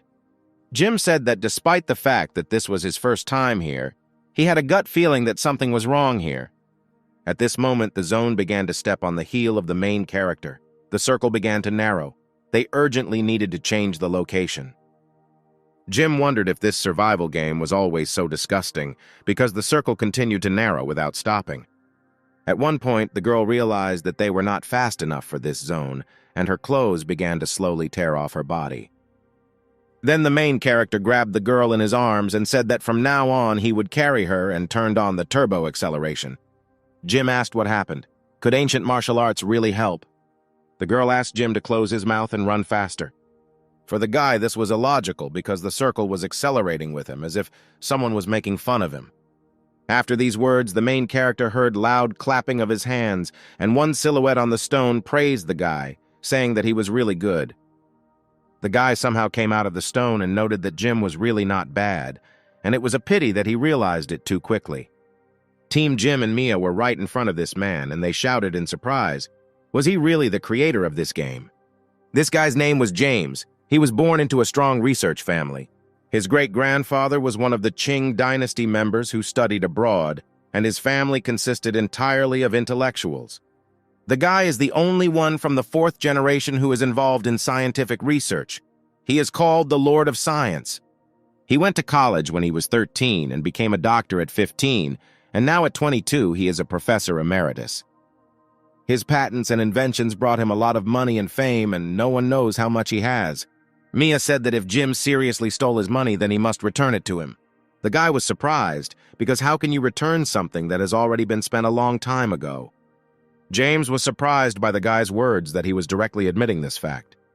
The main character spoke very impudently and said that he already knows where he spent everything, and why should he still be afraid? But the guy's real thoughts at that moment were such that he couldn't make him angry, because if he was the creator of the system, then Jim could easily lose everything. But the guy reassured Jim by saying that he didn't need money. For him, it was just a small change, and he came here for one purpose. He was interested in how the main character found a bug in the system he created. Then the guy calmed down, because he realized that James did not know about his system. Jim replied that it was a huge secret, and if he wanted to find out about it, he would have to try. The guy immediately understood what the main character was talking about. He agreed to defeat him in programming, in invention, or in everything else. Jim was very surprised by this answer because he was going to say that he just needed to pay him. But James didn't fully believe this and didn't want to buy into it, because the guy doesn't look like a dirty pig who only has money on his mind. In all this chaos, Mia was present, doing nothing and hoping that she would not suffer the consequences. James said that he had already blocked his own account, and money no longer affected them, and now they could fight honestly, and invited Jim to pit his knowledge against each other in a duel. Then the main character thought that the money that the system gave him belonged to James. At this moment, the system was blocked and Jim was left without money, which made him very upset. The main character was very angry at this act and attacked his opponent. James said that the guy was very determined but too naive. He added that he would wait for Jim in the last round and suggested having fun with his guys. When the creator of the game disappeared, a bunch of soldiers appeared in his place, ready to fight. Mia screamed that she would try to break through, but she needed someone to cover her rear. But when the girl turned around, she noticed Jim running straight towards the zone. When the guy ran in, he realized that it was a fake circle, just like the usual hologram of James. Then Jim thought that if he was right, then the resources in the drop were sorted by him. He shouted to the girl that there was something wrong with the chest and she should be careful. The bright flash in my back pocket began to grow at an instantaneous speed and immediately exploded. Jim couldn't believe that James could act so ruthlessly. Was it really so important for him to defeat him that he even put a bomb in the airdrop? He carefully put the baby down. The guy was surprised because in this game they only use rubber bullets. How could he kill Mia in a game like this?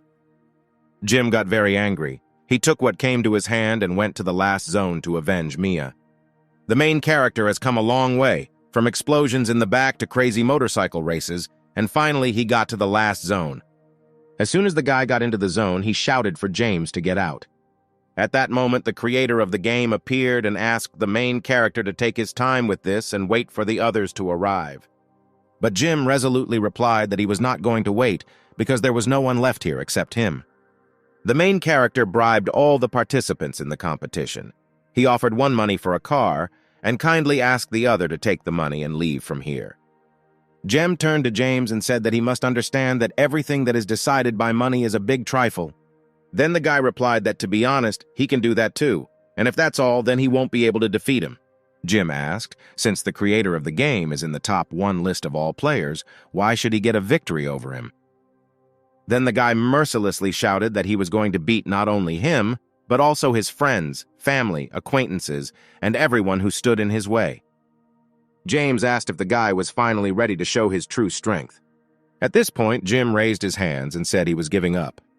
But James was not satisfied with this turn of events, and he was not even going to give him the opportunity to leave. Then the guy reminded Jim about Mia and asked if he was going to avenge her. The main character smiled and replied that she must take revenge for herself. At that moment, Mia suddenly appeared from behind and, with a frying pan in her hand, attacked the creator of the game. James couldn't believe it because he was sure that he had killed her and immediately received a strong blow to the head with a frying pan. After the girl dealt with James, she asked when Jim managed to become a doctor because she felt a wonderful surge of strength even more than when she came here. Jim smiled because he knew that he had to thank the system, thanks to the fact that the more he bought, the stronger he became, and then the guy used the revival token. The main character remembered that the price for such a purchase was 100 million, and even thanks to a 70% discount on the first purchase, Jim's funds were not enough, and he had to sell all his property and even take out an interest-free trust loan from the system, all for the sake of some girl. The guy added that he wouldn't have bought all this if it weren't so expensive. It's just money, useless banknotes, and Jim did everything for the sake of one beautiful girl. After these words, Mia's heart began to beat sharply, her pulse quickened, her cheeks turned red, and she didn't know what to say in response. Jim suggested leaving the flowers for later, because they had not yet finished with the main thing. In fact, James is just a robot he designed. At that moment, Jim looked at the cyborg killer and with fear in his eyes, imagined what kind of fight he would have next.